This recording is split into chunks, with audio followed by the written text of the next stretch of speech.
Turn that shit up. Yeah. Turn it up, follow me. Talk to bitch and bend over, let me see if it clap.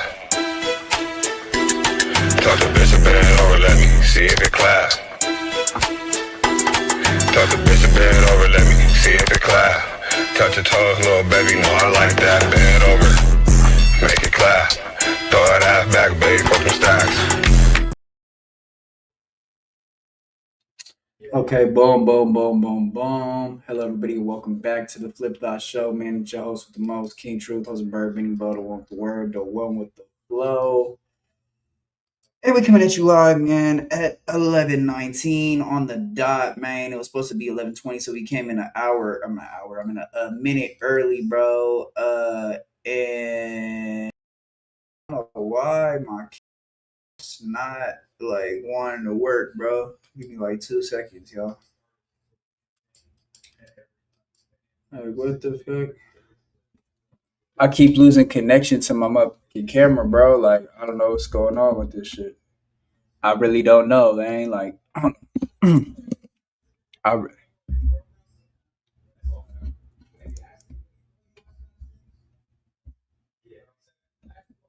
really don't know, man. I really don't know, man. I don't know why my camera keep tripping out, bro. Like, I was trying to fix it. Let me see.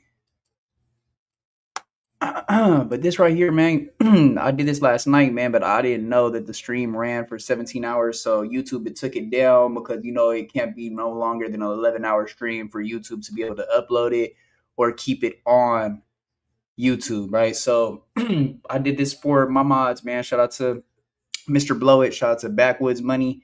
And shout out to the other mods, man. You know what I'm saying? My guys, they wanted to see this. So I came up on here and did this again, man. You know what I'm saying? So it's going to be the second time for me watching it, bro. But I definitely felt like there was some good things said in here. You know what I'm saying? In the beginning, they were talking about a lot of LGBTQ situations, bro. I don't know. Like, at first I couldn't get jiggy with it, bro, because, Adam always trying to sex play somebody. So, you know what I'm saying? So, So boom, Adam kind of started it off with like sex playing Craigsmith, but you get to hear a good amount of Craigsmith's story. You know how he grew up in Pasadena. All of his family are from Lanes and stuff like that. He speaks on that a little bit. They go over the Spody Face and Munchie B quitting situation. They talk about that for a little bit. So there's that too as well. You know what I'm saying? So like I said, man, you're going to get a whole lot in this pod.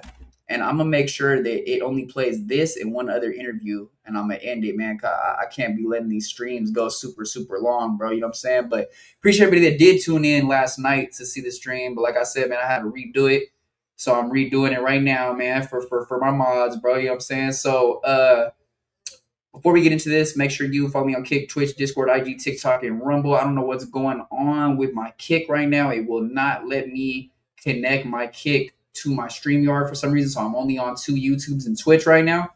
I'm on my Flipping Easy Discussions and my Flip Thoughts Reactions YouTube as well as Twitch. But for some reason, keep dropping my damn mouse, man. My bad. But for some reason, man, I don't know why, but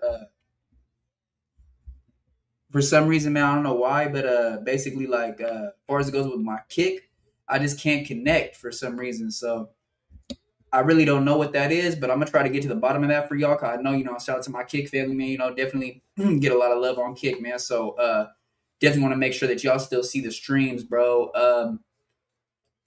I don't know if I'm gonna have to like try to log into my Kick through StreamYard or something like that, but we gonna figure it out, man. We gonna figure it out. Make sure everybody stays tuned, man. June 25th, first ever live stream cipher, man. Go drop your names, drop your artist names, drop your homies' names in those comments on that IG post, man. You know what I'm saying? We got 20 slots. June 25th is going up, man. Make sure everybody that's in the IE tomorrow pops out to the Temecula, Saturday. In the IE Saturday, Temecula Sports Lounge. Your boy performing, man. King Truth, man.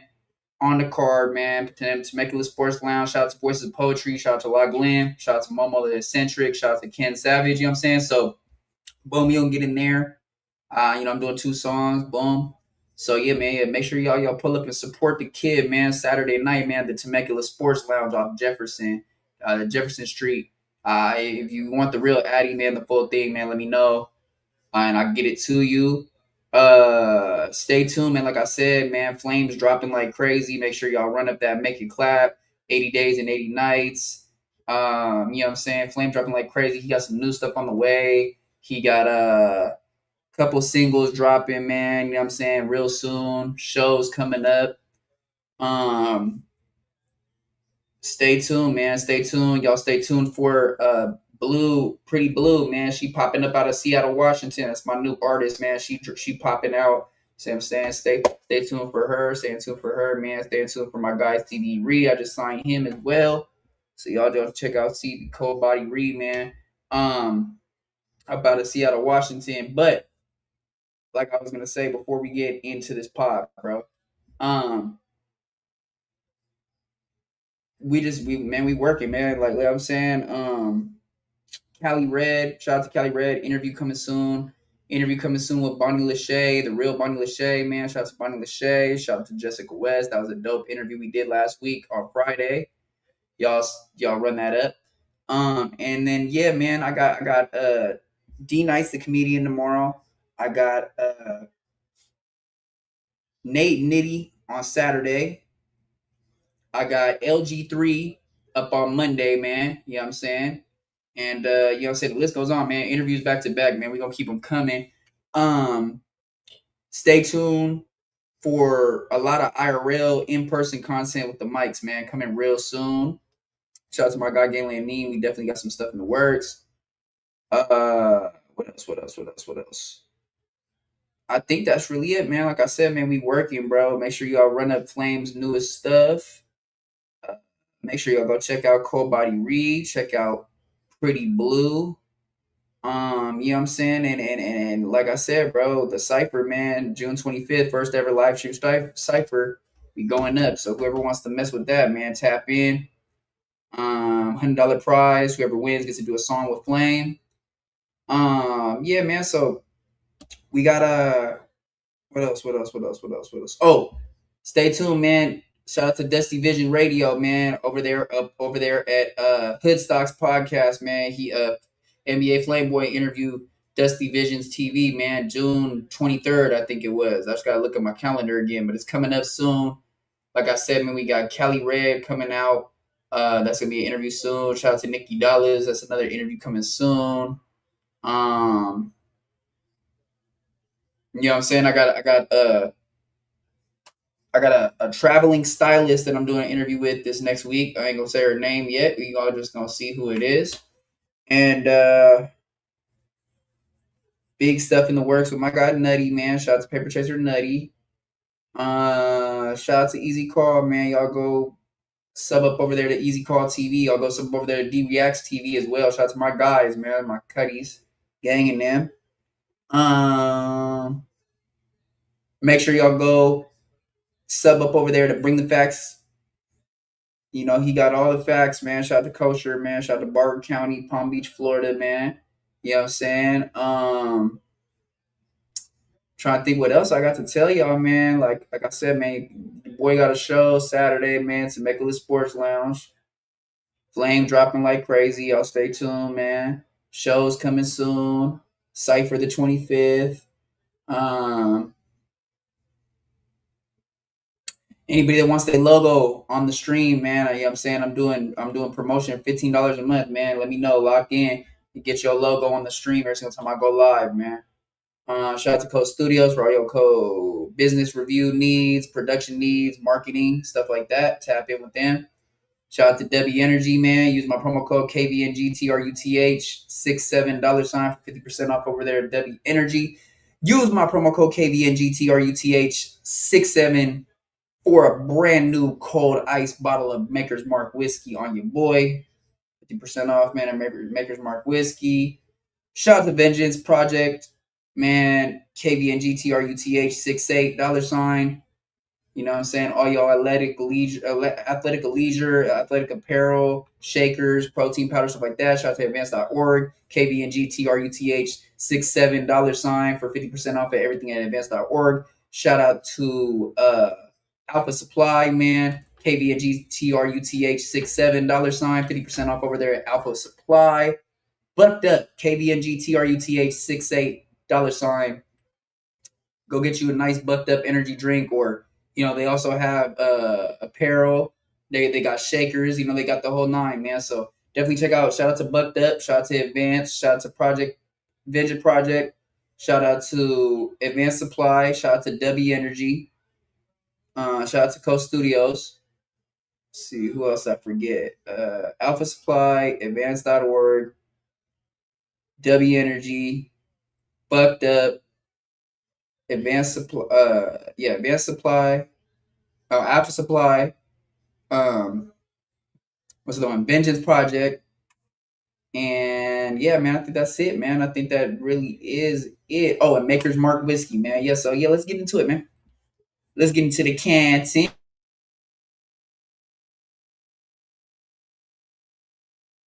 As well as Craigsmith. Let's get it. Hey, slick. And then the No Jumper Show cracking off at about 4. So make sure you tune in. Let's go. All right. we live? Yep. All right. I'm over here just being a promo guy. Live now, 4 members. Day 3 sobriety, man. You proud of me? You drinking a ghost. That ain't sobriety. You can't be drinking ghost out here, dude. Sugar is a drug, dog. It's no sugar in there. It is, okay. yes. It's 0 cal, huh? It tastes like a popsicle. I don't know what got into me, but I've been back on the weight loss grind. Like all of a sudden for like the last 3 days, I've been eating clean and working out a lot. That's hella weird. I've been doing the same thing. And I've been watching like hella videos on YouTube about like what I should eat and stuff. And That's crazy. We just sitting here lying to ourselves. No. I feel like I'm telling the truth too. And the other day, I laid in bed talking to Chad about what is blood sugar. what is glucose? Asking like every question, just figuring it all out. Yeah. You want a weight loss journey? I need to lose about 30. I'm 265. I'm when I'm 230, I have a 6-pack. So I'm on a journey. You have a 6-pack at 230? At 230, I'm shredded up. You must be buff as hell because at 230, I am fat. Really? No. I'm 241 right now, and this is like the fattest. Oh no, I got bullshit going on right now. You look like you have the lipo, no? No, hell no. Hell no, lipo is wild, man. Hey, but I mean, we eat clean, but the air is dirty. There's pollution everywhere. So there's calories in the air? I mean, shit. Damn. hey, we're losing. Wow. That's crazy. No, I don't know what it is. Like, why? I guess, like, honestly, the thing that happens with me is that the fatter I get, the more depressed I am about the way I look. And then as I get more and more depressed, eventually I get closer and closer to the point where I'm like, okay, I got to get serious and lose weight. But like, if everything else in my life is going good, it's easy for me to avoid and ignore the fact that I hate how I look. So I don't know what it is, because it's like I hate to I hate to acknowledge that any of the hosts leaving could possibly have any control over me, but maybe it like checked my ego a little bit to be like, all right, well, if you're gonna have your hosts, carrying guns, attempting to shoot each other, leaving the podcast, etc., then maybe at least you could not be fat while they're doing it, because you're a bigger target when you're fat. You are. I'm a big target. Even a blind man could hit me where I'm at right now. When shit changes, the way shit tastes stays the same. So we're just looking for familiarity. Well, but you know what the thing is? My girl told me that when you are on Ozempic, the foods you love the most in the world will taste like sandpaper. Can you confirm that? Yes, it does. And it's like you'll be forgetting to eat. You'll go like a whole day and a half and forget to fucking eat. You know what, though? You know what's crazy? You know why Jelly Roll didn't do the Ozempic? Why? Because he heard it can mess up your voice and your vocal cords. And I don't know if you've been paying attention, but I watched the NBA Finals stuff. Charles Barkley's voice has been like acting like it's blowing the fuck out. Really? So yeah, you have to watch out for your voice. Has he been getting smaller as well? Yeah, he got mad smaller, but then like for like 4 games, he was just like, he was sounding like Doc Rivers. Really? So voice sounding like the DOC. For real. That's crazy. I'm scared of that shit, dog. I've been flirting with doing the carnivore diet. You know what I ate for breakfast today? What? 4 sausage egg McMuffins, but no muffin. Oh yeah. So just what is it? Egg, just egg and meat. Egg, meat, cheese. Yeah. Wow. Muffinless McMuffin. I do. Raw vegan. That's how you can lose 30 pounds in 30 days eating raw vegan. I'm so anti-vegan. If you had to pick one to lose weight, which would you rather do, the carnivore or go vegan? I would do raw. Raw vegan and vegan is two. It's two different things. Yeah, raw is worse. Yeah, like raw harder and fucking more unhealthy. But I've heard that the carnivore diet is not really that good for you in the long run either. I think we're just messed up either way we go. Eat normal. Try to eat clean. But I have the Ozempic, not Ozempic, but like it's some other GLP-1 that my doctor prescribed me like 4 or 5 months ago, and I just have never really like taken it upon myself to actually do it. And part of the reason why is because my girl said that she lost a ton of muscle when she got on it. And she's like, I don't want you to lose a lot of muscle. I don't want you to be scrawny. And a doctor selling you Ozempic seems predatory because you're not even that overweight. Well, I kind of asked him. I was just like, yo, give me that. How much do you weigh? 240. I actually weighed myself today. And that's another thing I do is that when I am fat, I won't weigh myself for like long periods of time. So I can just ignore it, act like it's not happening, you know? What were you at when we started? I don't know, honestly. You weren't too much over 240, I don't believe. I was surprised when I got on the scale today and saw 240 because I feel like when I fought Jason, I was like 230. So like 10 pounds is not that great. And I weighed myself today after eating and all this other shit. So it's like probably not accurate anyway. The worst part about having some weight on you is when you look at yourself in the mirror from the back and you see like this little area right here. Yeah, that's like, that'll get you in the gym. You know what I mean? Because that's what your bitch is looking at when you walk away from her. You're looking at these. And the more weight you lose, the more that you get a little hourglass figure. Your love handles are sucked in. And then you get fat and it becomes real love handle. It's like you look at it and you're like, oh, that's the fucking joke that they make about the love. I've seen that. Yeah. And then when you fucking your girl, your ass is clapping too. That'll make you really want to lose weight. Like, hold on, I hear another ass in here. Right? Sounds like a round of applause in this motherfucker. There's 2 asses in this room, bitch. Yo, imagine if you could make your ass clap like, yo, because I see mad BBL chicks do it. Yeah. Make it clap? Oh, yeah. They just bounce up and down and their ass goes pop, pop, pop, pop. Is that gay if you do that as a guy? If you purposely clap your ass as a man, that's flirting. But why? That's a party trick. Yeah. Go do that shit on Santa Monica Boulevard, bro. See what the response you get is. That's a mating call. Round of applause. That's weird that some things are gay that aren't actually gay, but they're so female coded that you just consider them gay. Adam is convinced that getting pegged isn't gay. Getting pegged is homosexual. It's not. If Cindy Crawford. All right, gang. Let's see. This is what I was talking about, the sex play part, bro. So, boom. Check it out. He just said that getting pegged by a woman is not homosexual, correct? I don't agree with that because, bro, if you letting a woman penetrate you as a man, gang, in your private area, your buttocks, yeah, I don't know, gang. You gotta be at least bi, bro. Cause why do you want to feel that pressure, bro? You know what I'm saying? So I don't know about that, gang. That right there, I heard that and I was like, what the hell? But hey, man, Adam's gonna be Adam, bro. So it's not really that surprising. You know what I'm saying? But at the end of the day, like, it's just certain things he says, bro. I'll be like, what? Like, how does this man come up with this in his head and not think about it first before he says it? Like, wait, what? Maybe I should rephrase this before it comes out. You know what I'm saying? But he don't do that. So I don't know, man. I don't know if he's clip farming. I don't know if he's trolling. I don't know if he's trying to get a viral clip, like I said, clip farming, because he seems like he's really like actually being like serious what he's saying. Like, it doesn't seem like he thinks like it sounds like he believes what he's saying. Like in his mind, he believes that a woman pegging a man is not homosexual, which, gang, come on now. Like I said, bro, if you're somebody that's into that, hey, bro, hey, man, whatever floats your boat, bro. I ain't knocking you, man. Whatever floats your boat, bro.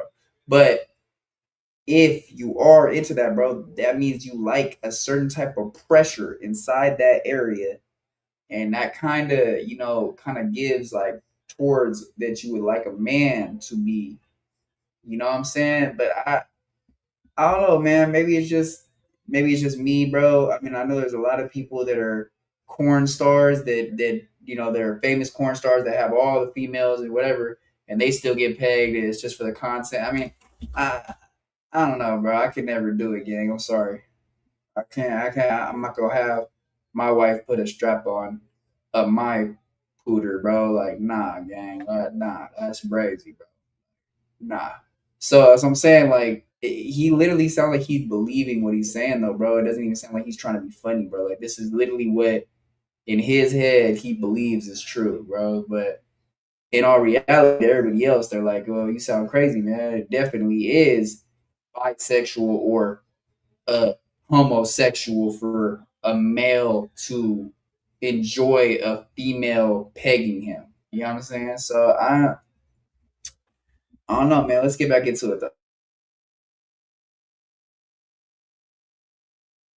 Pegs you. Right. That's not gay. Is there balls on the dildo?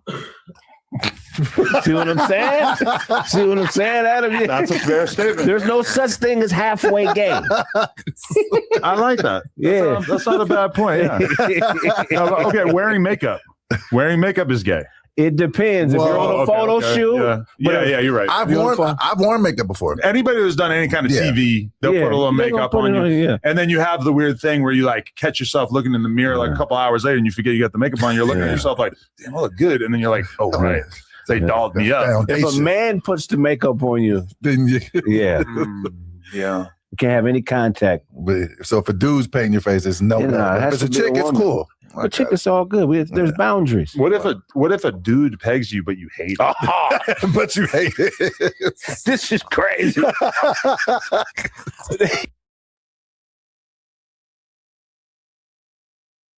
What if a dude pegs you and you hate it?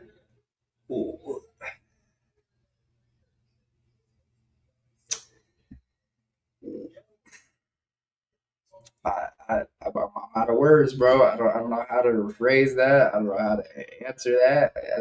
That's what you see in Craigsmith. He was like, "What? This is crazy." Like, what? I don't know, man. Adam, man, he's a hell of a character, man. Adam is a hell of a character. You gotta give it to him, man.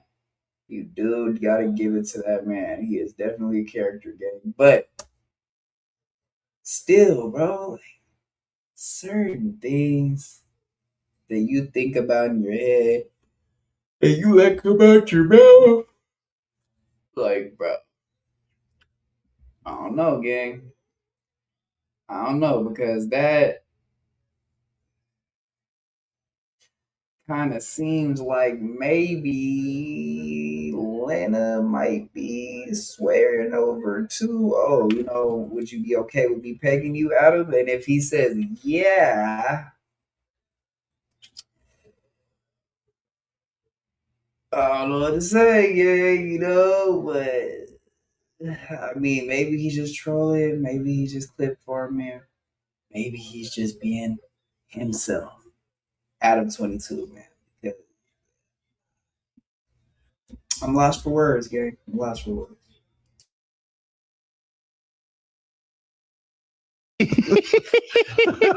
Nah, because all right, you want to know what? I interviewed Daphne Joy yesterday. You know what that is? No, unbelievably hot female. She's Filipino, I believe, and she has a baby with 50 Cent. She was part of the porn. Okay. She dated Diddy for a long time. Right. Recently, a sex tape came out of a dude with like a 10-inch dick and Diddy with his little 3-inch dick, and they're banging her together and shit. But like, she's so hot, right? And I watched, like, because this is like it was only her second interview. Her first interview was a couple of days before with Academics. And while I'm doing the interview, because like the whole Academics one, they're flirting so hard. Right. And then I'm interviewing her and she's not really flirting with me. Right. And that was kind of an awkward moment for me where I realized that Academics had more riz than me. Oh, yeah. Apparently. I didn't know. Yeah. She just likes weird black dudes. That's it. All of those black dudes you talked about are weirdos. She's talking about like, oh, yeah, you've been losing weight. You're slimming down. You look good. And she didn't say anything like that to me. Well, you ain't been slipping down. You don't want to look fuck good. her. Puffy fucked her. Yeah. You don't want to fuck He wanted to nobody. be- Puffy I do want to fucked be her. lied I to. do. I really do. Motherfucker want to be lied to. She probably got some Biggie in her pussy, and Puffy fucked her. But okay, I was thinking about this the other day. Is that like you telling me like, oh, so and so fucked this girl before you, so you shouldn't want to fuck her? Is like saying like, well, Hitler went to Austria. Right. I get it. I don't give a fuck. I'm still gonna go to Austria. I don't care if he's been there. It was a long time ago. Who cares? They've cleaned the streets hundreds of times, thousands. Puffy though. I mean, Yeah. That's just not. I don't care. I'm too horny to do shit like that. You know. no, she's bad though. I mean, you know. And Puffy wasn't working with much either, so she was that was just like getting finger banged and stuff. Like he was super small. I ain't never seen Puffy's dick. I For those did. watching, I don't know what. It's I like see this. it. It's Really. And I'm gonna be Middle real. sized. Pecker. It's not a dick. It's a That's a pecker. I respect that he called in reinforcements. Yeah. What? Why be a billionaire if you can't hire a guy with a much larger cock to come fuck your girl? Why not just get a bigger cock? You can buy more dick meat. They have places. They have butchers. They have dick butchers you can go to. But I feel like the biggest improvement you're gonna get from like a 3-incher is to maybe like 5. That's enough. that's almost It's a double. lot better, but it's still Still not really nothing to write home about. Yeah. But women don't really need dick. They bitches. Bitches don't have dicks. They buy them. So just buy one. But the thing with Diddy is like his fantasy, his turn on. Bro just said you could go to a butcher and get your wing wang extended with the skin. What? Oh man, that's. I had to take a second right there, bro. I never heard no crazy stuff like that, gang. That's real. I have not heard no crazy stuff like that, gang. But hey, like I said, whatever floats your boat, man. To each his own. If you feel like you need to go and get more size to your package, I guess, so be it. I don't like pause, bro. I don't even know, bro. I'm lost for words. Like I said, bro, this pod, it gets me zesty, bro. I'm not gonna lie, very zesty, yeah.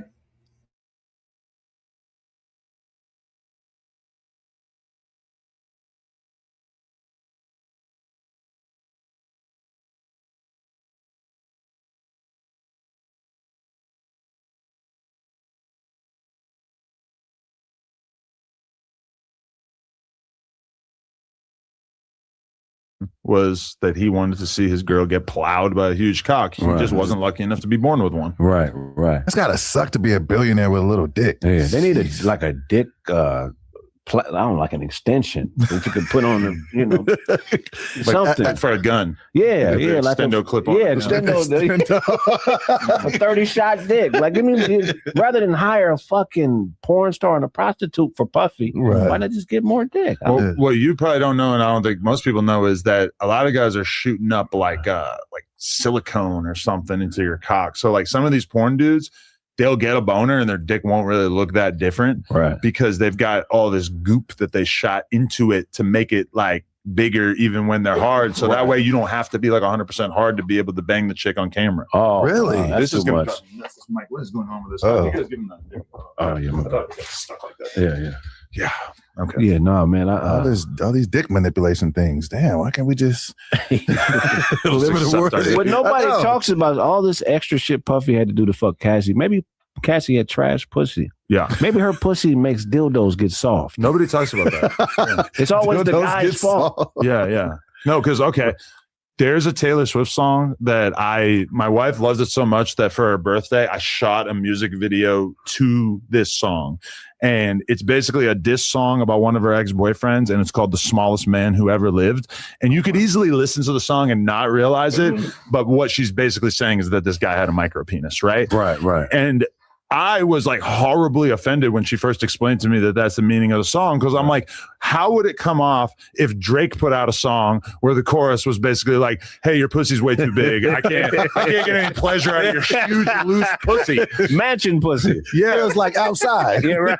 But I feel like that's kind of like one of the final frontiers of discrimination is that you could still make fun of a guy with a tiny cock. Yeah. Well, one day I always say that there's going to be a war and mark my words, between gay people and bisexual people. One day, gay people are going to get tired of bisexual people eating up all the pussy and sucking up all the dick. And they're going to make them pick a side. Yeah. It's going to happen. I can see that happening. That's a good point. You can't be a blood in a crib. Yeah, I mean, you got to choose. You got to pick a side. Yeah, fuck you. You can't be straddling the fence. No, yeah, totally. Yeah. I think it just sucks with the dick thing too, because you can't even control your dick size. Like motherfuckers act like that's something that you can control. It's genetics. Well, look, there's more dick in you. You got to figure out how to get it out. Girls have more control over the size of their own vagina than guys have over the size of their penis. What, for the Kegel activities? No, I'm saying you have a bunch of kids, you get fucked by fucking Lexington Steel, all of a sudden your pussy's a little bigger. And like for a guy, there's just almost nothing you could do short of like getting a dick pump, which I've heard that only adds like a half inch and you need to use it all the time. You know what I dealt with? I smashed a chick who lost a bunch of weight, but her pussy was still really big. Right. Like didn't come down. But why do we assume that a fat woman is going to have a looser pussy, even though I'm 100% on board with that, and I believe that to be the case? Probably just because they're bigger, and you would just assume. But like, really, you could take a woman with a tight pussy, right? Stick her in a closet and feed her 8,000 calories a day. Right. Like she's going to come out of there way fatter, probably with some kind of infection. But why would her vagina be bigger? It doesn't really make sense. It might be better though. Damaged women have really extraordinary pussy. So if you torture, if she lives in the closet, you humiliate her. When you go to fuck her, she's going to enjoy it, because inside of every woman is a need to be destroyed. That's a good point. And then built back up. But the fact that she will be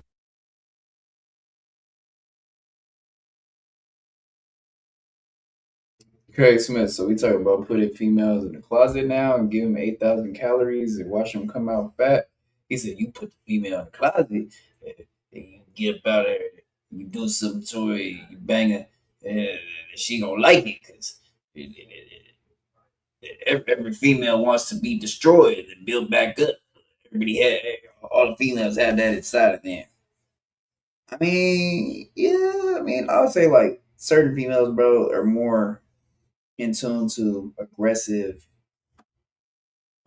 intercourse in a way like where they're being, like humiliated and like kind of beat a little bit. Like there's just different stuff that people are into when it comes down to that. But I never heard nobody sit there and say like, oh yeah, I'm gonna put her in the closet for 6 months and then come back out and she's gonna have the best cat in the world because the trauma, or I don't know what the hell, bro. So basically, just in general, when he hits again, when he cracks again, she gonna like it because she was, I guess, tortured and abused. That's just crazy to say, gang. Like what?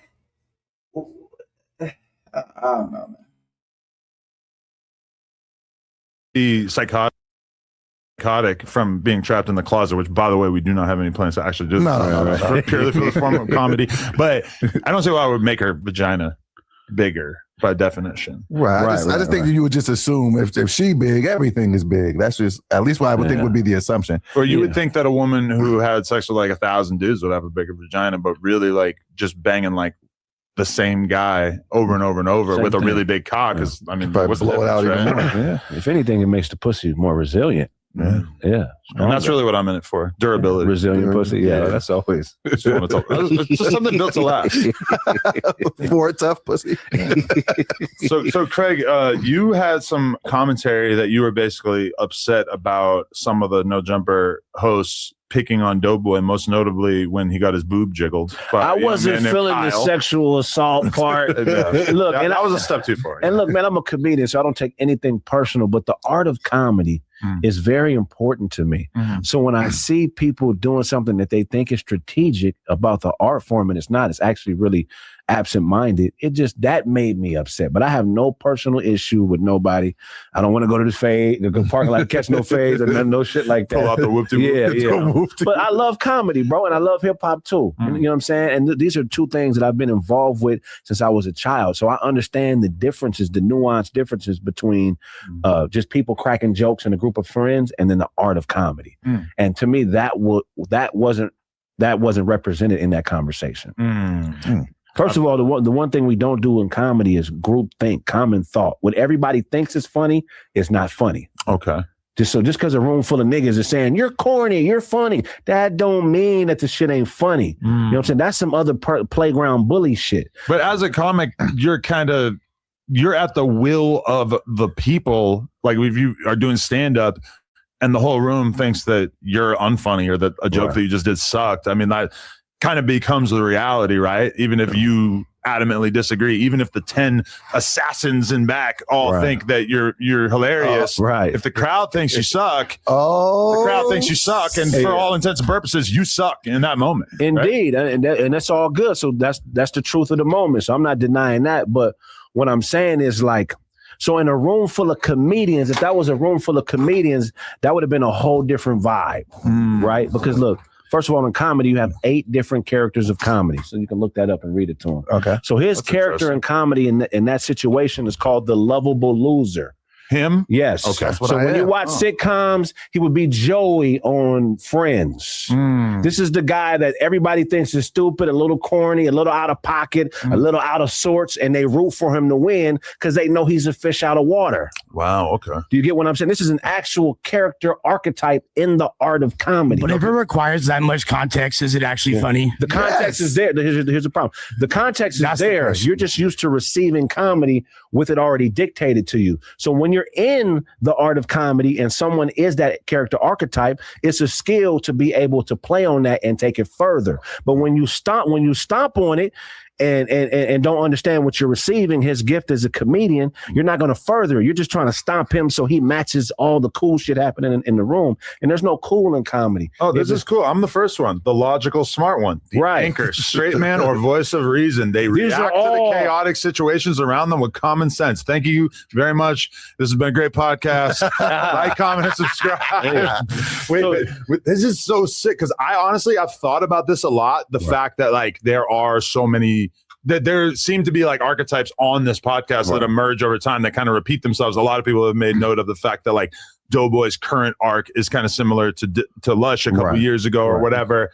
But okay, let's keep going through this. The lovable loser. That's me. Childish, optimistic, gullible, and impulsive. Despite their constant failures and susceptibility to mistakes, they remain highly sympathetic. All right. Yeah, you thought I was just a loser. Now I understand. Get it? Okay. It was a whole plan behind Wow. Okay, I kind of I feel seen. Yeah. So I wasn't tripping. I just was like, oh, they don't understand what's happening. Right. So look, I'm a rapper first, right? I got 10 albums, right? I became a comic in 2008. So I got as much time in music as you do, and I got 20 years in comedy. So I'm one of the rare people that understand the nuanced differences. And in comedy, there is no cool. There is no wear Jordans, get nice tattoos, get the bad bitches. Comedy is not about that at all. Comedy is about vulnerability and having the heart to be yourself despite what the fuck is going on in the room. Wow. You get what I'm saying? I agree with that. So that's what comedy is. He's spitting. No, he's definitely Lost. So that's the problem I had with when you said that a lion that's lost his roar.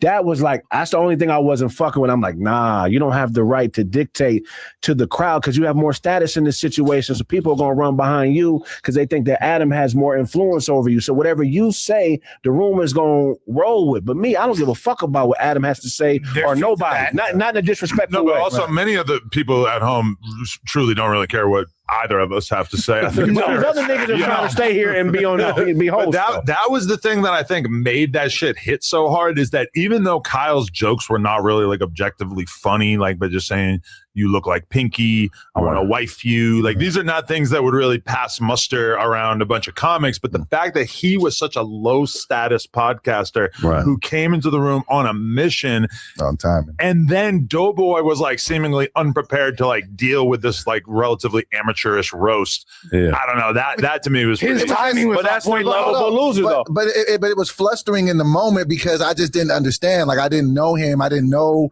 what he was talking about. Like and he was mixing it with disrespect. At least, you know what I'm saying? Calling me the B word, saying I'm gonna slap you. All that. And so I'm just like, am I gonna have to fight this? And so I'm not thinking funny right now. With the whole slapping thing. Right. But I do want to throw out a theory. I feel like a lot of your initial like anger towards me was dictated by the prior interaction that we had when you called in to the roast. No. Here's the thing, man. I murder on stage. So if somebody's saying I'm not funny, I know they're not a comedian. So when you roasting, you just shoot the roast. If it's funny, we laugh, but you don't tell them like when you want to roast with me today, we could roast and have You're fun. funny though. That's the thing. I didn't think that qualified. Yeah. No, but that's not. Yeah. Look, every comedian from the worst to the best has bombed. Yeah. Every single fucking comedian. If you don't bomb every once in a while, you're not really a good comedian because you have to test shit to see if it works. You get what I'm saying? So this art form is not about cool. There's no motherfucking cool. Maybe I wasn't funny. I didn't read the audience right. Well, so, it's beyond that. I feel like you were kind of... It's like when you said you were a rapper for several years. So I know you've done some bunk shows, right? All day long. And it's not your fault. Yeah. You might have a great set, but the sound system is ass. The promoter didn't do their thing, whatever. So it winds up reflecting on you ultimately. Right. I feel like at that moment, Doboy kind of set you up to kind of fail inadvertently. You didn't do it but I don't view that as a bomb. I understood that. It wasn't a bomb. Yeah. Look, if I was Doughboy in that situation when all that shit would have happened, I would have just got quiet and said, "Oh, it's all good. I know what this is," and came back another day. I'm not gonna try to fight Mike Tyson as an amateur. I got to learn to box. I got to be humble and figure out what the fuck is going on. Okay, Lush. Okay, this is his moment. I ain't tripping. You got me, dog. It ain't no emotions or no it's nothing personal. But in that, the mistake that Doe made is he should have just bowed out at that moment and let it be what it was. Now I haven't been here for other stuff. I know my nigga's a wild nigga. I know he's a wild nigga. I know him. I heard Adam say some shit. I'm like, yeah, that's dope. But Doughboy is also one of the best writers in the game. Doboy is also resilient. He's also very vulnerable. You know what I'm saying? So whatever his issues are, he's not scared to tell you what the fuck is wrong with him. You know what I'm saying? This is true. Yeah. So it's like those are the type of things that we appreciate in the comedy community that I felt like could be possible here, but just because you guys ain't used to that, it just got looked on as being like some bitch shit. You know Can you give us an example of something that Doughboy has wrote that you found really impressive? Oh, yeah, for sure. So I had a series. Oh, he's digging in the crates. No. I had a series. They don't even know, man. So I had a series on the quarantine based on a joke. And the series was called, what was it called again? Virtual Marriage. Virtual Marriage is about this couple who's never met in person, but they have 4 kids together. Okay. And every time they want to, she lives in New York, he lives in LA. And every time they want to have a baby, he goes and donates sperm, and they FedEx the sperm to her. She gets impregnated, and they have a baby. It's a fire dystopian concept for sure. Yeah, and we shot it. Yeah. So he raises the kids on the phone, like everything is done on phone and FaceTime. So he wrote that whole fucking 7-episode series in like 2 weeks. And we shot that shit. Yeah, we did a premiere for it. A bunch of people came. You know what I'm saying? Talented guy. Yeah, he's a talented. He's a producer and a writer. You know what I'm saying? And he can do stand up as well. But you know, everybody has different gifts. Like in hooping, like Dominique Wilkins or motherfucking Vince Carter, they dunk. Right. That's their skill. So you know, motherfucking Chris Paul. What's the other guy? They handle the rock. That's their skill. So his skill set in comedy. Well, he does everything, but writing is like his gift. That's what he's 7 feet tall at.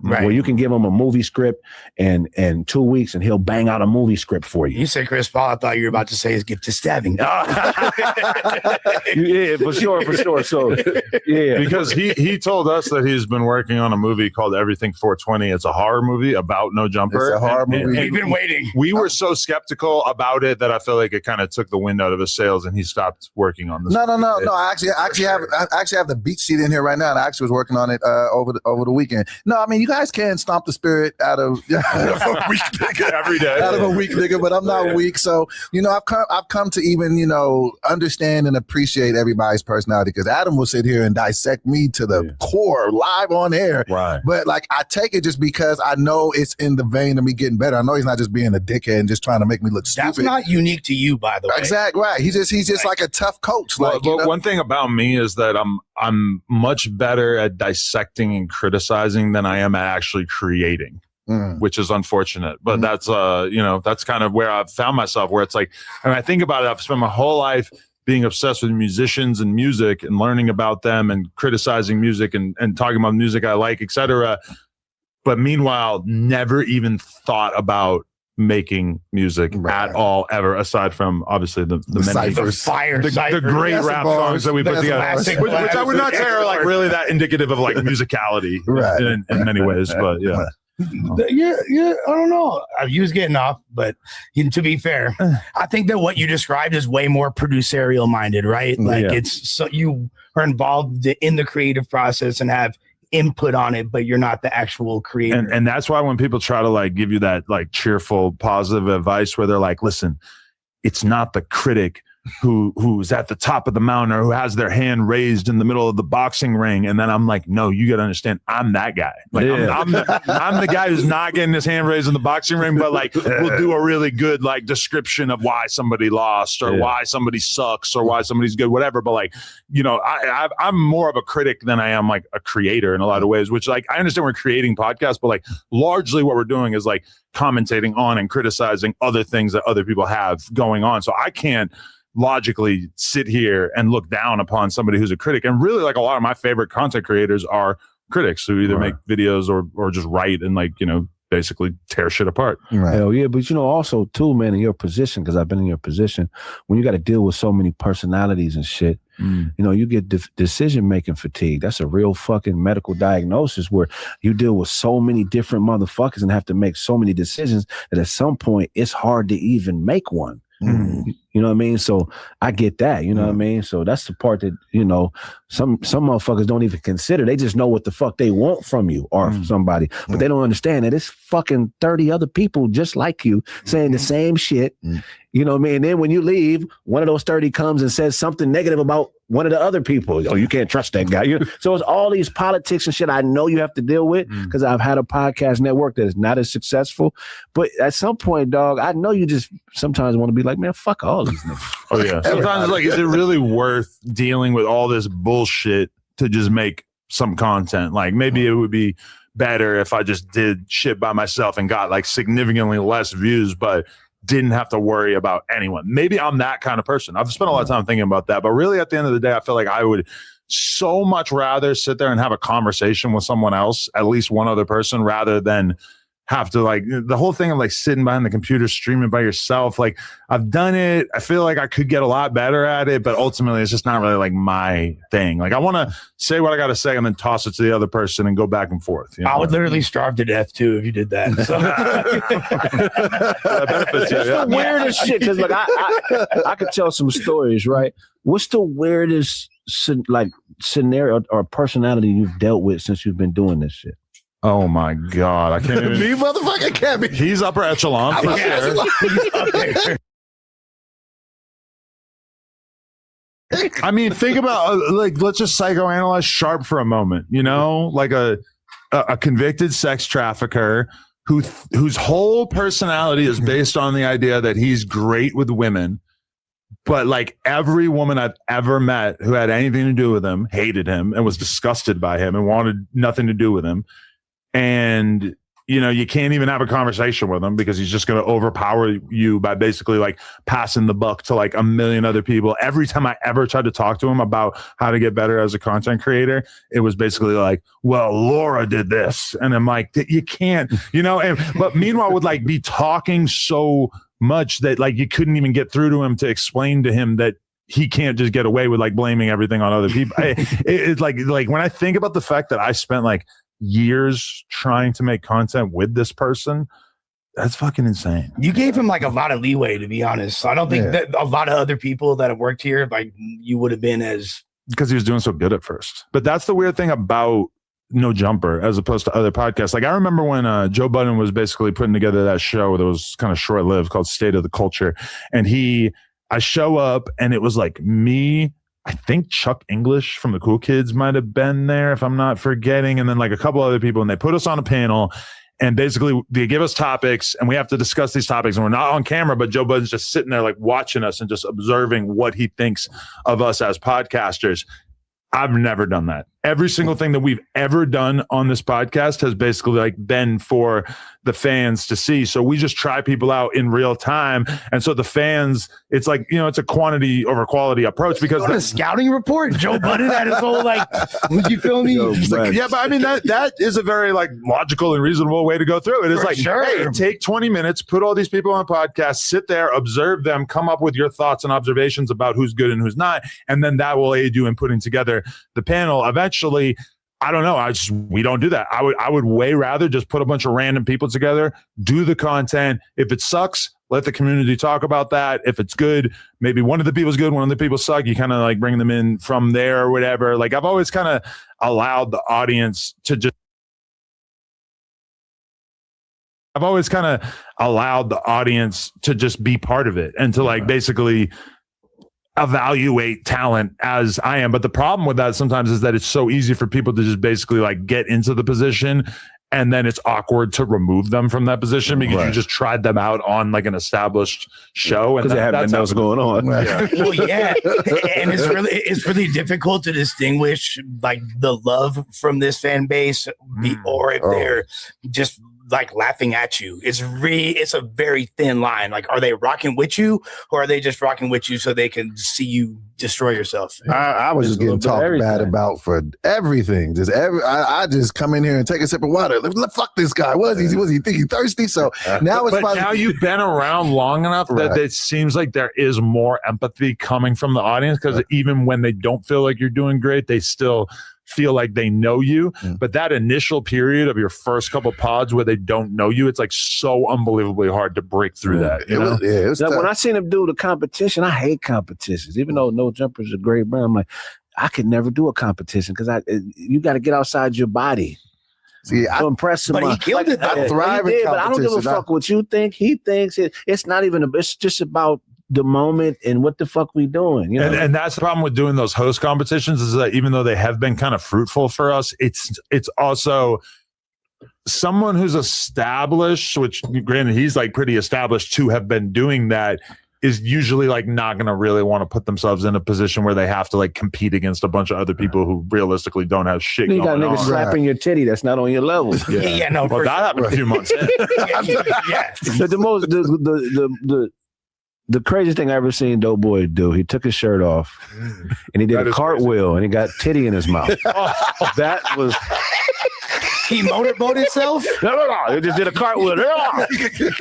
Have you ever ran with your shirt off? I have. Because like I remember in high school that there was a girl, I don't know if this was like folklore or not, but like the word was when I was like 13 and this girl had like way bigger boobs than any other girl my age. But the word was that before she got a bra, she was running on the track and one of her boobs went up and gave her a black eye. Yeah, that's beautiful. Yeah. And I don't know if that is a real thing or not, but it was repeated so many times around the school that it might as well have been true. Nah, when you fat like that, when you fat like that and you run, the shit hurts because it's like it's like going up and down. So it's not. That's why fat people don't run because that shit the tissue. Yeah, you can hurt yourself. I got a question for you because I've watched your shit for years, right? What was the moment you decided to go from like the BMX shit, the biking shit to this? Like what made you do that? So around like 2014, 2015, I was starting to sense that running a BMX blog was really just not going to be the thing going forward because I knew that like blogs were becoming way less important. Whereas like when I had started it in 2006, it was like everything, like even in hip hop, blogs were everything for like a significant period of time. And then also BMX itself was like declining in popularity. You know, I would be checking the search results for BMX on Google Trends and shit like that and realizing like, oh, this shit is like waning in popularity significantly. And then meanwhile, at the same time, coincidentally, I'm in downtown LA and I'm going to these underground rap shows and I'm just loving the energy. And it's like completely different than the rap that the culture surrounding rap that I grew up around. You know, a lot of times you go to these shows and the audience is like way more white kids. Everybody's, you know, weird hipster type dudes and shit like that. But like, they're so passionate about this music. And so that's kind of how I managed to slip into it, which when I think about it, like when I started the BMX website in 2006, I should have started a hip hop blog at the same time because I had plenty of shit to say about it. But I felt at that time that like, you don't really get to talk about hip hop unless you've got some stripes, you know, like you have to have like earned that position, which sounds insane now because now you just start a YouTube channel. Like what the fuck have all of our favorite rap YouTubers did not have any kind of credentials going into it. Right. They just had shit to say. Right. And so I wish that I had gotten on it earlier, but yeah, that was kind of how I transitioned over. And then like within the first year of doing interviews, I interview XXXTentacion. It's like one of the biggest interviews of all time. And so that just kind of launched me onto this trajectory where all of a sudden like riding bikes, which I had already kind of grew disillusioned with, just didn't really feel like the thing to me anymore. Yeah. Okay. Yeah. Yeah, that was dope. That pivot is dope because every artist has that's relevant has had to pivot so many fucking times. I know I pivoted at least 5 or 6 times. So that's always uncomfortable. You know what I mean? Because you got to look at you like, what the fuck am I doing wrong? How do I? Yeah, there's just so much to learn too. Because in the BMX world, it was like simple. I knew everything. I knew every person. I knew every pro. And then all of a sudden, I'm in the music business, and people are talking to me about like, publishing. And I'm like, fuck, I gotta like go home and look up publishing. Like try to figure out what the fuck that is. Gotta make the digital pivot. Yeah, it's real talk. Wait, so okay, let's get a little bit of the Craig backstory and lore. Tell us a little bit about your upbringing and everything. I want to get the gist, because I kept trying to find I found a lot of podcasts that you were on, but most of them were like you just talking about random shit. It wasn't talking about your lore. Oh, indeed. It's all good. So, yeah, man, I'm from Pasadena, California. Oh, nice. Not too far from here. Yeah, all day long. Shout out to Dina Love. But, yeah, so me, man, I started off as just a rapper. And now I graduated high school in 2000. I'm an old dude. I'm 44 and shit. So I was just trying to rap for years, a failed rapper and shit. Just putting out music and shit, going all the underground shit, trying to get my shit on Dub CNN radio. Come on. doing all the blog area.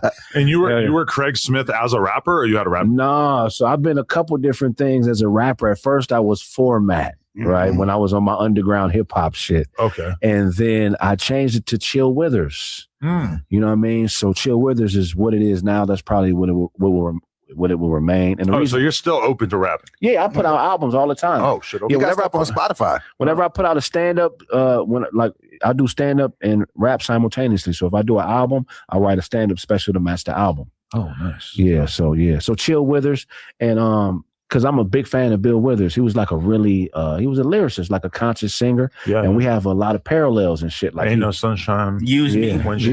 All that dope shit, right? But he also was a guy that refused to quit his job. So he was a multi-platinum artist, and he was still working at Boeing as an airplane mechanic. Because he was scared to put his financial future in the hands of somebody else. Okay. So they had to fucking convince him, beg him to quit his job. And my parallel is similar. I own trucks and shit. I worked in transportation for years, and I always kept a gig because I'm scared of entertainment being like just the only way I get bread, because it's so up and down.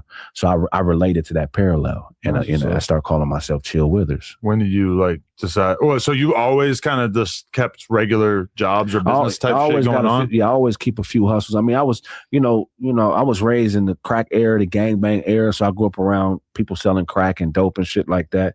And I tried that shit when I was really young, and that wasn't for me. But what I did take away from that is you always got to have multiple hustles. So I'm always somebody that has a few things going on. I'm never just on one thing. Was it Dina hella different back then? Yeah, it's changed because, Dina, where I'm from, the biggest blood gang in LA County, PDL, I don't gangbang, but my entire family is that.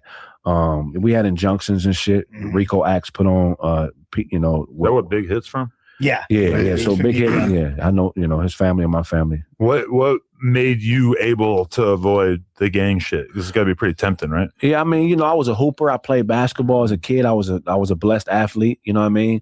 And I never was a follower. And my dad, shout out to my pop Smitty, he's a gangster, but he's above that Crip and Blood era. He's like a late 60s, early 70s gangster. So all the dudes where I'm from respected him. Okay. And then with me having cousins and shit from there, I never really felt the peer pressure. You know what I mean? So I just always did my own thing. I always been like a rogue guy. Okay. Yeah, so that's what's up. And I think gangbanging is corny. I'm gonna be honest. Really? Yeah. More what about it? Well, there's so many different layers, right? Yeah. Not the niggas that gangbang, but the whole lifestyle is not what it was. At first, it was family and culture. Now it's just a bunch of mentally ill niggas trying to prove who's sicker. Because I've been thinking a lot about that because my daughter is 5.5, and she, she's talked to Crip Mac on FaceTime. She's talked to Brick Baby. She knows who Whack is and all this shit. Yeah. And she knows that they have phony nicknames and shit like that. She knows that Crip Mac has a big 5 on his face, but she doesn't obviously know what a gang is. And I've thought about how at some point I'm going to have to explain that to her. And there's so many different ways that you could go with it because you could give her the kind of nice, clean version and be like, oh, they're just all from different neighborhoods. So like a different neighborhood has like a different name. Yeah. And that's just all the dudes from over there. That's what they call themselves. And then just not mention that, like, well, so they also shoot the other guys over there. Big murder involved. They're murderers. Yeah. PG version, right? Right. I don't know. But like, am I doing her a disservice by giving her the cleaned up version right there? Like, because obviously, like most parents would just warn their kid, like, this is terrible, like, stay away from it. But I can't really like say that because I got to explain why I'm hanging out with these Your coworkers. I mean, the cold part is if you don't show them, even if she's not FaceTiming with Crip Max, she's going to see Blueface on the internet regardless at a certain point, and then the conversation is going to need to occur. So they say Craig is from Pasadena, Denver lanes. Don't let him lie to you. Let me ask you this, Adam. With all the things that have happened over the last couple of months, and really like over the last couple of years with all the gang stuff here, are you at all starting to get gang banging fatigue? Like it's been like, this is just a lot. Is it getting to that space for you? I will say that like I'm getting, well, I think I was this before, like in terms of just cautious about like who I put in the same room. But after recent events in particular, I'm really feeling that fatigue of like, God damn, I really like can't just put motherfuckers together because like, we got some real killers up here, dog. You I know. He called me late night like, no, I need you to understand. Some of these niggas up here are really, I ain't gonna say no names. I understand the politics. And your man's just coming over here calling out names. It's like having Carl Winslow come up here, dog. Well, we just had two of the killers leave. But more importantly, though, like, okay, Anne Hefe gets a murder charge. Yeah. We replace him with a guy who just did 10 years for murder. Right. So, I mean, yeah, as much as we might like kind of think that there's some value in like kind of getting away from the killers, it's like it just seems like we can't escape. And that don't mean you're not a good person. That like I don't want to take that. Yeah, because I'm the killers. That's hilarious. I'm not putting no indictment on gang members because I understand the culture. And at some point in your life, right, if you grow up in certain environments, you literally have to do that to survive. Yeah. You get what I'm saying? Right. Yeah. So that like I got love for all gang members, but you know, with COINTELPRO and all this FBI intelligence, there's no way you can be a street nigga and not expect to go to jail or have to murder somebody, you know, or not be told on. So why would I do that? Why would I choose something where I know there's no win in the end? Yeah. Why would I continue to do that as a grown ass fucking man? Oh, totally. Yeah. And that's why it's actually kind of like nice of the gang community that they have a pretty hard and fast rule, which is basically like you can't join a gang when you're older, or you can, but you will be ridiculed for it. They expect it. They expect you to make the decision about what hood you're going to come from when you're a teenager. And if you do it when you're even like in your mid 20s, when your frontal lobe is fully developed, they're going to hate on you for it, which is kind of telling. This is a decision that needs to be made when you're in your infancy as a man. Right.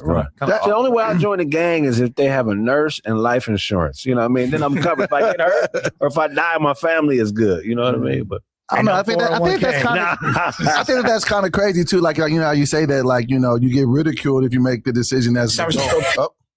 If you get ridiculed if you make the decision as an adult that somebody can make that, but it's almost like you're championed if you make it as a child. That almost comes off as a little predatory to me. Like I want to talk to an impressionable child, and you'll get stripes, and I'll appreciate you more if you make this decision as a child. But if you do it as a grown man and somebody knows how to make a decision, we ain't messing with you. Use a weenie. Like that's just kind of crazy to me. Even the fade thing. As I get older, I love fighting and shit. But as I get older, like just because you challenge me to a fade, don't mean I gotta fight. You broke, nigga.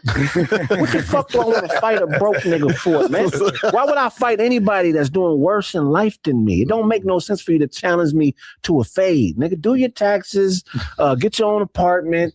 You know what I mean? Do something solid, and then I'll think about fighting you. But for me to step off what I'm trying to accomplish and fight you is just weirdo shit, man. Yeah, because at a certain point, even if you accomplish a lot with your life, if you are summoned for a DP, the whole idea is that you're going to get the shit beat out of you by some dudes that realistically probably have almost nothing going on. Have nothing going on. Yeah. The millionaire from the hood is not the one beating the fuck out of you, you know? Yeah, it's some wild shit, man. Hopefully it changes, man. Right. Yeah. I mean, at the end of the day, call it what you want, but there's no denying, like Doughboy pointed out, the predatory aspect. It is. Like we've never seen gang members roll up to high schools looking for like the next like generation of like they literally been middle school. Right. You feel me? Yeah, Middle school. So, okay, I want to discuss this clip that has kind of been going viral and not in our world at all, but basically like, okay, so this is an interview clip that I did with a rapper named Dream Life Rizzy from the Bay. And the caption is, one of the most prolific criminals in all of San Francisco tells Adam 22 that crime in San Francisco is over with because of flock cameras and drones.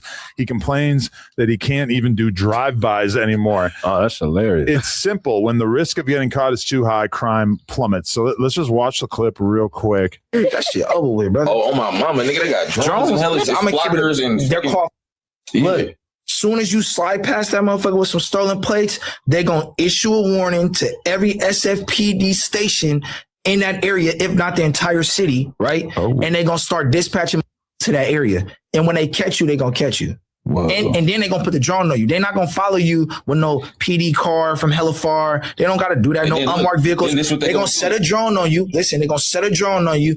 That's about a few thousand feet up, and it's just gonna trail you the whole time. And then when you hit a corner or something, they're gonna box your ass in. Like, So you're saying that like with all that license plate technology, that the classic move of like stealing a car and then spinning on your ops and then ditching the car, that just is not what it used to be. nah, you can't do that shit no more. Really? Nah, it's yeah. So basically this is being like weaponized, if you will, by the tech billionaire community. Because this guy, Paul Graham, is, I mean, he has 3 million followers. I forget his exact resume, but I'm pretty sure he's like a VC or whatever. He's like a huge deal in the Silicon Valley tech world. And he quotes it and says, wow, this is the way you want criminals to be talking about your anti-crime tech. And basically, like, this is such a random clip from at least over a year ago. And it's pretty hilarious to see the tech community coming forward to say, hey, all of this mass surveillance technology that a lot of people think is bad, look at how this criminal is saying that basically doing a drive-by is now defunct because of this technology. Like, it's a total billboard for the products and the services that they are offering. That this guy has no vested interest in this possessor, right? I don't know that, but that would be pretty fucking Come on, I mean, yeah, I don't know. This is the way you want them to. The fact that he complained that he can't do a drive-by anymore is hilarious. I can't shoot out of a moving vehicle. Which, by the way, he didn't do. Not this was America. Even like the whole time he was just talking about riding around in stolen whips. Yeah, right. And then Adam asked him about, so you can't even like jump in a stolo and do a skid anymore. And he's like, yeah. Oh my God, look at this. Yes, Paul Graham is an investor in Flock Safety, the manufacturer of the automated license plate readers and AI-powered surveillance cameras used by law enforcement and communities. I mean, hey, you can't hate on him for bigging up his investment, but that's pretty fucking hilarious that he co-owns this. Yeah, exactly. Flock safety. He stole the slang. Yes, right? That is so fire. Oh my God. I need a Flock safety shirt. That's all his merch. And the fact that the person who posted this called him one of the most prolific criminals in all of San Francisco. I don't know if Dream Life Rizzy has necessarily risen to that. Prolific. I mean, Well, yeah, that's ambitious in a city that was literally based on criminality built on the gold rush. Like, all day long. Still making a lot of presumption. Chinese slavery. Yeah. They got a pretty dark But niggas will figure out a way, Adam. yeah. Niggas that have robots committing crimes, that have robot gangs, we're going to figure out a way to hustle. Nothing's going to stop us. I've never had a clip of mine of a rapper talking about crime be used in such a way. Like, I'm really kind of flabbergasted by the fact that this is, he was one of the original investors in Y Combinator. Like, that dude is a big deal. Him using this clip to basically say that his product is awesome is so fucking funny to me. Wow. I don't know. You got to do a deal with him, man. Yeah, I got to tap in with him. I got way more criminals that I can.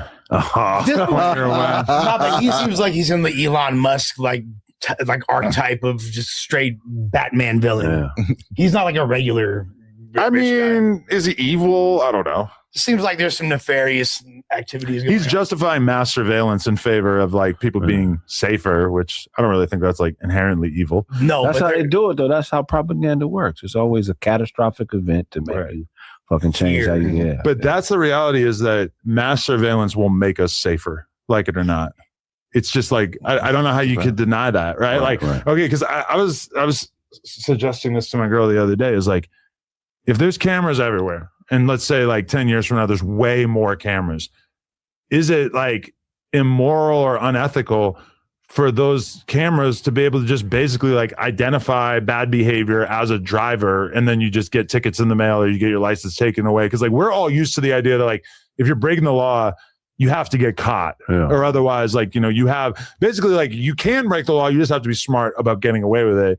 Is there a future? I think there probably is a future in which like every bad thing that you do will be assessed, like at least in public, outside of your home. Yeah, that's great. It sucks for people from our world where it's like, I can do coke right on the side of the street. I just have to like make sure there's no cops looking, you know? And like we've always gotten by on that, right? I think it could be a double-edged sword though, because even though it might stop a lot of the crime and stuff, then it also makes us give up a lot of our privacy. And this government, like, you know how they can be, like they can try to invade on your privacy for as much as they want for their own personal gain. So it might not just be a crime stopping thing. It could be you're losing your privacy. They know a lot about you and they can fuck you in the end anyway. Here's the problem, right? I'm reading this book called 50 Philosophical Classics. And there's a chapter with a guy who his whole philosophy is on simulation. And he talks about the hyper real versus the real, right?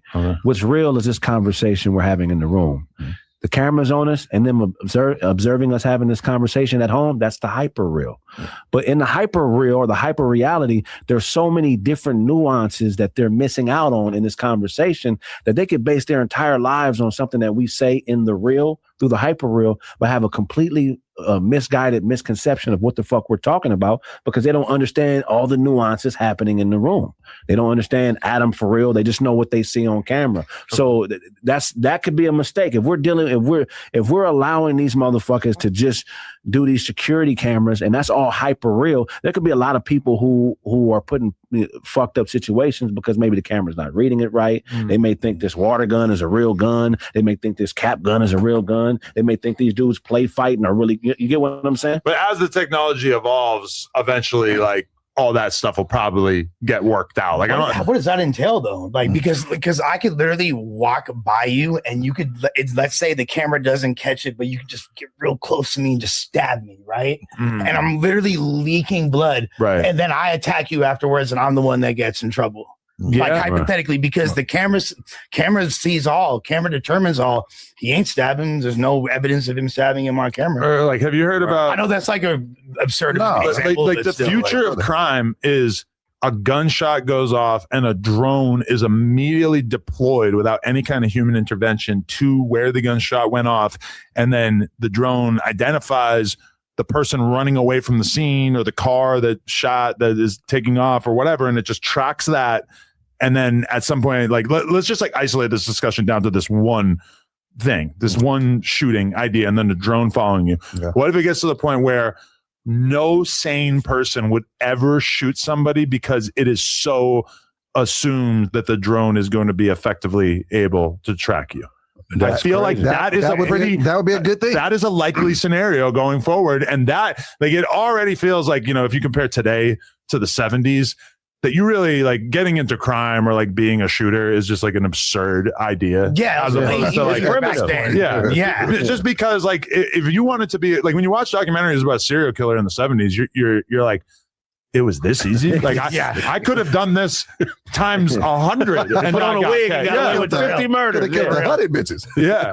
And now it's like, you know, like you want to shoot somebody. Like, you know, there's been like when the homeless guy was sleeping outside of my house and I was thinking about doing something to him. It was like, there's cameras everywhere in my neighborhood. Like I would never have been able to consider really doing anything that crazy. See like the logical snafu with like what you described of basically like Patriot missiles using precognition. Like at a certain point it's going to be like, it's going to preemptively attack us because it thinks we're going to attack. But it's not going to attack. It's just going to track you. Yeah, but but where does that end essentially? Because I don't think they're ever going to let the drones just kill people because we think that they might have shot somebody. But here's the thing, though. Why would that ever be the case? They just recently passed some autonomous driving and technology initiatives recently where, you know, like in trucking, all the trucks are going to be self-driving trucks. That's going to go over to the fucking drone thing.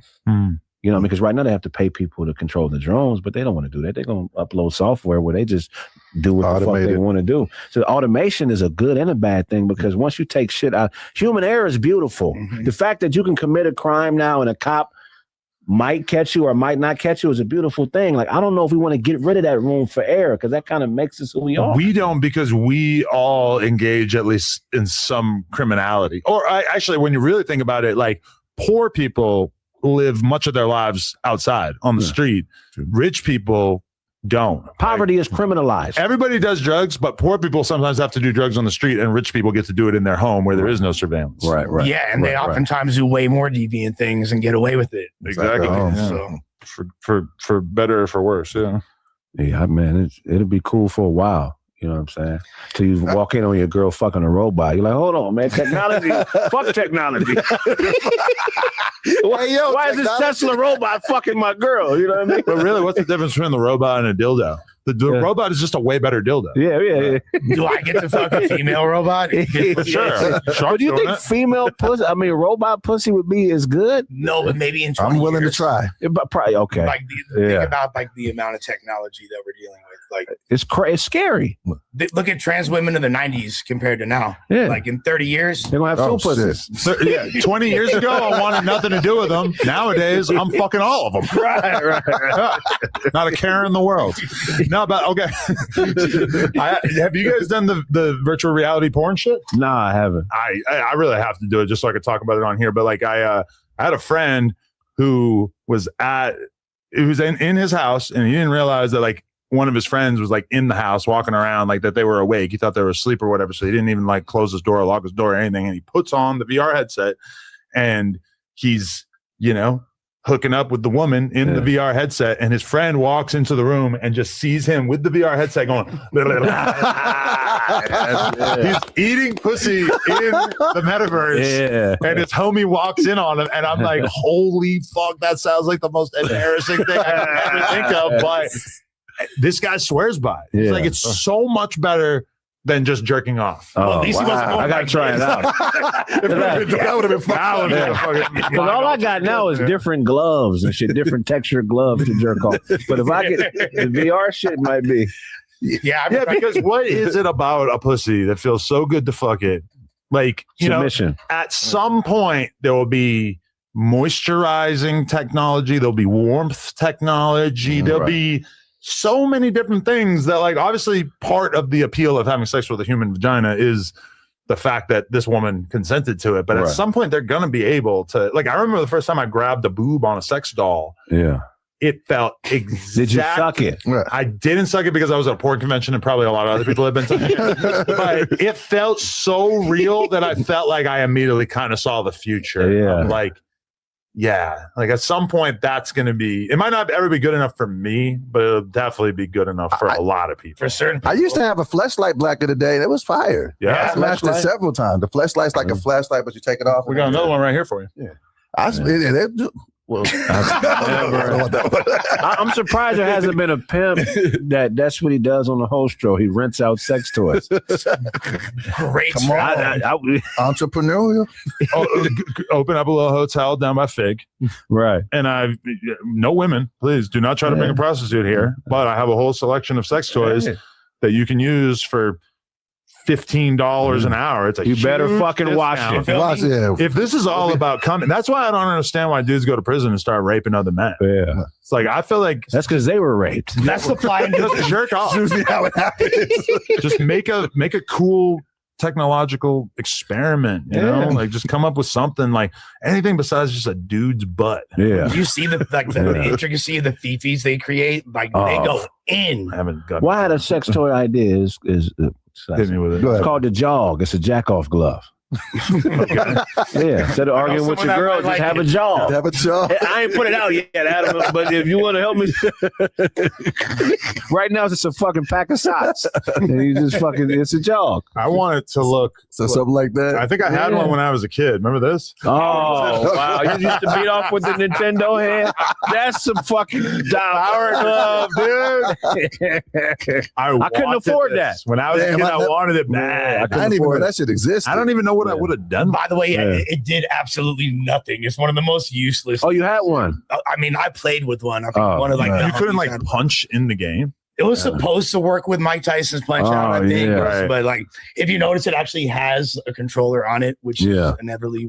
I mean, I think the first like home console video game I ever played in my entire life was Duck Hunt. Which, if you really think about that technology of being able to point the gun at the screen and have it actually register, top tier, kind of impressive. Hey, and the pad, getting a beat from the computer, Nathan. Remember the running pad? The power pad. Yeah. The only way to play 3D World Runner. Oh my God. Is that the one where you can do the track and field shit where you can run on it and jump and shit? There's track and field as well. It's weird they were able to invent that so early on. Well, you know, they say all technology is military first, and it comes out like 20 or 30 years before in the military. So military and then porn. Military porn? Well, like, no, but for real, like, they'll use technology to basically kill people. Right. And then at some point, they'll use technology to distribute porn. And then it'll, like, trickle down to everything else. That makes sense from a CIA perspective because you want to see what the fuck people are up to. Everybody's going to watch people fuck. Well, really, just like that's like the internet. Like when the internet came out, people were like putting porn on the internet pretty much like immediately. Like a lot of people, that was their first use case for it, right? And although none of us believe in like gatekeeping, it is good to monitor people that are doing extra nefarious weird shit, right? So, I mean, the weirder the porn search, the more likely this is somebody we need to pay attention to. Look into this motherfucker. So that makes real fucking sense. I'm gonna research that.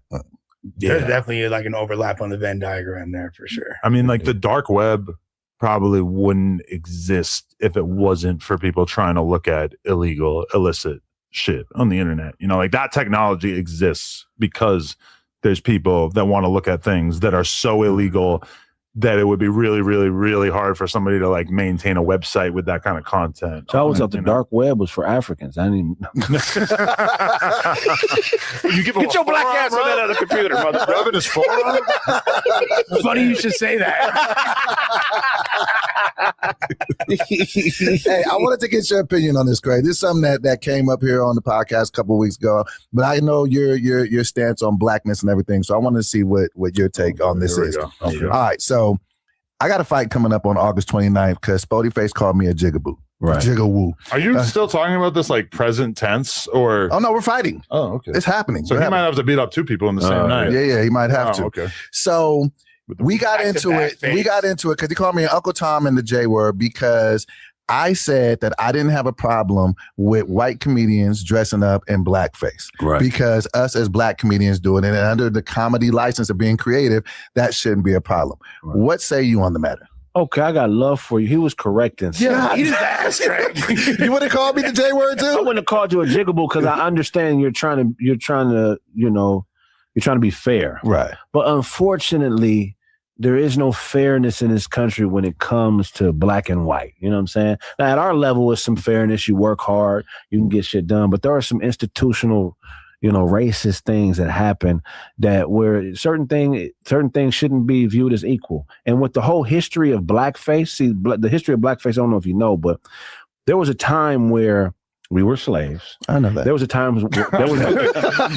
a time when white comedians from New York would go to the South because they had comedians that were slaves, and they would go to the South and watch these comedians do shows for their communities, and they would steal their acts and go back to Broadway and put blackface on and do the exact same exact same comedy acts they seen these slaves do in the South. They would go back to New York and they would do it on Broadway, and they would steal their jokes, steal their whole act. Swagger jacket. And they would put on blackface so they could be more convincing to the white audience that this is what these N-words niggas do down here down South. But is there any expiration date on when we're just going to be like, okay, that was offensive then, that was terrible back then, it really probably hurt a lot of people. Is there at any point that we could just let this shit go? Because I ain't never letting this shit go. But what do you say about this then? What do you say about the white people who say that when black people dress up in whiteface and make fun of white people, that's racist to them too? We just feel like we can't tell you that that's racist. Black people, non-whites can't be racist in this country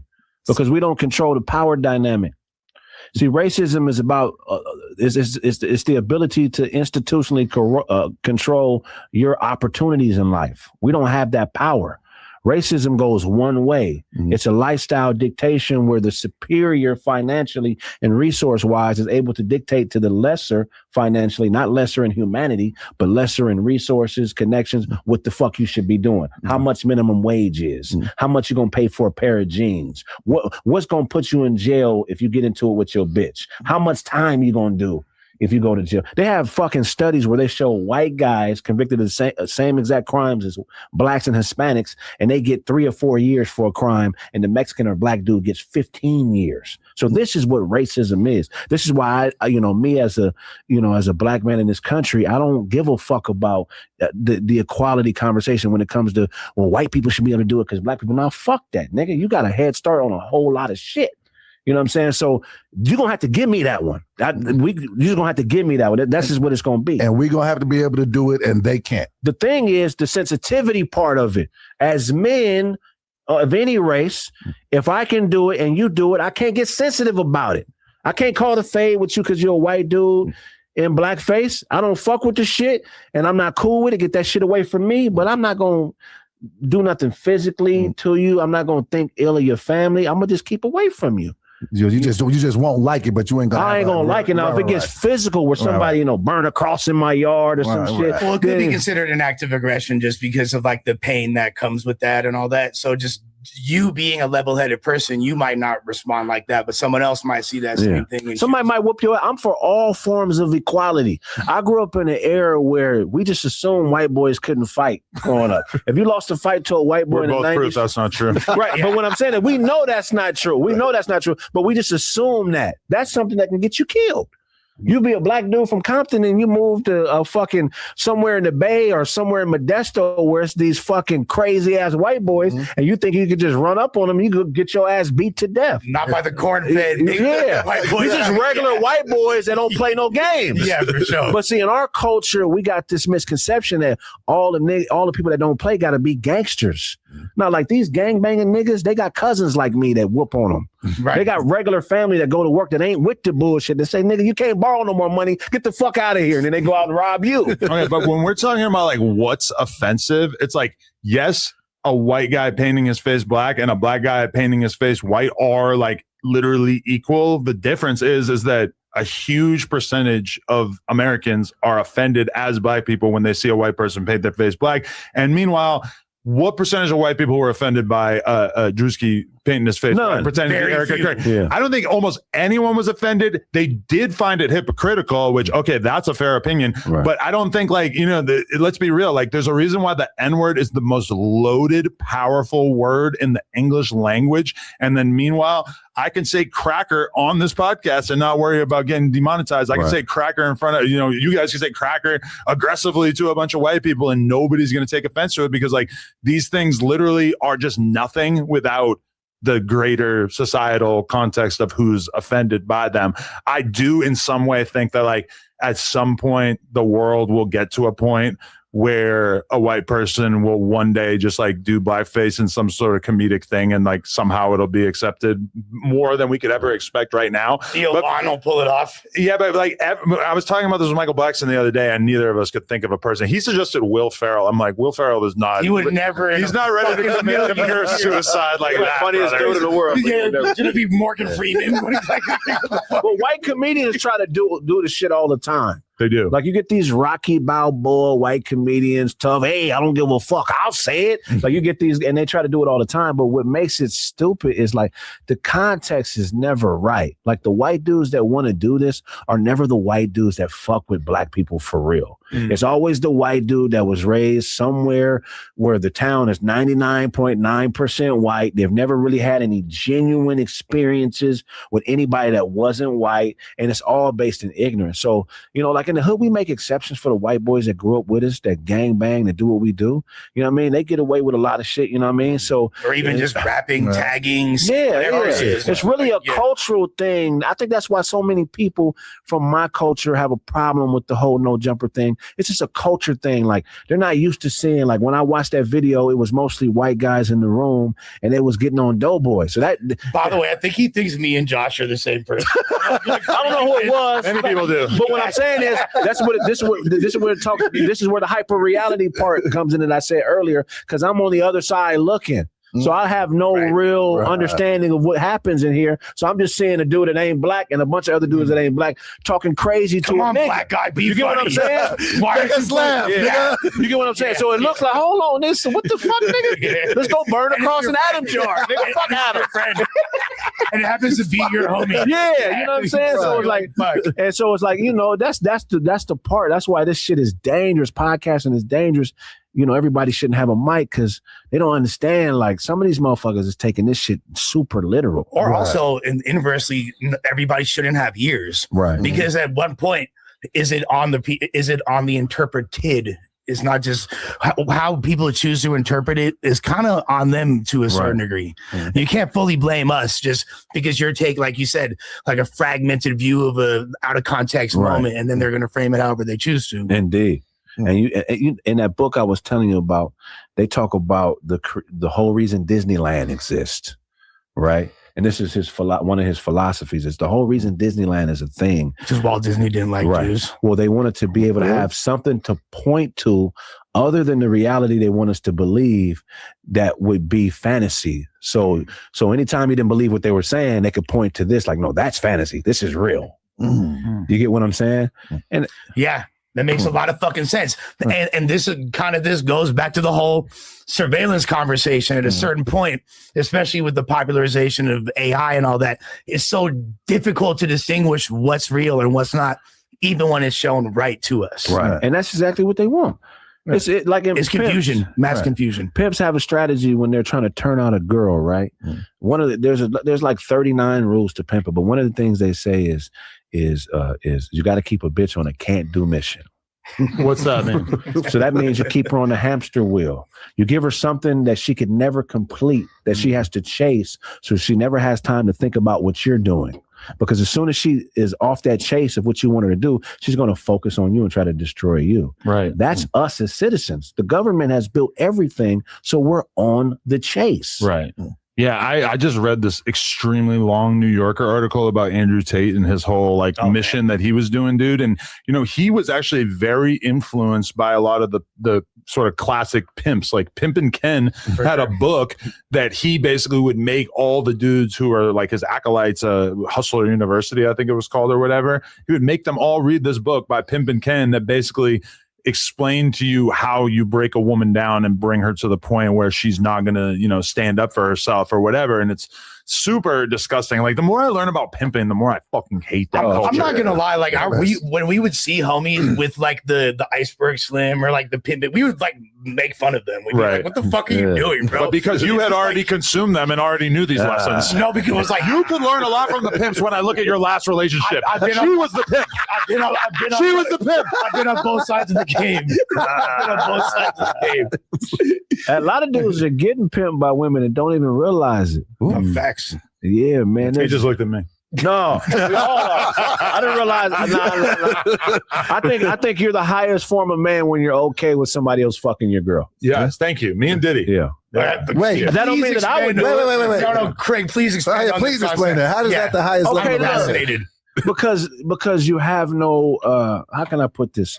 So like in India, they have these yogis and shit, right? And the highest form of these yogis or these thinkers are the dudes that are bums. That sleep on the street. They have no ties to anything, no woman, no finance. Everyone's just fucking their bitch. You know what I mean? So the reason that's the highest form of man is because you're not controlled by your desires to control people. You're just letting shit happen how it happens. And if you're in that state, nobody could ever fucking get to you. You know what I'm saying? So allowing people to fuck your bitch is one step towards nirvana. Well, no. Okay. Literally, you are genuinely unbothered about the thing that like almost every dude would be like extremely upset / terrified by. It does say something about you the same way that the guy who's happy, you know, eating barely anything and like sleeping on the street or whatever. When you think about like a monk, I understand how that is, you know, a thing. Like for me, it's purely capitalistic. It's purely like, oh, this is like profitable. Maybe we should do this for a few years. But I mean, I could understand. I mean, that is the weird thing about it is I know porn couples, like we are like that for content.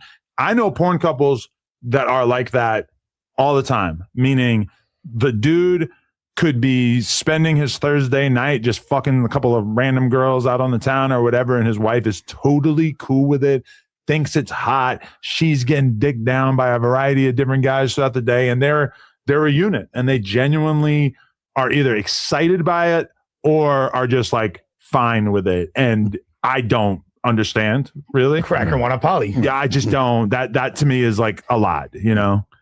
Yeah. That's hard for me to imagine having that kind of communication. When you think about it and you break it down, not saying that I'd be okay with somebody, smashing my wife. I don't know. But when you think about it, though, it really is hypocritical by men because most men hypocritical by most men because most men would be like, I'd never let another man fuck my woman. Fuck that. I'm a man. But those same dudes probably cheat on their chick. Right. Like, you know what I'm saying? So you'll go out and be able to bang your chicks behind somebody's back and be dishonest about it, but then you'll be mad if your chick is honest and tells you. I agree with the honesty aspect of it, but there is like physiological differences between men and women cheating, right? Like clearly. Based on woman can get pregnant. Well, yeah, just based on our anatomy. Right. Well, I'm just saying just based on the fact of saying I would not be okay if other men slept with my woman, but I would be okay sleeping with other women. That's just stupid to me. What if it's forcibly? Well, that's not like. What if you make your girl lay in the bed with you while you cheat on her? Is it? Stop crying, bitch. Kick back. What if you do it in a really nice way? You get her a whole little setup. You got a little recliner. There's like a foot massager. You make her a Long Island iced tea.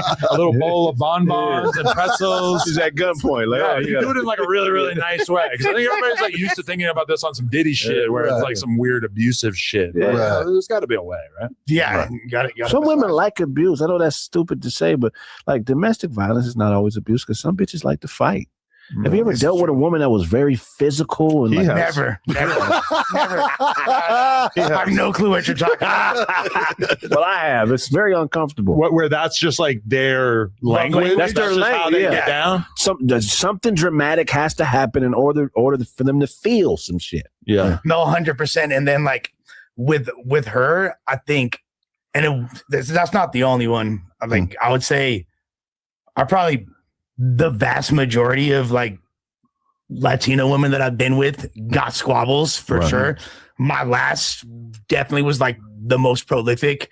She could give Tyson a run for her money on an angry day. We can't normalize that. We need to take the sexy Latinas who are abusing their men and we need to deport them or at the very least imprison them. For sure. There's kind of like a hot element to it, 2 degrees. See, okay, that's why I'm saying. That's why she's your pimp, is because you liked her beating you until it got so extreme that you couldn't come into work for a week. No, I definitely like the feistiness and the spiciness. I think you just like knowing that she likes you. The passion. Well, yeah, there's probably an element of that as well. Like, because that's the quickest way to know a bitch don't fuck with you no more is when she don't care, when she's not tripping on you. But is that care or is that grooming? No, I mean, she's trying to turn you into a bitch. It's definitely predatory. Yeah. Sure. I was once in a relationship where a chick put her hands on me a couple times, but in my mind, I thought like I was okay with it because it was only in times where I got caught fucking around.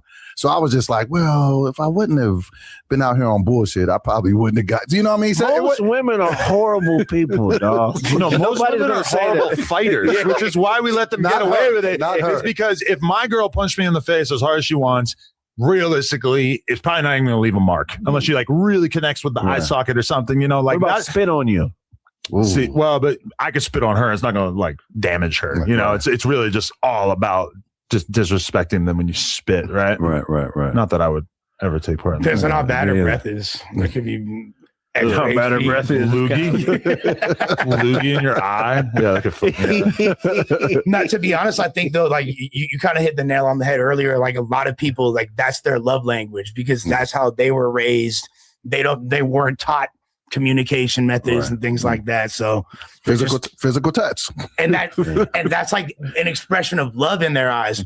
So for me, I think I have like me having that understanding. I was probably more tolerant than I should have been in certain instances. Definitely. Yeah. It really like suggested that you had no self-respect at a certain point. Like, how does he just keep letting this happen? And then he's coming on the podcast and he's lying and telling stories about, oh, these Mexicans were fighting in the park and I tried to break it up and one of them slugged me and shit. And it's like, we all are sitting there like, yeah, right, okay. It wasn't the girl who's been beating the fuck out of you for the last couple months. Okay. No, once I'm like making up excuses like battered housewives, like, oh, like I was trying to clean up the dog shit and the pooper scooper fell out the sky and gave me a black eye. I fell down a flight of stairs. yeah, literally. Like I fell up a flight of stairs. That's why I have a black eye. Wait, that doesn't even. I've been in that situation, so I can relate. It's very embarrassing. You don't want to tell people. Yeah. Well, also like you have a protective instinct too. Yeah. Right. Beyond that, it's like, yo, like it's damn near. It's like you don't want to snitch on your crimey. Right. But I don't really see how I could be in a relationship with a woman who is really doing damage on me, because before I get my ass beat by her, I'm gonna beat her ass. Right. Like I would just like if I was in a relationship with a woman and she punched me as hard as she could in the face, I can't help but think that like my animal instincts would just make me punch her pretty fucking hard as like in the face as well. Like I feel like, and then boom, the cops get called and I'm going to jail. But add this caveat to it though. What if you got caught cheating? So what if she catches you in the act of cheating? Care. And then that's why she hit you. I kind of earned this. Like, she wouldn't have hit me if I would have been to that for sure. Yeah. She was getting mad over legit things. Right. They say like 90% of the time I was on bullshit. Right. It was. You weren't cheating though. No, it was a bit of a crass reaction or a harsh reaction. She got super mad at the 20v1. That didn't even happen just because you content. You already broke. Right. Okay, yeah.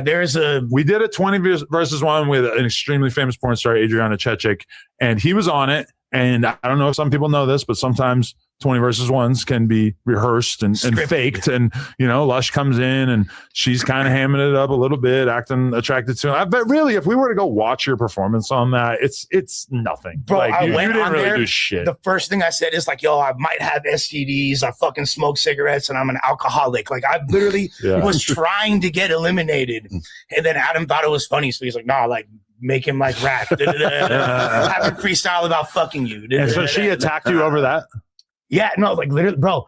I came home and the door was like the extra lock was on the door. So like to track, you know, like predatory tracking, surveying my movements.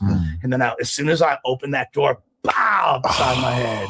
Oh wow. You feel me? And you didn't fight back. Did you ever fight back? Casamigos upside the cranium. Oh, did you really? Bro. House of the homies. Thank you. No, did I look? Is okay. When you were talking about did that instinct kick in? That instinct is like survival instinct. Like stop hurting me. Once like the threat is subdued, I wasn't like trying to get my get back on a 5'2" Guatemalan. If the threat is actually genuinely subdued, but also like a lot of times the best way to make sure that you don't incur more damage would be to show them like, hey, I'm going to hit you back. Yeah. The cold part is like she's been in other relationships that were abusive and I wasn't going to. That's the problem is all these Mexicans are letting her do that shit. I wasn't trying to perpetuate those patterns. And did you think about going and beating her after Wack exposed that she was fucking his friend? Why would I give a fuck about what, first of all, wasn't true, and why would I give a fuck about what my bitch does after we're not together no more? How do we know? Everybody gives a fuck what their chick does after they. We all care. Not really. Like sometimes you're like happy about it. You're like, take her off my hands. Nah, like, I'll be going crazy. I wouldn't have even given that any reaction. The reason why I did was more like, whoa, I feel like what Brick Baby was going through. People are going to go to do whatever they can to try to attach themselves to this motion because I got a name. Indeed. So whatever you got to do, you feel me? So I'm more like, damn. And I'm more looking at my bitch like, oh, you stupid as fuck. You feel me? Like to even allow this to happen, allow this conversation to exist, because now somebody else is entering the chat that would have no business being there. Do I give a fuck about someone fucking on her? No, I hope she's happy. I wish her the most orgasms. We're not together anymore. I'm doing me. She could do her. You feel me? I had an ex-girlfriend that I dated for 2 years when I was younger, when I was like 22 or whatever. And she would like try to upset me by hitting me up periodically because I like dumped her in a pretty dramatic way, like really hurt her feelings and like fucked her up by leaving her. And she would hit me up anytime she did some whore shit and just tell me Like the first time that she let a guy fuck her in the ass, she just like straight up texts me, tells me all about it, just to make me mad. And like, even like, I remember after we'd been broken up for like a month or two, she told me like, so I've had sex with 23 guys since we broke up. And she wasn't lying. I knew some of them. Some of them were guys I was like hanging out with at the bar and shit. It was pretty awkward for me. And she wasn't lying. That didn't piss you off? No, it did. It made me super mad. Like, but also like, I wanted to be free of her. That I like, she was telling me this stuff, and then in the same breath would basically be like, so if you're so mad about it, why don't you come over and fuck me right now? But I was so determined to get out of the relationship that even though I'm like, I have a thing where the bigger a whore she is, the more turned on I am by it. So when she's trying to upset me by telling me that she fucked 23 dudes in 2 months, I'm literally like reading the text message with a fucking throbbing boner. Like, oh my God, this fucking pig. Yeah, like, I mean, is that weird? She had big tits with a either tight you're ass. weird or I'm weird, because like my last relationship, the last serious one, we broke up like a year and a half ago, whatever. Like I hit like with Envision, because I had heard, because she was from Sacramento, I had heard that she was fucking with somebody that I knew. And the thought of that shit was driving me, just because I would not want to, but I would just envision her fucking this dude. And I'd be like, I would be losing my shit. Would you see his ass in the vision? No. Wait, but okay. If I let's say she left me and she tells me some shit like that, or even if I just like knew about her fucking a guy or two, I would have been hurt. I would have been sad. I would have been upset. But because I wanted to be free of the relationship so bad, I was actually kind of hyped, because I'm like, listen, if you fuck 23 guys since we were together, to me, that really tells me that like you're putting a lot of space between this. Like I'm free. Like I had to do a lot to get over this. Yeah. So we had different mind states. No, but Doboy, there's exes. so I have ex bitches. I wouldn't give a fuck if they're getting blow banged right now. Like literally, I don't give a fuck what. And then there's others I still like have a degree of affection for, but I still really wouldn't. I feel like once you're out of that sequence and there's no reason to really give a fuck. But yet my ex still is hopping in Instagram comments of random bitches she thinks want to fuck me and threatening them. So for someone that's so over shit, like I don't even know. Clearly, she's at a level of derangement that nobody else can compare to. She should be imprisoned and or deported. Do you feel like it's really do you feel like it's really over now? So I mean, do I feel like it's over now? Like we're not together, but like that's the thing. That's been my friend for a long ass time, like through multiple relationships and shit. It's like she's gonna like always be in my life in some capacity. Like, would you let public perception at all sway if you got like? Would you ever let that stop you? Like, man, motherfuckers gonna look at me like I'm a weenie if I get back. If I gave a fuck about that, I wouldn't have gone with her to begin with. Gotcha. Okay. You feel me? Because she had porno out there and stuff. Just like both of us have a lot of baggage. She banged like Be Real probably, or with like both of us have baggage. You feel me? Like just as long as it wasn't DJ Muggs. I almost said that, and I'm like, DJ Muggs is not like recognizable enough. So in my mind, I pivoted to Be Real. Imagine the cipher my Eskimo brothers would have. You know what's crazy about that? That you probably don't feel it this way, but this is probably she's trying to destroy you. But people don't look at it like that. But she's literally hitting up me and Josh and telling us, telling us that you're smoking fentanyl. Tight. She sent us videos of her going around the house and showing us like a bunch of like used up drug paraphernalia. Like that's what she was doing. She told me, Jackie say it wasn't me. She told me you guys used to go fishing at MacArthur Park. Yeah, exactly. Yeah. Deep sea diving. Deep sea diving with like the icicles. You just carve the little circle. Not Germ actually is a great person. Oh God, bro. No, she is. That's her name. Germ. Yes, and yes, she has them. I think it was free. No, but I think that I just did not bring out the best in her, and it was just a combustible relationship. You need to be with a delicate woman who will not beat you. Yeah. I definitely think that the love language that I respond to is a little bit less violent. That would be good. You know what I mean? Start. I think that's like more conducive to my growth, but I also understand that like I'm very aggravating. So, you know, it is what it is, but I don't want to like perpetuate this negativity. You say you understand that you're very aggravated? Yeah. Oh man. Yeah, because she's convinced him that she told you that? My bad. I mean, no, for sure. No, she's convinced him he doesn't deserve any better than her. No, you ever heard of the field technique? Huh? The field technique. What's that? So it's psychological torture. A lot of bitches use it, especially like pretty bitches. So it's an acronym, PHIL. The P is for what the fuck does the P stands for? The P is for, God damn it, I went blank. You want to look it up?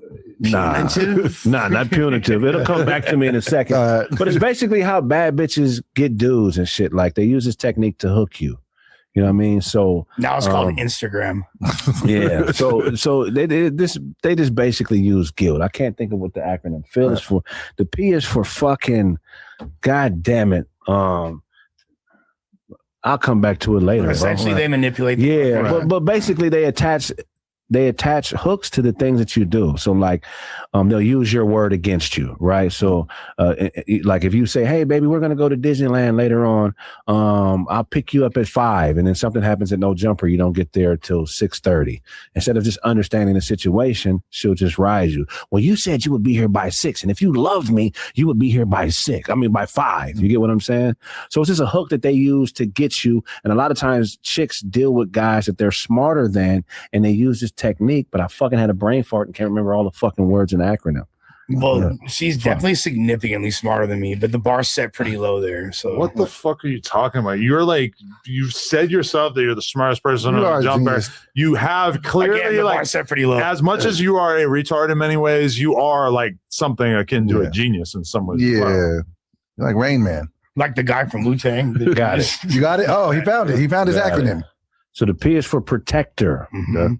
So they'll put themselves in a lot of situations where you have to protect her. Like it'll be some shit like, yeah, I'm having a lot of trouble with my boss at work. He's always fucking asking me to do things, and I don't know how the fuck I'm going to do it. I think he likes me. I think he's almost harassing me. They're always in these situations where when they tell you about them, it's prompting you to want to protect her. Mm-hmm. And it's on purpose. It sounds a little bit familiar so far. Right, okay. Right. The H is for hero. So once they get you on the hook for trying to protect them, then they say things to prompt you to want to step in and be the hero. You know what I mean? My boss is giving me less hours because I won't fuck them. I don't know how the fuck I'm gonna pay my rent. You know what I mean? So now she's low key prompting you to want to step in and fucking put your cape on. Right. The I is for integrity. So the integrity part is, well, they'll start using your word against you. Like I said earlier, when you said you love me, if you love me, you would do this. You don't really fucking love me. You don't really fucking care about me. If you did, you would do what you said you would do. Mm-hmm. And the L is for love, and they lock it in with the love. But it's called the PHIL technique. A lot of bad bitches, and I've dealt with a lot of bad bitches, they all use this shit. Guess what? The ugly ones are doing it too. Yeah, the ugly ones too. Yeah. The fat ones too. Yeah, I would know. The tortoise have since adopted this behavior. Because they're the weakest sex, right? The weaker sex physically, not mentally. They're smarter than us. But imagine being the weakest nigga in your crew. And you imagine being a scrawny dude and all your crew is big ass fucking 6'5", 300-pound monsters. How you gonna get these niggas to do what you want them to do? Statistically, I don't think they're smarter than us. You don't? In what way though? I think like the when you look at like almost any field that requires like immense knowledge and education, that men typically rule those fields. And I can see that. Also, weren't they kind of like restricted from a lot of education for like hella centuries and stuff? Not in any of our lifetimes. So do you think that men are better at getting their way from the opposite sex than women? Because I feel like they get their way with us. They get their way with us more than we get our way with them in general.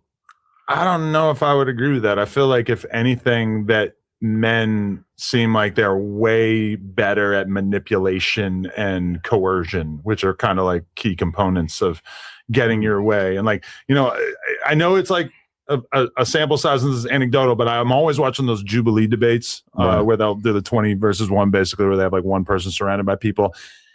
And I don't know if it's just like smart women want to do other things with their time, but I'm always kind of astounded by the fact that the women are always like noticeably like 20 IQ points lower than the dudes. Right. Like it really stands out to me a lot, and it really like makes me. But I also I feel like Jubilee debates can't be the barometer. Okay, but when it comes to debating, when it comes to like this sort of like fierce conversational, like debating, once it gets to like a really extreme degree, is basically like a sport. And when it comes to like strategy games or whatever, like I play poker. poker is like almost every great poker player is a dude. For sure. 95% of the people who play the game in the first place are dudes, but then when you really look at the upper echelon, it's probably even more. It's probably like 99%. Except for that one girl that cheated with the thing in her butthole or whatever. That is so not even close to what happened, but also she sucks in general. And she's the homegirl, but she doesn't know what the fuck she's doing. But like chess, you could say the same thing. I'm like pretty into like Scrabble, like everyone who's good is a dude. Like when it comes to like applying yourself and like taking something so serious that you make it like your identity, feel like men gravitate towards those. So even if women could have like an average higher IQ, because let's be real, also a lot of dudes are so stupid that they could barely get out of bed in the morning. But I think like men's intelligence tends to be more polarized, like idiots and geniuses, whereas like the average woman veers more towards the middle of the graph. That's like what I've read in the past. Right. Well, that makes sense. I see your point. I see. Your point. But I think bitches are dumb as fuck. But I do think women are more manipulative than men, though. So Like, women at least speak in my fallacy, bro. They don't speak logic. They speak fallacy, and they get men to accept it. Right. You know what I'm saying? So, like, when you argue with a woman, right, there's many fallacies, but one is called an ad hominem. Mm-hmm. And that's when instead of sticking to the point that you're arguing about, you talk about the faults in the other person. Mm-hmm. You get what I'm saying?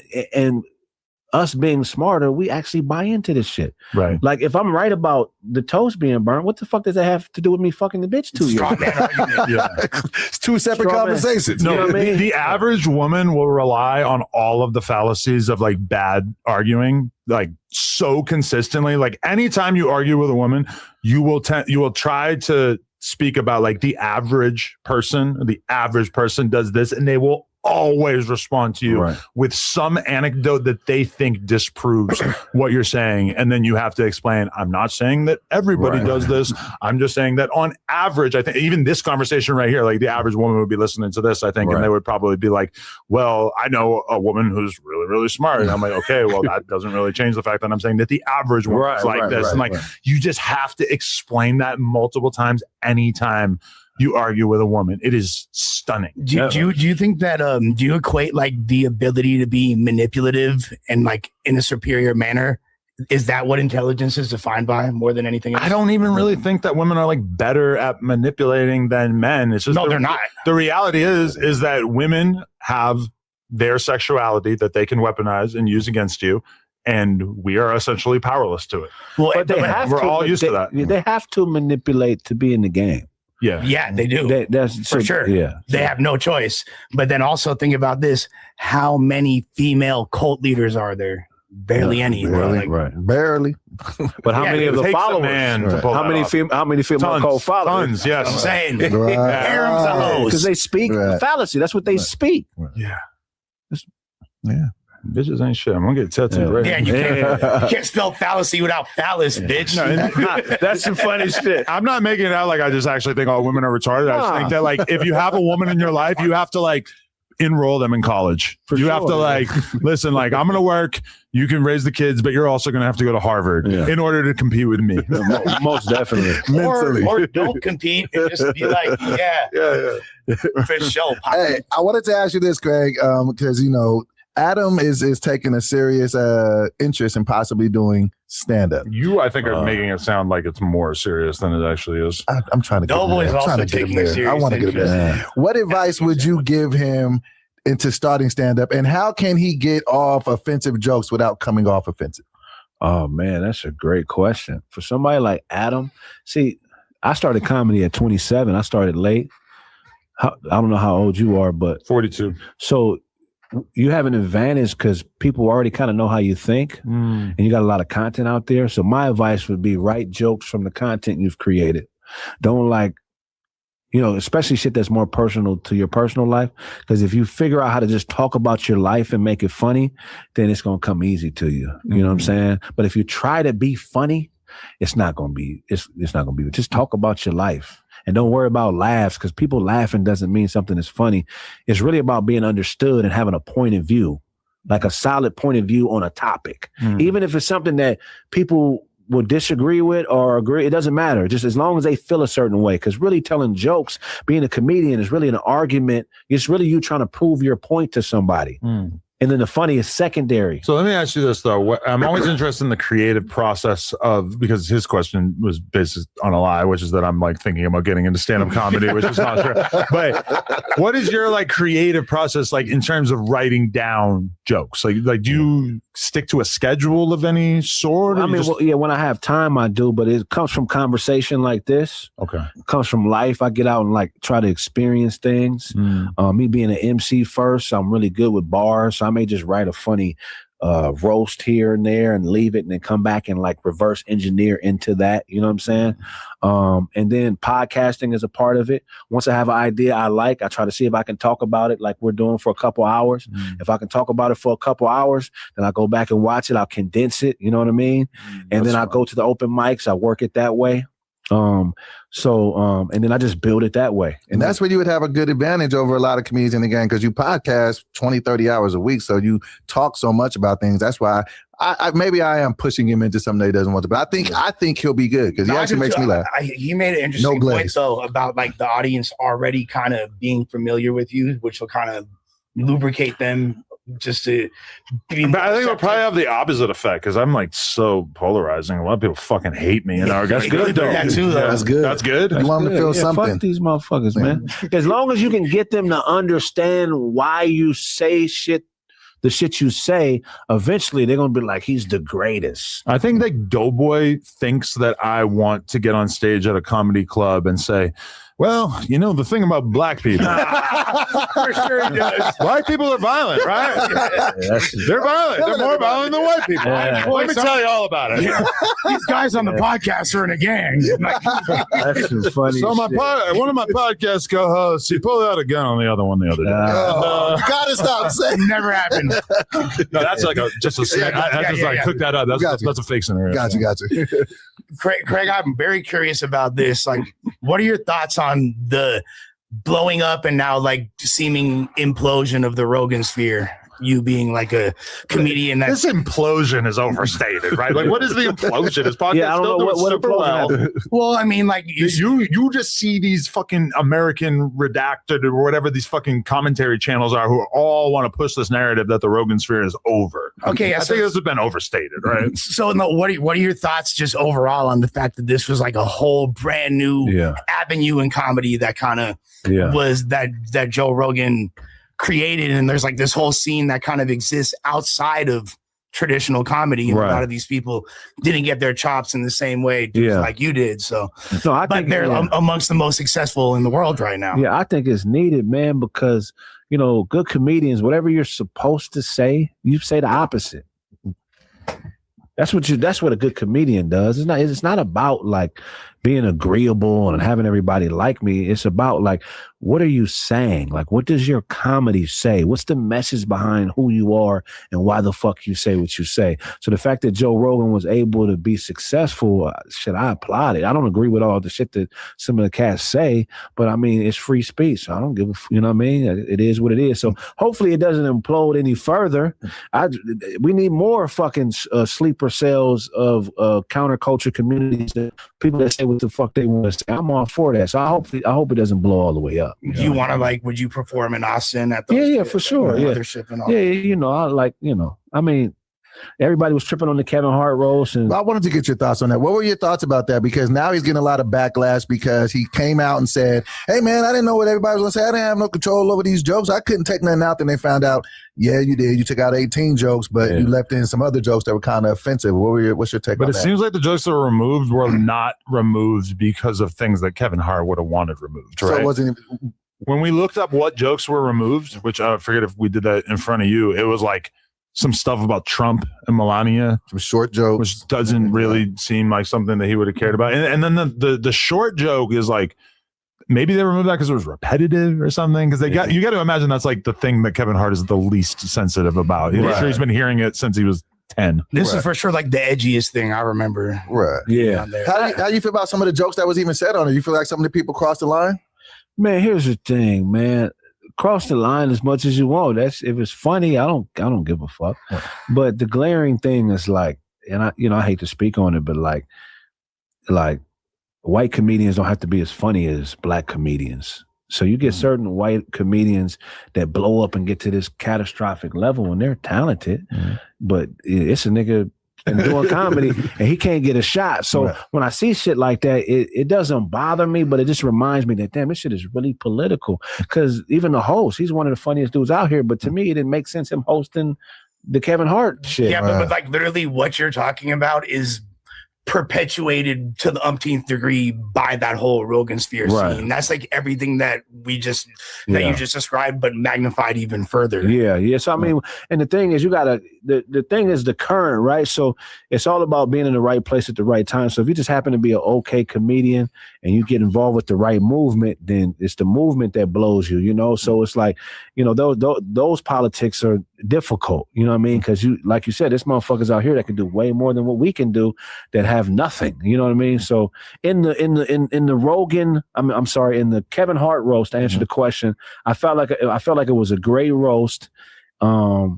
I felt like the gay jokes were a little bit more like disrespectful to me than the black jokes. What? Really? Like The Rock. I was a gay man? Or? No. If I was gay, my boyfriend would be here. Really scathing. Yeah. If I was gay, I'd have a Chippendales dancer on my lap right now.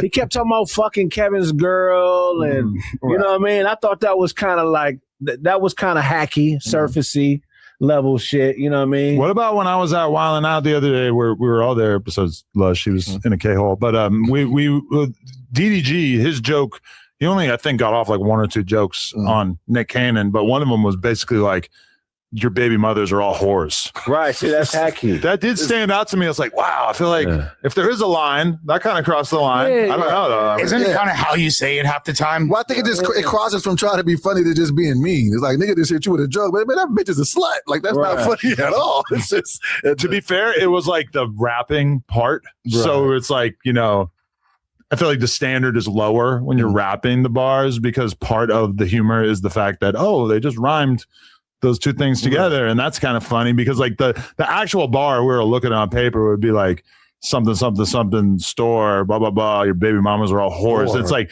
if that was just a joke and it wasn't forced to rhyme as like the rap thing, then nobody would have even considered it even sort of a joke. But you put it over a beat and rap to it, it's kind of lit. Yeah. Well, not all fake though, man, because all this shit seems so rehearsed now that I've actually been in the it's not rehearsed, it's all improv. No, I just got my dick back.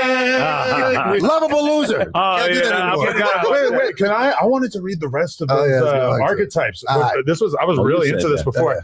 All right. The neurotic. Anxious, tightly wound, and worried. They demand that things are done their way and often use manipulation to control their environment. Who does that sound like? Who does that sound like? Josh getting line from me too. But he's not really like an on-camera personality. Nah, Josh is part of the shit though. He's like that's Josh. Oh, okay. The dumb one, naive and oblivious. They often misunderstand situations literally and provide comic relief through pure simplicity. Who's the? There's a few pretty obvious examples. He quit 3 years ago. I wasn't even thinking about him. That's funny as fuck. I'm trying to think. Who's like the morons among us? Who is the morons here? I mean, it's hard to. Really? Is it you? Morons among us. If it's me, then we're doomed. Who is it? I want to say because it's mean. It's cool if you don't say because I agree that is super. Okay. Yeah, it's mean. I'm not gonna say. Mean. We all know who it is. So tell me off it's a camera. dumb you know who it is. Like it's for sure the dumbest person you know. It's not really jumping out to me. Here in the note. Chat. Who do y'all think? Chat. Who's the dumbest? Let him know. Who's the dumbest? Let him know. Anyways. You should just say it at this point. No, because it seems so mean. They'll for sure hurt me really bad. All right, cool. Let's do the next one. Okay, the bitch/bastard. Selfish, cynical, and highly critical. They use this sounds like me too. They use their sharp tongue and wit to point out others' flaws, often making biting remarks. Yeah, I see some of you in that. Yeah, there's a little bit of me in that. Oh, T-Rail was the dumb one you're saying? Well, I think that's who the chat is suggesting. No, I think the bastard is T-Rail more like that. He's like had the snarky remarks and contrarian, and but he's combined that with the dumb part too. But I feel like it would be like purposely oblivious. to try to like ignore. He's not really dumb, but you play dumb for the situation sometimes. Okay, and then you have the womanizer/mananizer, or manizer is the word that they wrote, which doesn't seem like it should be a word. And it says, superficial and overly fixated on sex or short-term romance. They're incredibly confident in their pursuit of partners. Now, I will say, obviously, I'm probably the most openly horny person, but I'm not like seeking out additional relationships. I don't feel like that's like a big part of that's not sharp character. I was gonna say, is that brick baby? Oh no, but that sounds actually a lot like Sharp. That sounds like Sharp. Sharp fits that more than anyone. That is like Sharp that I could think of. Okay, the materialistic ones, spoiled, entitled, and immature. They focus heavily on wealth, status, and luxury, often whining when they don't get what they want. I don't know that we have anyone like that. Have no real materialistic. We're all too broke. I feel like that would not play terribly well in this. Right. I feel like I'm super materialistic, but I just don't like have the means right to get this right. Yeah, right the now, mind of a materialist. It's a time I would have dated that say I don't have money issues, I got timing issues. In their own universe, quirky, spacey, and disconnected from reality, these characters march to the beat of their own drum. I don't know that we have that. Ricky? But this is like quirky. Very useful to me because I feel like anyone that we like thought about bringing on the channel, we could kind of like put them into these. That's how I built my show. Baskets. You did, yeah, because it creates conflict. It creates conflict, right? Yeah, so But so, do you not want more than one of each person on a podcast? Well, no, I mean, as the host, you can kind of morph into whatever it is you need to do to make this shit go. Boom. But if you have people who have those qualities, it's going to create the next, because this is for TV. Right. This is character archetypes for TV writing. I mean, this goes all back to vaudeville, right? Yeah, right. But if you got 4 people on a pod, you don't want 3 lovable losers, or you don't. No, I mean, it's all about the host. Right. You got to have a mix of a Magic Johnson type dude that these two. Right. So let me do this for the joke. Right. You get what I'm saying? Like look at the Ninja Turtles. They had very clear, defined personalities. You know what I mean? Right. Like Leonardo was like a leader. Michelangelo was hella goofy. Yeah. Like, hey, dude. Yeah. Donatello was hella smart, and Raphael was all aggressive. And those archetypes are really like clearly defined in these dudes. Absolutely. AKA the pinnacle of greatness in modern writing, the Ninja Turtles. That was my shit when one came out. I was excited. But Ninja Turtles, when I see the way that the boys in my daughter's school are still so fascinated by the Ninja Turtles, I'm like, whoever cooked that shit up really landed on something that is just so universal, you know. And like my kid will ask me questions about Ninja Turtle lore. Like she will ask me like, how did the Ninja Turtles live in the sewer? Well, that's great. And I'm like, in reality, nobody would want to live in the sewer. It's all poop and yucky stuff down there. When y'all was kids, y'all didn't used to try to go to holes. Hell yeah. Never yelling Donatello. Never. I couldn't fit through the motherfuckers. In the middle of the road. Said he couldn't fit. Oh, somebody make me the AI video of Doboy halfway through the manhole. Pause.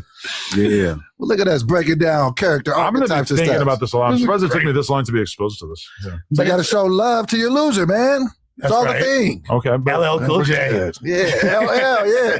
But this is also, if you look deep, because we were talking about the vaudeville character archetypes, and then it's just the different roles that people play in society, like the healer, the hero, the jester. Right, exactly. These are the same archetypes that are repeated in everyday life. Right. Indeed. Plus, in common, like if you're cooking, Adam, or you're cooking in a situation and it's clearly your day, a real comedian is just going to support you in that moment. They're not going to try to chop you down and override you. Nigga, this nigga's hot. Let's make this. Give him a rock. Yeah. I do feel like No Jumper more often than not has a different personality that might fit into one of these, but I'm not sure which is kind of like the gangster who talks about prison all the time. Right. That's materialistic because that's currency in society being tough. Okay. You know what I mean? That, and then also the fade is currency in prison. Yeah. Right. You know what I mean? So it's metaphoric too. It doesn't have to be literal, like spot on. You can replace it with things that culturally make more sense in these scenarios. Yeah. But also, this table, these microphones are a leveling factor where a lot of things like physicality are out the window. Right. And that can be very frustrating to people who's like a huge part of their identity Just to go hinges on fight. being Right. You weren't thinking of Crip Mac as the dumb one, were you? Well, how would I ever know? Were you thinking about Duno? No, he's a dumb one, but that's not disrespectful. It's not disrespect. It's not disrespectful in the That's- world of comedy. But he's our Chris Farley. Yeah, because it's He's actually, fat. He's like everything he does. He's like kind of hilarious, like without even hearing a word he's saying. Just him moving around is funny. So he's the dumb one, and he's also the in your own universe.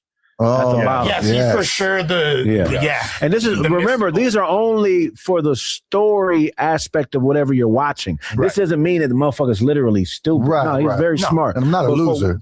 For people to follow what's going on, this is how they're perceiving him because this is how they're trained to watch TV from years of watching TV. But also, I feel like Doughboy, I wish that you would have like told us this shit beforehand because you're like educated in comedy. Like the way Craig broke it down, would have been like, yo, by the way, kind of my thing is like I say goofy shit and like I'm halfway serious and it's funny. And I guess it took people a little while to figure that out. I kind of already knew that, but I feel like it would have been a bit of a softer landing because like the Rick Ross like gangster persona and like never worked. blood dope. I watched it, bro. I watched that episode. I'm sitting there with my glasses on in the grill. Hey, like, niggas ain't finna keep calling me no bitch. Why you calling me a bitch? I ain't call you a bitch. Man, fuck this. I don't even know how to talk tough right. It's the funniest shit ever. I ain't call you a bitch. I said it tough though. I ain't call you a bitch. I ain't call you a bitch. Are you gonna call me a bitch again? You gonna keep calling me a bitch? Well, I'm gonna keep not calling you a bitch. How about that, nigga? That was really, really funny without trying. Y'all got gold on here, man. Dude, I feel like I missed out on a lot in society because last night I watched Patrick CC's new video about Key and Peele, who I could have walked by them on the street prior to yesterday. I wouldn't have known who they were. I never saw it prior to like watching that documentary. I just had never been exposed to it in any way. Like, and I was looking, it's like 2012. It was on there for like 3 years. Just never saw it. Well, you for sure know who Jordan Peele is. Yeah. Now, yeah. Like, but you didn't know. I knew he was a director. Oh, okay. I didn't really. That's know about, crazy. Yeah, I never got exposed to it. Really? Yeah. You never seen Get Out or Us? Or I actually found out about what Get Out is about last night watching this little documentary. Such a dope movie. Oh, wow. It Super sounded dope, right? insane, which now I understand a little bit about why so many people like mentioned it to me over the years, like accused me of like being something from that show or something. The sunken Basically, place. just like a complicated way of calling me. You know, a lot of racist. black people really think you work for the CIA. Like in the hood, like, be careful, man. I'm telling you, J. Edgar Hoover is his uncle. People in the building. Like, man, I don't know about that. It doesn't help that my family actually like worked in politics for a long time. And like, but then I did like, people always would tell me that my dad was like a Mason, a Freemason, whatever. And then my dad actually came on the podcast and it was like unbelievably obvious that he was not a Freemason. And somehow that didn't really like stop any of these I think the last name thing kind of throws that off a bit. threw it off. Yeah, I just have like a cool last name. Yeah. Even though really it's just like a French last name that means big house. For sure. Just, like, really doesn't designate you being part of the Illuminati because you have a last name like that. But It means that you're the Bohemian Grove. Does the white Illuminati have to? Do they have to fuck you in the ass? Because all Yes. black people. The way to make it, You're not getting away from the ass sexes. So all Illuminati is It's doing. gotta happen. I was penetrated. Wait, so I was wondering, so how long have you been on Corey Holcomb's podcast? And like, how would you describe your role on that? So I'm just a co-host. Okay. No, Corey Holcomb is a legendary comedian. You know, man, he pretty much is like counterculture at his peak. You know, whatever you're supposed to say, he doesn't say it. So I've been fucking with Corey on his show for about 6-7 years. You know, we met at the Improv. One of the traditions in comedy, we all go to the Hollywood Improv on Monday nights and we just roast each other for hours outside. Really? Most of the time, we don't even go in the club. We just be outside murdering each other for hours. And that's how we met. Yeah, that's fire. Oh, yeah. Yeah. So that's how we met. He invited me on the show. And I've been co-hosting ever since. That's like his show. I'm just a co-host. I'm just like the voice of reason on the show, kinda. Okay. Yeah. So Because I'm gonna be honest with you, like I don't really think I knew who Corey Holcomb was until Flacco started making all these videos trying to tear Flacco him hates down. his ass. They have a fucking really evil beef going. Yeah. Right. Corey the type of guy where if you started, he gonna finish it. He don't give a fuck about about none of the bullshit. Who do you So think is up in that beef? I ain't really been paying attention. You know what I'm saying? Here's the thing: the 5150 world is we always got something going on. You know what I'm saying? So the shit that Flacco was saying is just exaggerations and lies. You know what I mean? So like accusing somebody of being a PDF when that's not true. And we say jokes and shit, but ain't nobody no fucking PDF. That's like the worst thing you could be. Right. That's a murderable offense where I'm from. For sure. So to accuse somebody of that, not being their face, not have no paperwork, and just put it out there, to me, that's bitch nigga behavior. Now, I don't know Flacco personally, but I'm just speaking on any guy that accuses somebody of something that heinous without paperwork.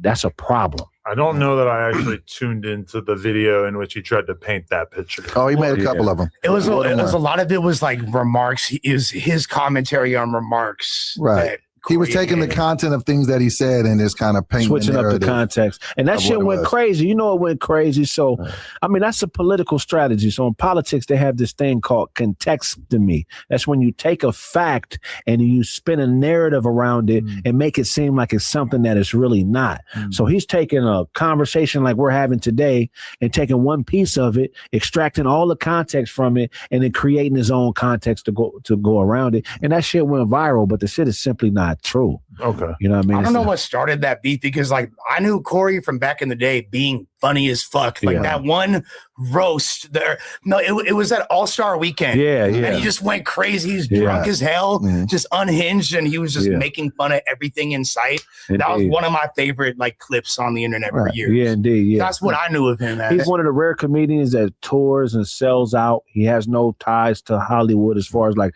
he's independent. So if he was a rapper, he would be like what's the dude from Kansas City? Tech Nine. He'd be like Tech Nine, where he don't answer to nobody. Can't nobody tell me what the fuck to say. I do what the fuck I wanted, and he really is having his. You go on the road with him a lot? Nah. I got my own thing going on.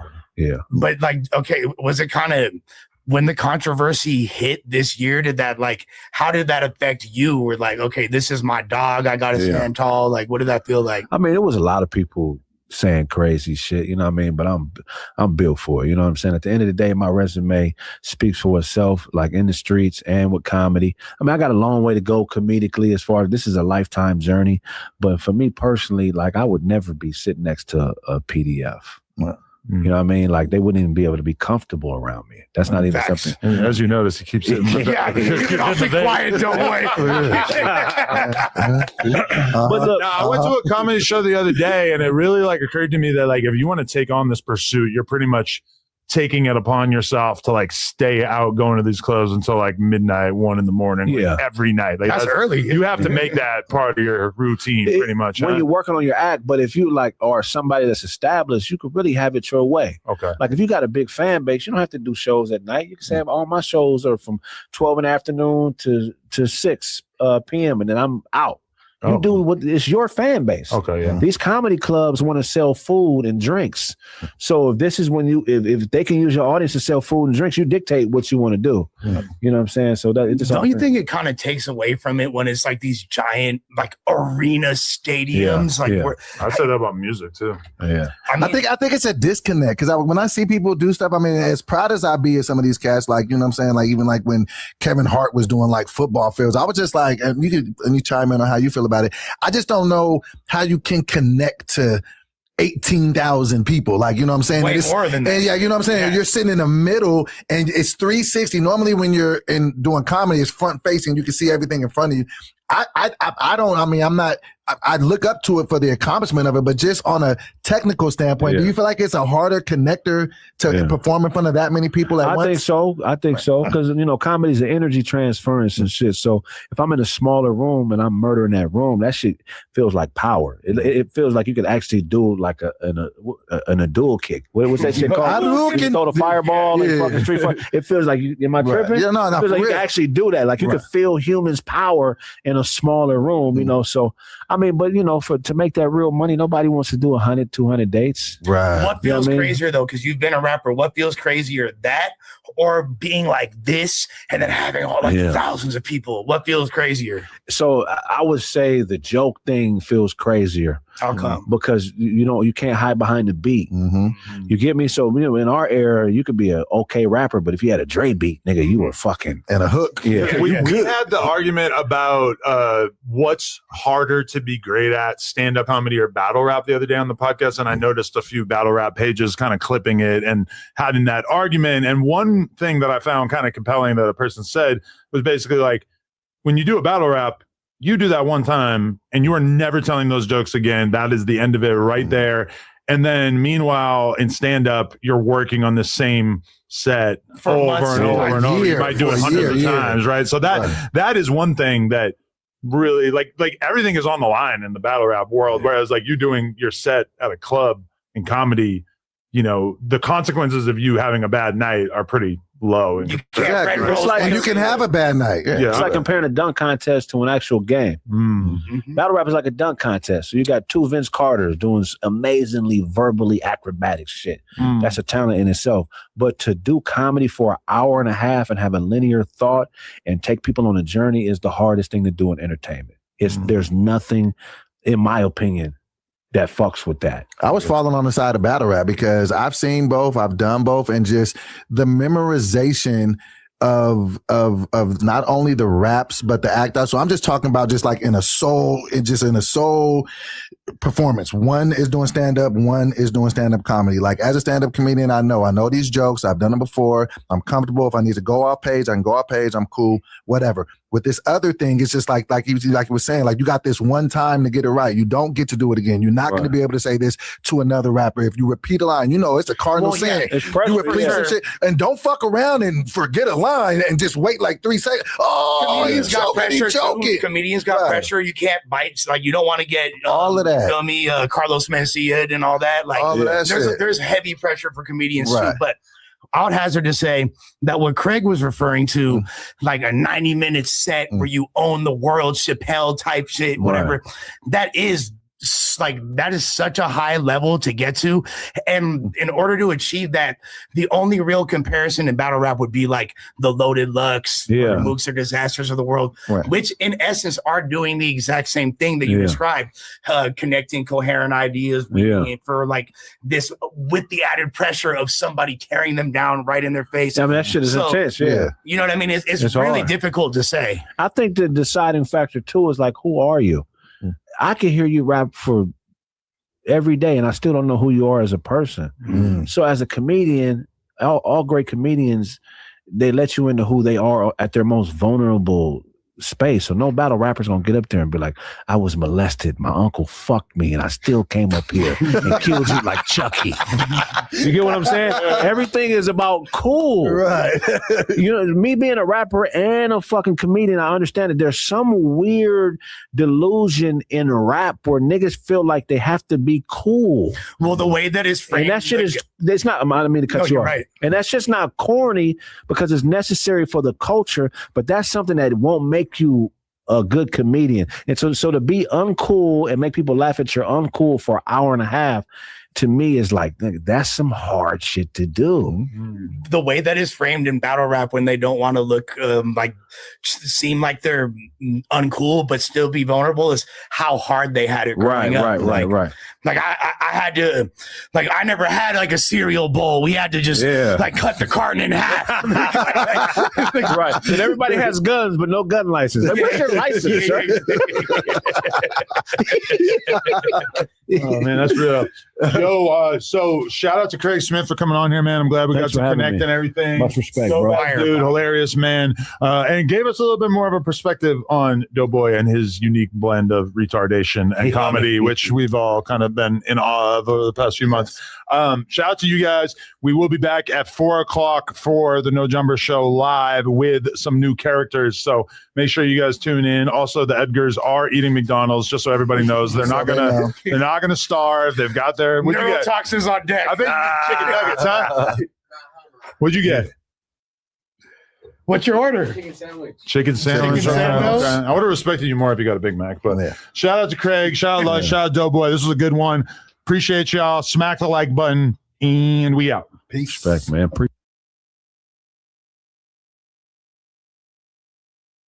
there's a giant floating piece of trash in the ocean we call Puerto Rico. It's like at least there's some, he's laying the groundwork, he's doing the punch if it didn't land with people, and it's at a Trump rally, which is fueled by some racism. I get that, but it seemed like a Trump thing more than a Tony thing. So I noticed y'all have been talking about breaking into comedy up here. Each and every one of you guys. Have you been trying to write jokes? I've been trying and just not going well. I'm not going to lie. I just don't have a brain wired like that yet. I don't know how. Let's have a writer session one day. When you watch people do comedy, it can kind of like fool you into thinking that it's easy. But then I think I've might have opened up my Notepad app one time to try to write a joke, and I don't really understand how you would go about doing this. Say my brain just isn't wired that way right now. I don't know. Super easy format, right? Premise setup, joke or punchline. Dude, sounds so simple. You start out broad. I was thinking people call me corny. Yeah, give me some. Come on, everybody, give a joke. People here. call me corny all the time in the chat. I don't think that I'm corny or whatever. So maybe this is where I was missing. You feel me? I couldn't relate. I couldn't put my body and my soul into the act. Right. But I was like, oh, this is super broad. So many black dudes can relate to this. If you're not I don't know, the stereotypical idea of a black dude or whatever you ever deal with that in your life, you felt you know what I'm saying? You can relate to the joke. So I'm working on the setup, and in the setup, I just go so myopic. It's so zoomed into my life and my unique experience with coming to No Jumper and finding out from the chat that I'm corny. I never had that, you feel me? Right. Allegation levied on me until you got to make it a little more broad to the general audience. No one's going to laugh at that. No one's going to feel that this is relatable or whatever. You know what I'm saying? The small streamer community that I'm a part of liberal black dudes or whatever. Oh, this is kind of funny. Whatever. You know what I'm saying? Right. I'm trying to. I see this. He's trying to give it the prompt. Okay. Help me write a joke. I have a friend named Sharp who thinks he's a pimp, basically, is what I wrote. Because when I was thinking about jokes, I was thinking I want to make jokes about my former co-host that I don't get along with. So, okay, this is what Gemini came up with. I used to have a friend named Sharp. He claims he's a pimp, but the only thing he's successfully managing is a group chat that leaves him on red. You can't run a stable if you can't even get your friends to show up at the movies on time. What the fuck? Okay. Sharp walks around talking about his player lifestyle. Man, you dress like a Monopoly board game piece that got lost in the laundry. This is the Doboy right there. If you were a real pimp, your outfit would cost more than my entire set. Not look like a 70s prom reject from the 165 pimp jokes that are smooth, clean, and way too funny section. Okay. Yo, those both suck. That was so horrible. bad. But low key, the first one, if you inserted your own sauce and intimate knowledge, drinking pee, you couldn't make that funny. You can't be a pimp when you're drinking pee. Kind of easy setup, warm up, walking into the set. You know what I'm saying? Wow. I can see the vision is what I'm saying. I guess I just assumed that the AI would be able to write some pretty decent jokes. If you gave them the comedy writers definitely have time because AI is not replacing them. It doesn't seem like YouTube. That was horrible. Sharp's interviews and fed it the script of what he's saying. It could probably come up with some shit. Just fucking uploading thousands of hours to ChatGPT. Oh, Sharp yelling at women. For sure. I feel like it's not going to let me do this one about T-Rail because it's going to say that it's ableist. Yeah, it's definitely going to be I'm going to give you something that's a little nicer. Help me write a stand-up joke about him. Oh, God. Okay. Oh, wow. Here we go. Observational and light. We don't want those. Okay. I have a buddy named T-Rel who lost use of his arm in a motorcycle accident. Great guy, but hanging out with him is a constant psychological test. Whenever something great happens, my instinct is to yell, high five, and then I just freeze. My brain goes into panic mode. Do I pivot to a fist bump? Do I just clap my own hands together and pretend I was cheering for myself? The worst part is T-Rel knows exactly what he's doing. He just stands there watching me sweat, waiting to see if I'm going to choose the correct side. He's not disabled. He's just running he's running a social experiment. That was not. God. We are going to bomb. Wow. I'm losing confidence. Okay, we got edgy. Read one of the edgy ones. Read the edgy one. They're saying that this AI isn't brutal enough. No, the edgy one. They gave us the edgy one. This one right here? Option 2, yeah. All right, my friend T-Rail lost use of his arm in a motorcycle accident, which is tragic, obviously. But the wildest part is that he still rides motorcycles. This is better. I asked him, T-Rail, man, isn't that how you lost your arm in the first place? And he looked at me completely deadpan and said, yeah, but look at the bright side. If I crash again, I got nothing left to lose on that side anyway. It's built-in insurance. This is a dangerous level of optimism. Most people see the glass as half full. T-Rail sees his body as half indestructible. No, that's better. That's better. We can work with that. We can work with that for sure. It doesn't really strike me as like funny enough to say on stage. No, definitely. We need to go comes to from the intimate knowledge, though. Right. Yeah. You know what I'm saying? Like, you got to really feel that shit. Like, so many comedians just are like self-deprecating in the best. like surgically. Yeah, it's just surgically. like, man, that's so fucking introspective. I wish I could roast my life like that. They're You know what actually I'm making saying? me want to try Grok now just to see if it's any different. Yeah, we definitely got to Grok try all the probably AIs. more And, savage. So this Grok be undressing is what we girls should on do, you Twitter. guys. yeah, we yeah. all Let should us know, just Doboy. What's the idea? we all should just get like a 3 to 5 minute set and just go hit an open mic together. I'm not feeling any sort of Yeah, I'm confidence right now. I think that would come. be even funnier if we all bombed, including Doboy. Yeah, we can stream yeah. that shit. I saw Stream my it. friend Maybe in vlog college, and it was pretty funny. I'm not gonna lie. I honestly don't know if I'm secure enough to do that. I heard it's like the That's worst the- feeling it's- ever. it's just like- I'm feels definitely bad. not looking It's forward just like to it. getting into a fight. It's just like once you know you're not gonna die in the ring, then you can go in there and just fight. Like you just got to go on stage and just survive. Just go up there, no matter I've what gotten happens. booed at like in my rap career before Yeah, at a show. This is all right. This is my problem. I am extremely critical of other people's stand-up without ever having done it myself. Same. So I feel like I'm going to be equally critical of anything that I write. I don't think I'm even going to be able to come up with like a handful of jokes that I would be able to say on stage because I feel like I already feel particular enough about it that I don't know if I'd be able to like even land on anything that I thought was good. But I think when you do land on it, you're going to know because you're like being super hard on yourself to where if it's still making you laugh, you're like, okay, this might be the one. You know what I'm saying? Yeah, and it's just like, fuck it, bro. We're gonna die one day. Like, Yeah, I know. I just want to try it. Like, you know what I'm saying? What's the worst that could 5 happen? minutes of potential A guy- embarrassment. Like, bro, you fuck on camera, like on a weekly basis. Yeah, and you have a gut. What are we talking about Yeah, here? What are okay. we talking about? You can't get on stage. Okay, I'm just going to read what Grok gave me. I got this buddy named Duno. He's a fat Mexican motherfucker. Let's go, Grok. He's not just morbidly obese. He's call ICE and report a structural collapse obese. Okay. That's better. Grok is way better. That for is sure. way more in the Yeah. direction of something kind of It's fun. actually comedy. This dude shows up to a quinceañera and the mariachis start playing La Bamba on his stomach rolls. Okay. He's so fucking huge. When he tries to sneak across the border, they don't need drones. They just follow the seismic readings and the trail of empty Menudo buckets. Whoa. Whoa. Grok is just hella racist. Grok is just Grok is like, racist. Okay, wait, there's more. Border Patrol sees him coming and goes, nah, fuck the wall. Build a ramp. Let him roll back to Tijuana like the human avalanche he is. I like the build a ramp. That was Wow. Yeah. the human avalanche. I don't know. Duno doesn't do tacos. He does taco. One singular taco the size of a Volkswagen that he sits on and calls it meal prep. That's middle school. Yeah, that was pretty good. I'm fucking with The it. motherfucker's so fat and lazy, his idea of Cinco de Mayo is lying on the couch yelling, hey, ay caramba, every time he farts salsa. Damn, Grok racist. Yeah, as fuck. he just Grok's went racism super is, hard. Like, particular. Damn. I thought it was going to be a joke about like Cinco de Mayo and then like mayo. Yeah, they went stereotypical. I love on the it. guy, but if Duno ever dies, they're not burying him. They're just declaring that part of the neighborhood a new landfill and calling it Little Guadalajara. Oh my god! Rock is on bull. Yo, Rock is on bullshit. Not that bad. Grok is like Yo, Grok is the 56-year-old, funniest. Like, lit dad at the party, lit white dad. No, for racist. sure. Yeah, You know what I'm he got saying? that in the email. He's about to read it He now. keeps he's This is killing you. actually He's killing you, though. Bro. It's way better than the other two, at It's least. crazy, bro.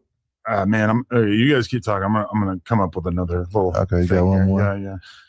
But yeah, guys, we should do that. Hit A hit writing open mic. session. Yeah, do a writing session to prepare. No writing session. We got to I feel come like up with our own that's- yeah, I set. feel like I'm not that's taking fine. Doughboy jokes respectfully. You know what I'm saying? If Doughboy kills it, Yeah, you might that'd be change good. my mind. But as of up until this point, I'm not taking Doughboy jokes. Well, put it like this. After the show on the 24th, I bet you will. All right, I got you. See that the was magic. something that You're going to see that was fire and so desire. surprising to me for the Kevin Hart roast as well, not to just keep coming back. They had so many writers. The comedians and they're all white. had writers. Yeah. Why do comedians need 'Cause everybody writers? That can't- is so A whack, few of bro. them didn't. A few of them didn't. I think we're realizing right here, though, that it is so hard that even a comedian might need some. You know? No, yeah, that's what I'm saying, because a lot of the comedians, You son of a this motherfucker. the comedians are super funny, but a lot of I got my own about that. He's making these. Bro. All right, this picture, Alan 22 taking the stage at the Comedy Store. Here we go.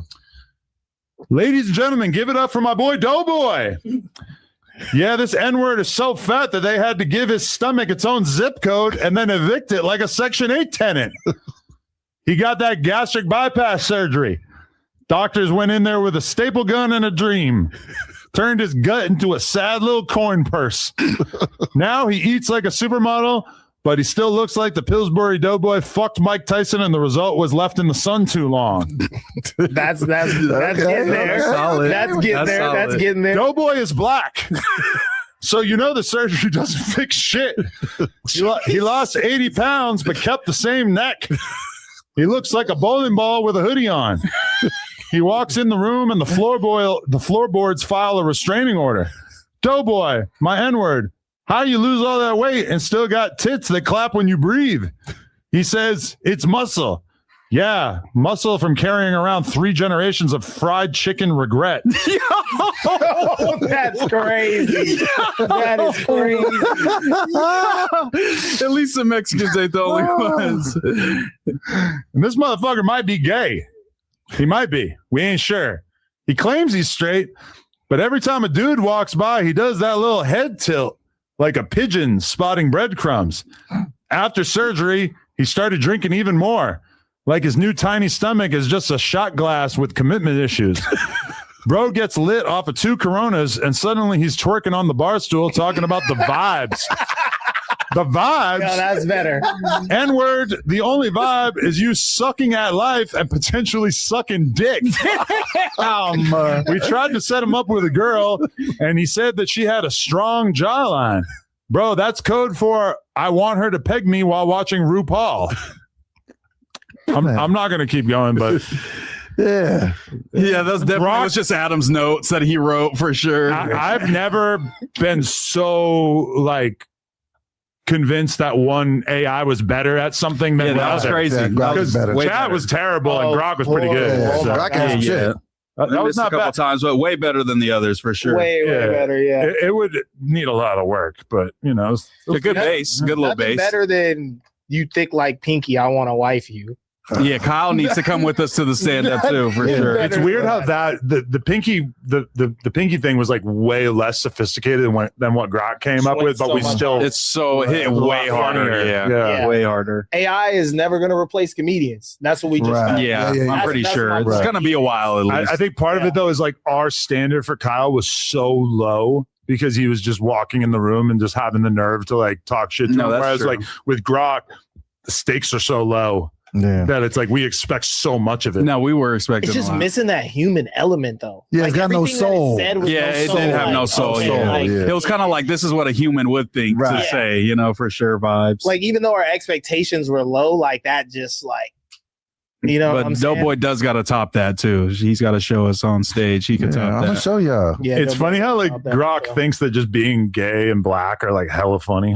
Yeah, and 90s Mexican. comedy. I mean, that is some of the only information that I Jam. gave it as I was he's black and we think he might be gay. They're like, if this is all we can Put that work in off about of, Well, I needed to tell it some shit about you to base the jokes on. black and fat and gay. I said might be. Did you say Zesty Baby? I didn't say that? Zesty because I didn't know if Grok would know that Zesty was Zesty slang. Vapor, Yeah. stand Zesty up. Vapor, that would have for sure been a bit. That would have for sure. Let me just do the boxing part, okay? Right. Boxing.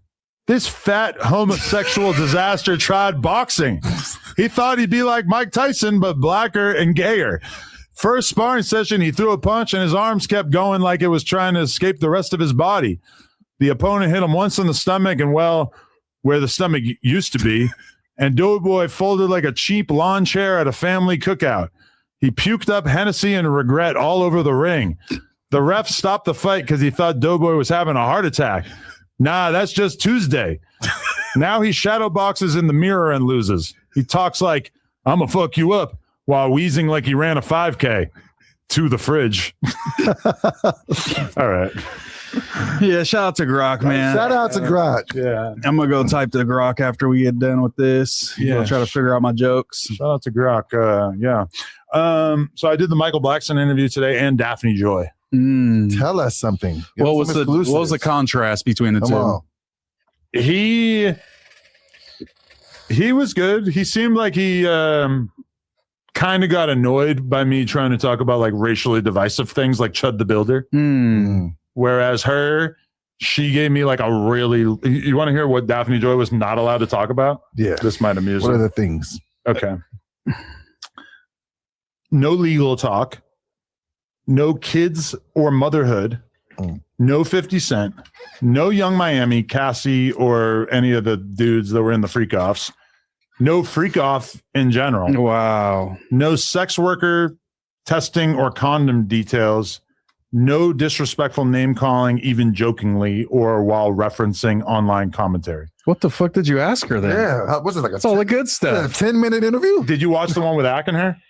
Nah, I saw some clips of it, but It's like it he was kind of going hard on her though. I felt like a little bit Like, in the maybe clips I that's saw. why she said, but he no wasn't name really calling. going hard on her. He was just kind of doing the like sexual stuff. Like she wanted it to be like flirty. Oh, okay, yeah. I see. You I know, see that. which that's kind of what you're left with once you're past all that is like, let's do some lighthearted sexual banter. Because I think like in her mind, I told her, I'm like, you remind me of like a phone sex operator. Because she just like only kind of like talks about sex. She like exudes that. She talks in this really like cute, sexy little voice, you know. But when the tape came out, she came out like she was heartbroken. This doesn't represent her. But I just seen her twerking, shaking ass ever since. So it's like, seems like you're down with I it. love how quick the internet moves. Like no one gives a fuck that she put out that statement and she's just online taking shots with Ack. We read like 6 paragraphs on the news like a couple weeks ago or whenever that came out. And she's like, I'm heartbroken. I can't believe this. And then she's just like with Adam. Right. And I love her management team was like, hey, excellent opportunity. So it's like, seems like Let's do it.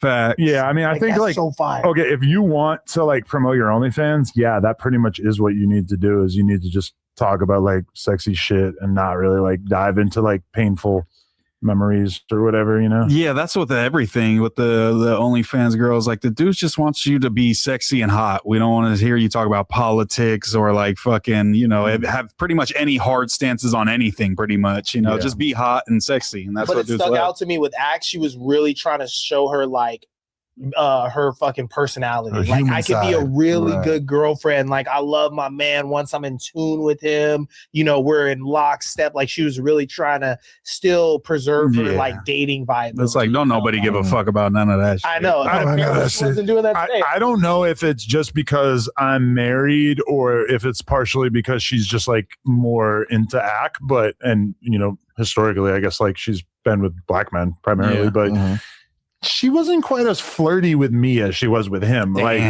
it actually left me feeling like, oh, Ack like should probably really try to hit because I didn't really get left with the feeling that I had much of a chance. Maybe just the Really? plays are different. Like the Ack, you know, flirting with Ack is going to come off different than flirting with the 22-ster. Maybe Because she knows she's gonna actually get that plug talk invite. She's Yeah, gonna for have to sure. pony up. Yeah. she made that clear that she's not going to do porn.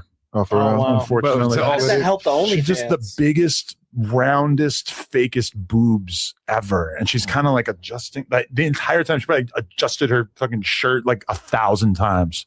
Are they fake? I mean, have you seen her? I've seen it, but I don't. thought I'm not a the good. titties and her You ass are is retarded fake. if I'm you have to pretty ask that sure. question. No offense, but yeah, I mean, Axe Riz might have been. Yeah, scared or about Ack's just that. hotter. But also, she seemed like she was very respectful of the marriage element, so that might be part of the explanation. Yeah, that's what she's. Yeah, That's why she didn't flirt with you, bro.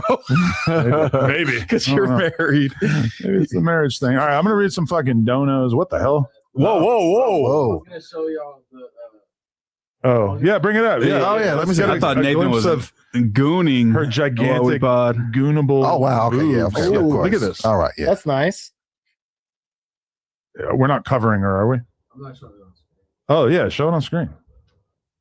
Yeah, show the people. I'm gonna put show it right the here so you gooners can in have the us chat. yeah, let's.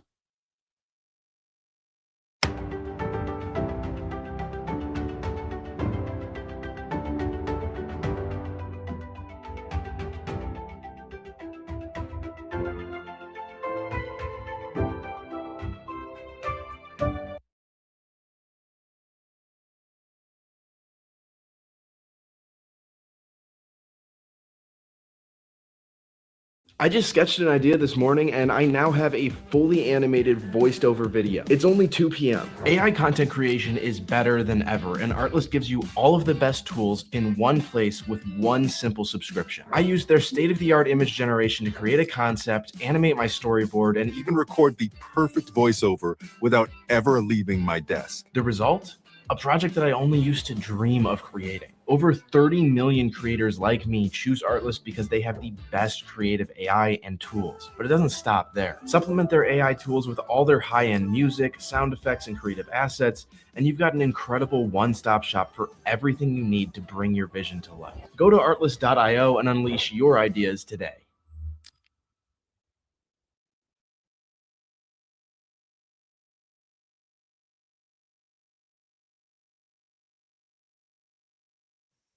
I mean, okay. From my angle, they looked crazier than they look here. The side angle, they looked humongous at the beginning. From the side. The split angle is like the whole thing. I did not say that Ack is hotter. I said that maybe she thought Ack was hotter. I have no opinion. Right here, you're really getting a glimpse of how round and gigantic. Those are some knockers. These look great. These look absolutely amazing. Yeah. But god damn, it's been really hard for famous dudes this past week and their baby mamas. It's been a whole lot of baby It's been a whole mamas. thing. But at least you're not like Diddy. They saying Diddy got the micro. And I It's 3 inches of micro. Yeah, You're right. It might as well be. Well, it might as well I be. thought micro is like I looked this up. it doesn't even get hard or something. I don't know. What is the technical definition of Bro, a imagine you pulling up 3 inches bricks. So that's why you got to get About to Sly bust Diggler out in your there. pants. Yeah, gotta you get need to slick. bring a guy with you to fuck for you. I mean, honestly, that kind of makes me impressed with Diddy. That like he's got a micro, so he's a billionaire or whatever. So he brings in some guys who got like fucking 10-inch dicks and said, "Here, you do the heavy lifting." If I had $1 billion, I'm buying a new dick.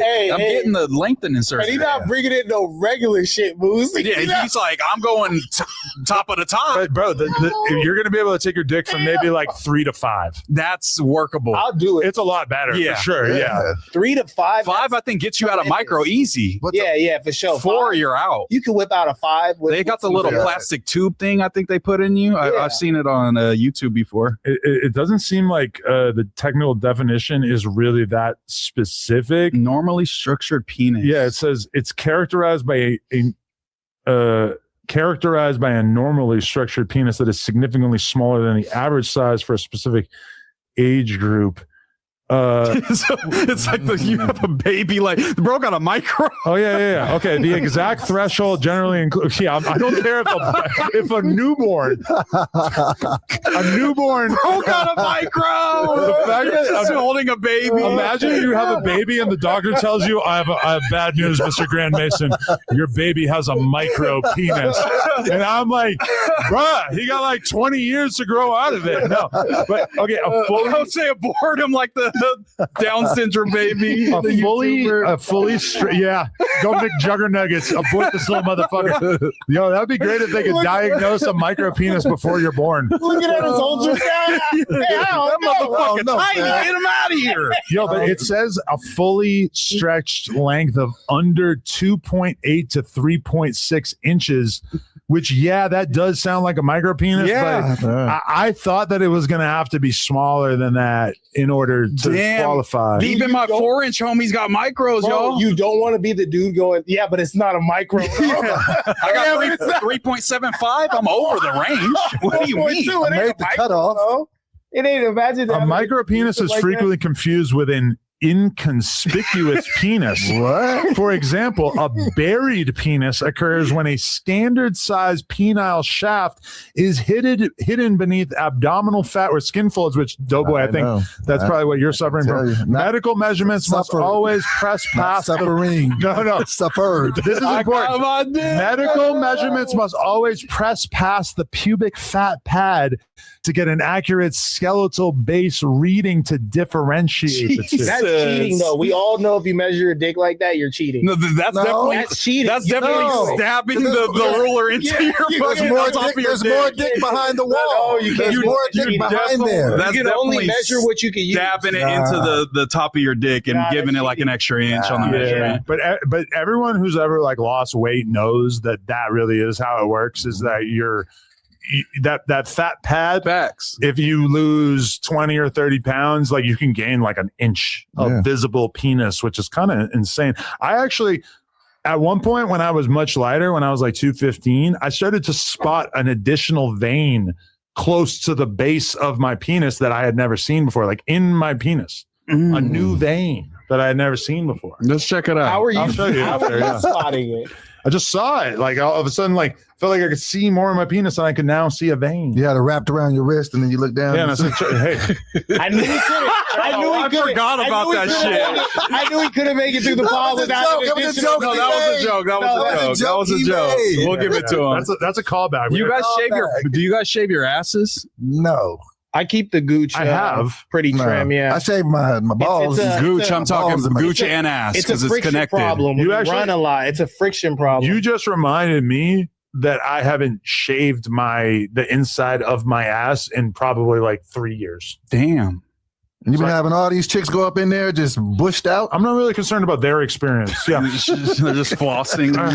They can do whatever they want down there. I'm gonna actually read some donos before we get out of here. So Yeah. Mr. Birrell said, Adam, please tell the producers on the news for the 100th time to talk into the mic when behind the camera, a whole combo, and I can't hear half of it. Yes. Edgar's. I wasn't in there today. It wasn't you. Like, what the fuck? It was Steven. What We're is gonna the blame disconnect on that? Nobody should be talking on the podcast at all, ever, unless they have a mic. Steven, you're fucking dumb, bro. What the fuck? Yeah, that is despicable. Okay. Fuck Frankie said, okay, so Adam thinks we're dumb still. Great. I don't even know what that was referring to. Smackpad said, so Adam, you think J Hood just came and sat back down with someone that pulled a pistol on him? Whack can tell you anything and you won't question it. Well, if it was just Whack telling me it, then I would be skeptical, but unfortunately you are 1000% wrong. Smackpack said, Adam, why you have never spoken on Whack having a gun on him when he did the play with Flacco on DW Flame showing no jumper? Could it be because Whack is a cop? That is exactly correct. Who am I to tell a cop not to carry a weapon? It was issued to him. Yeah, the great state of Karen Bass actually gave that to him on her own. Just kidding, Whack. Just kidding. JP Cincinnati said, Adam, you should have never brought J Hood on the Tuesday show. That was dumb. Now we have no Munchie B and no Spody Face either. L. Adam. Well, obviously, I'm not able to predict the future. So the fact that I brought J Hood on the podcast with permission from both of those people was not something that I expected or could have predicted. You fucking retard. 5700 said, J Hood is the issue. You're losing all the great podcasters that came through. Make it right with them boys, bro. I've already reached out to both of them, and unfortunately, these hardcore members don't like responding to texts from me, apparently. So don't worry, you got us, guys. Yeah. You got us. Not really sure what I could have done about it. Celebs in Distress said, Adam, how do you get mad at Munchie having a bullet considering how many enemies he probably has when you yourself had one dealing with King Pill? Well, number one, I'm the boss, and mine is, I'm not embarrassed to have mine. I'm allowed to have one legally, and also I have my vision. I have 20/20 vision. So those things make it much, much different. You should have shot King Pill. Yeah, whatever you're talking about. D Major said, to perpetuate the Whack narrative that Spody and Munchie and intimidated by J Hood because they don't want to risk their freedoms at work is insane. Have you considered that I know things that you don't know? Because I think that's impossible. That's important. Arm said, why is it not acknowledged that J Hood and Spody Face were on the Tuesday show the week before with each other and had no issues? It seems like a J Hood / Whack situation to elicit a reaction. Well, I do agree with the first part that it's important to remember that they were all on the show the week before and everything was fine when you are making the assumption that I knew that there was going to be this tension. But, I'm not really, at a certain point, I kind of have stopped expecting the audience to have logical takes on what occurs. The Whack and J Hood orchestration is more likely. I was going to say, and as much as I push back against Adam of like, why didn't you stop it? Like, that was some real street shit that happened like instantaneously. Yeah. Like, what? You feel me? What are we talking about? There's this asshole, Steven. Steven, stop talking behind the camera without a mic. That's what the chat said. The chat is always right. I knew he was going to come in here. Shit. Kay Blowen said, Whack said that J Hood would squabble anyone about him. How are you surprised that happened between him and Spody? Come on, you smarter than that. Honestly, I didn't even really notice when Whack said that. I guess I did hear him say that, but I don't really remember it. So, yeah, I don't know. I mean, Whack says a lot of things. The idea that they were going to like actually decide to fight each other within the first 2 minutes of the podcast. I mean, come on, man. Big Game Over said Adam first, 2, now 3 douches. What the fuck? Don't talk about Ricky, Adam, and Doughboy like that. Wait, what did they say about me? You guys are douchebags. I Yeah. was reading the glaze. I am a little bit of a douche, douchebag. so I'll take it. Motec said, I like Ricky on here. It's refreshing having an educated young man on the pod. Moose is a liberal Twinkerbell, by the way. He's our liberal Tinkerbell. Come take my cheeks if I'm Twinkerbell. Yeah. Just come take his cheeks in general. Snoop Wilpock said, hey, Doe, Ricky Eaton. LOL, much love, y'all. W Pod, W Chad, have a good week. Appreciate that, man. You Bored said, you don't know what you're saying is a fact. Otherwise, it's lying, but not saying who told you. Well, just because I'm not revealing my sources doesn't mean that I'm lying. Official Mr. Baconman. So Wack was lying about the J Hood squabble because Spody said that they just talked. J Hood committed podcast self-affliction by fighting for another man. Lame. Self-affliction. I feel like it wasn't really directly about Wack. He just felt disrespected by what Spody said to him. It was definitely for Dude, I wish and then also, but this is the important part, is that J Hood's logic actually makes sense, which is don't go calling another man gay if you're not willing to deal with the gay people from your own community. That's what set it off because, and you know, I don't really want to go into details, but whatever. But even that's not fair because it's like I don't have beef with my homies in the hood, so they could be gay. You know, there's going to be some hypocrisy when I have an op. But then content. also too, why talk about some real ass shit like that on the podcast? Like that's where I feel like it becomes too street. It becomes too jailhouse. But I get J Hood's point where it's like you're calling my uncle gay. We'll talk about the dudes that you know that's gay instead. You know, which I mean, I get that point as from a loyalty standpoint, but also and notably he has beef with Wack. Everybody being named is a secret gay. You know, like if Wack is gay, he's secretly gay, which it is kind of corny to be like, oh, yo, this dude is gay. If he's openly gay, if he's secretly gay, it's understandable to call that out because they're like, you know, they're acting like something that they're not.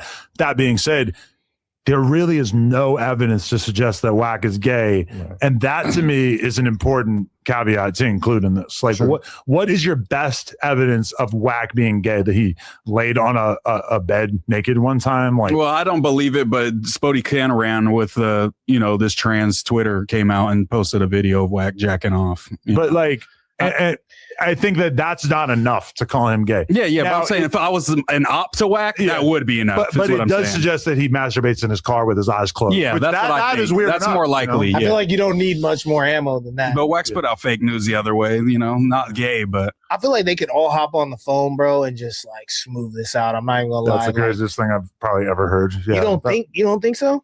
I mean, do you seriously think that? It doesn't. I mean, even from Wack saying, you know, Spody's gotten DP'd like 3 times since he's been on here. You know, that not Wack and Spody. I'm talking about Spody, J Hood, and Munchie. Like they've already been on the phone talking with each. I'm obviously the Wack shit. I'm sure it's already. I think Spody Face has already kind of made the decision that he don't want to. That not only does he not want a podcast with J Hood, but when I suggested to Munchie and Spody Face, like, listen, maybe we move J Hood to a different night of the week and we build up another episode of the No Jumper Show, which I thought was best case scenario. And that apparently was not good enough to even get me a response from them. So they're just upset right now. I think that could work out in the long run. I think that's best case. I think if this was Munchie's first time quitting, that he would probably be down to come back. But I think that because it's his second time, he feels like he now has to like. He doesn't want to be the boy who cried wolf kind of thing. I mean, how many times are you going to quit? Yeah, and come back. You know. Right. So, I don't know. That is what Wack said too. Put him in that spot. And then CW says, shout out to him, but Sporty did not have the intelligence to pod. He sounded like Patrick Starr and lives under a rock too with the takes he had. Deuces. Damn. Shit. All right. Well, I'm not co-signing that, but I fuck with Spody. Spody was a good addition. Yeah, I thought he was fun to have on there. We don't have to find a new woke like gang dude, right? That's willing to challenge pretty much anybody on anything type of thing. Yeah. Okay. And then Dragon Eye Manheim said we need the Edgar pod with Ed, and Edgar.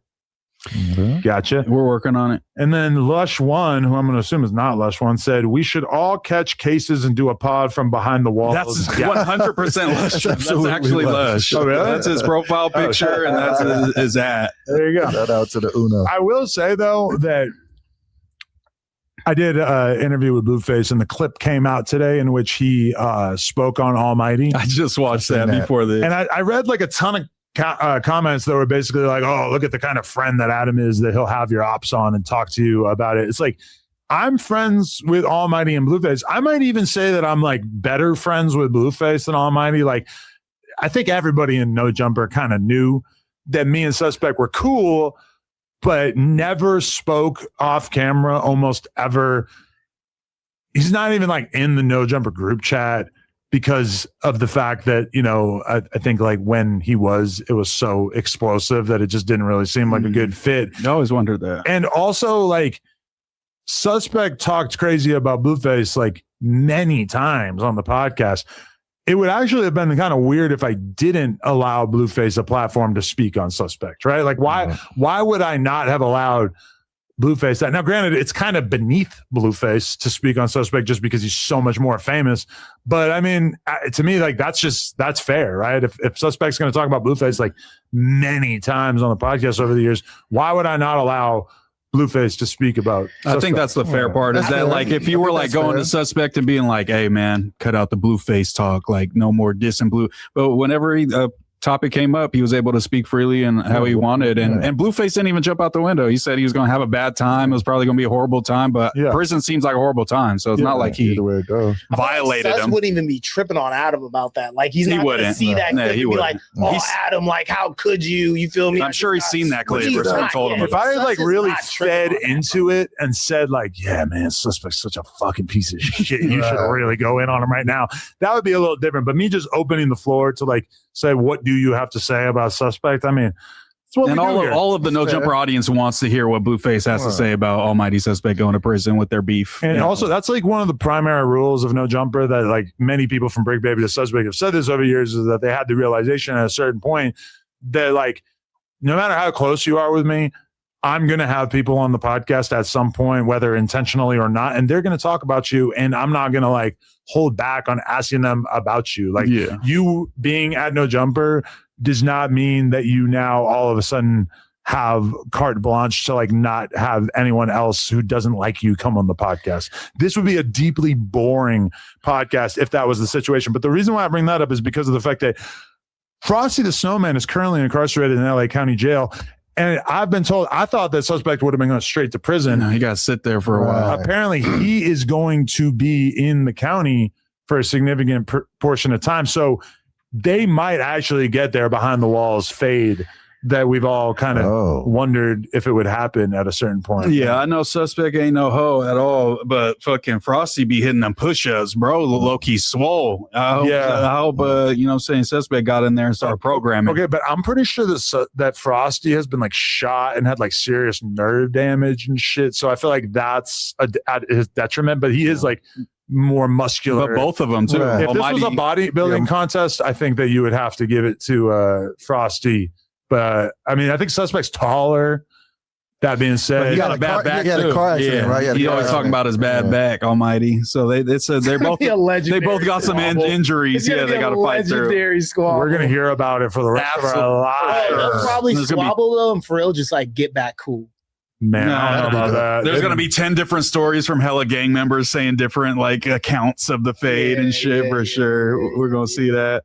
Yeah, so that's going to be there'll be some interesting lore that might come out. Lush, go to the county and team up with Sus. Definitely. Just for the love of it. Go get locked up. Help out your homie. Yo, we didn't speak on it, but just lastly, is Dragonite Crip the Grand Wizard?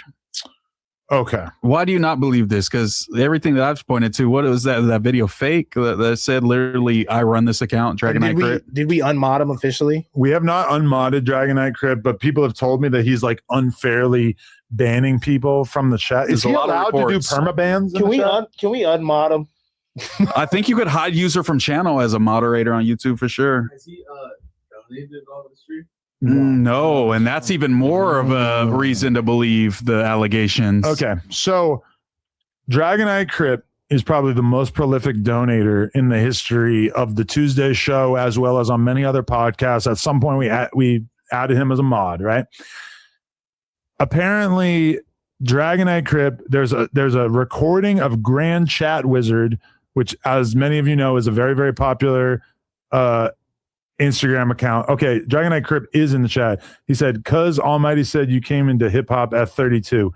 Yeah, many many things that Almighty said that were not true that pissed me off. But anyway, Lush once said Almighty would leave the chat too, and he didn't even get kicked out of the group chat. Okay, whatever. Either way, so there's a leaked screen recording of Grand Chat Wizard allegedly telling somebody that he is Dragonite Crip. The reason why I'm massively skeptical about this is because of the fact that I have been in communication lightly with Grand Chat Wizard over the years, for, I don't know, 4 or 5 years. We have had like an open DM. I've been on group chats with him. I don't know that he's ever like hit me up separately, like on his own.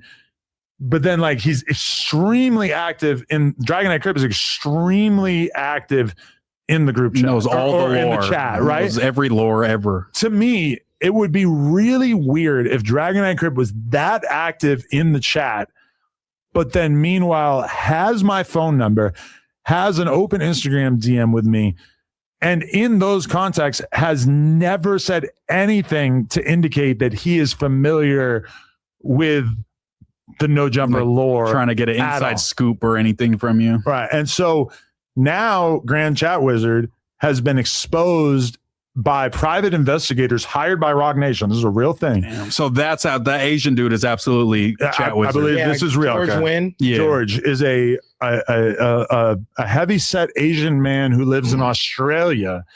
And I guess his narrative building has been so upsetting to Jay-Z and Rock Nation that they actually hired private investigators to stake out his home, take photos of him, identify him, etc. According to Charlemagne, he's actually snitching to law enforcement about academics. No, like he's cooperating because they're coming down on him. Academics has said that he does not believe that Grand is in any way snitching on him or whatever. Like Academics, this is like his bestie, maybe like his closest confidant. I don't know if Academics knows that he's an Australian, that he's Asian, etc., etc. That's crazy if he didn't. So even like Dragonite Crip just said, I live in Long Beach. He said, I don't know. He's rejecting it. I don't know. It just seems. How did that even get? How do they get tied in this conspiracy? Like, how does Dragonite Crip even come up as like a fake video to fake the? Because of the leaked DM in which Grand Chat Wizard says I post as Dragonite Crip. Why would he lie though?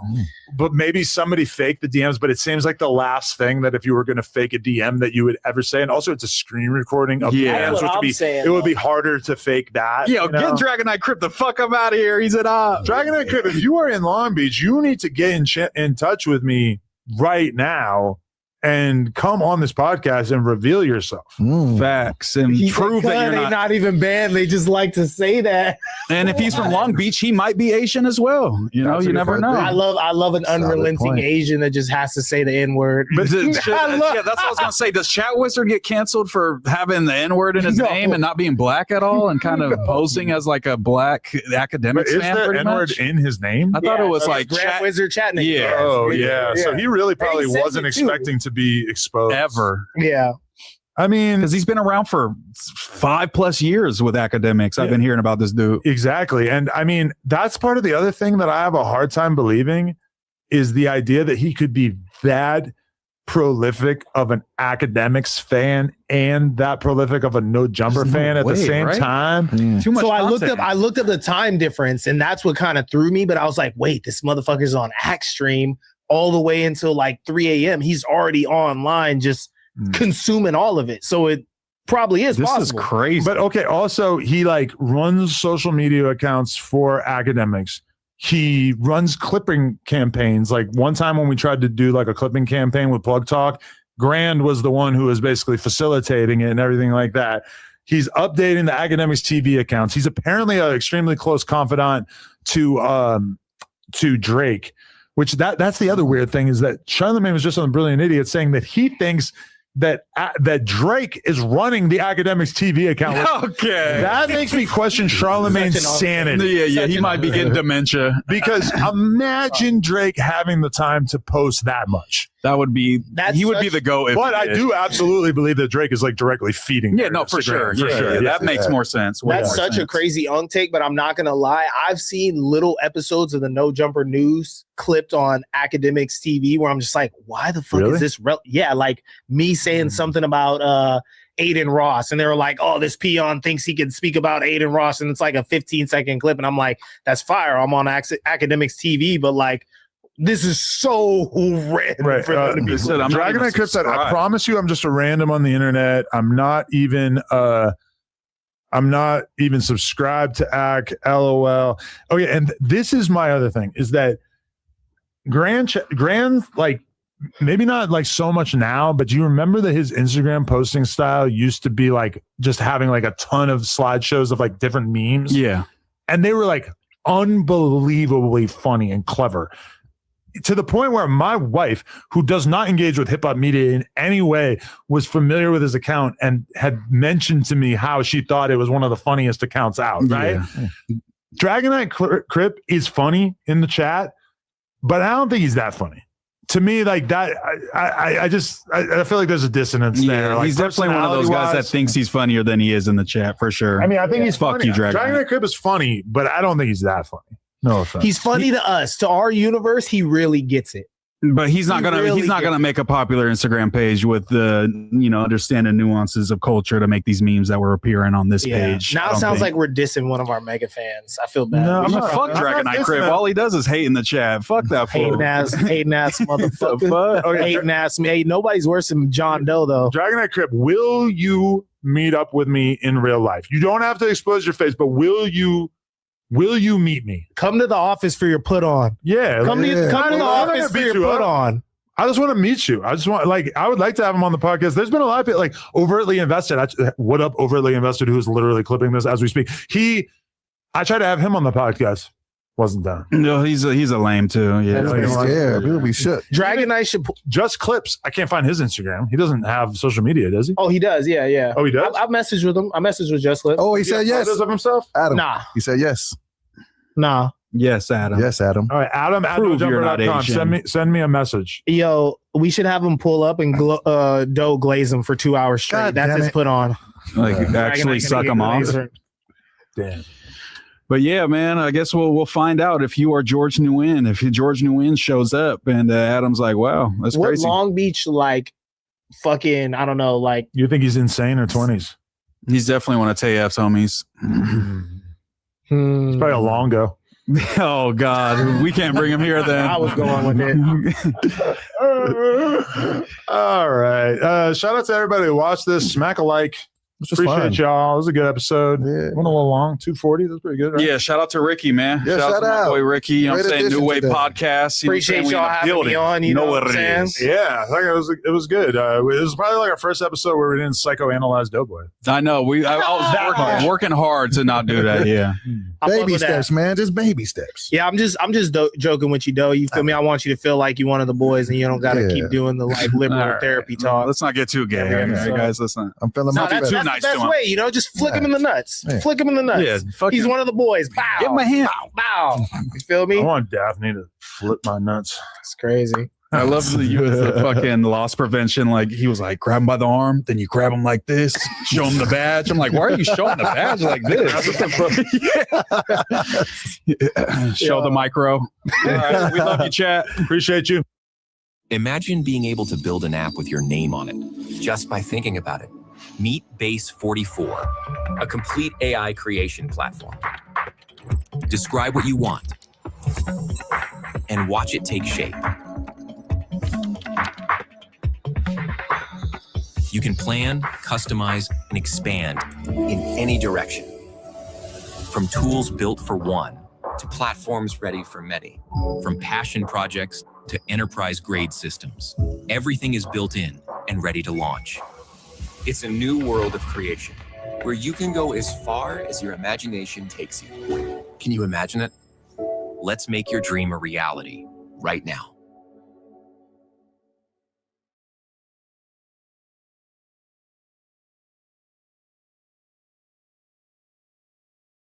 So what's the secret to making money as a content creator? Well, actually, it's no secret at all, and the biggest creators are already doing this.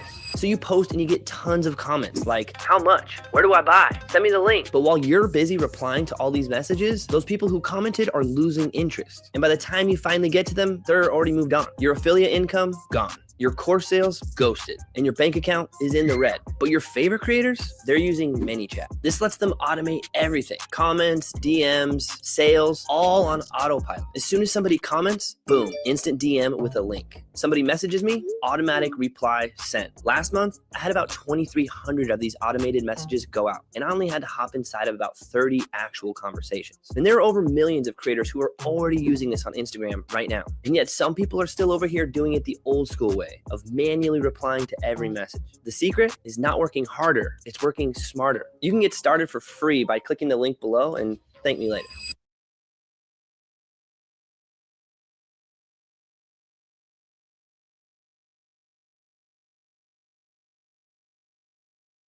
Talking about Jordan. We're gonna let the chat decide. We're gonna start off with an early poll. Chat, everybody peep Doughboys, Jordans. Put them on display, Doughboy. Give yourself the best chance that you have. All right, let me stop. Chat, are these Jordans or are these Jordan 1s? Or Jordan. Because to me, Jordans are the like super rings. Those J's super are ring 8s or whatever the fuck okay. they're So called and shit, these you are know? Jordan 1s, just for a frame of reference. All right. But mine got the same logo on the side as yours. I think yours might be dunks because your shit's peeling off right here. Like how- that's a shit. No, it's a 1. It's actually yeah, you're right. Yes, those are Jordans. I do not believe those are Jordan 1s. I cannot tell you what colorway those are. These are called Baroque 1s. That's crazy, bro. They just getting on him right now because I don't even want to. I didn't even want to. He's a big boy, so he stretches them out a little The bit. Jordans. But then he also said I was Jordan, the J, it turns into a well, Jordan. and he also said it was a cardinal. It's a lie. You're pronouncing it with He the said it E. was a cardinal rule that I brought because I got ankle socks on. Yeah, that's disgusting as well, Oh, Doughboy. But we wasn't even going. You know, you big anyway, so if you had other socks, it probably look crazy. Well, can I at least get credit for That's the nasty work. Can I at least get credit for the Homelander shit? I don't look.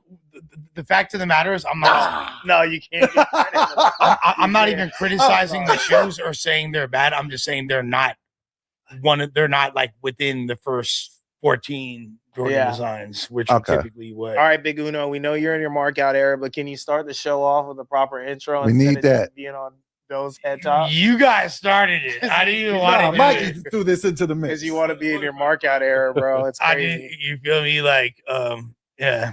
All right. Coming through, making all sorts of noise. Don't matter if it's in black and turquoise. He gonna smack your bitch up, rocking some corduroy. We got Ricky Roy in the building. Bam, bam.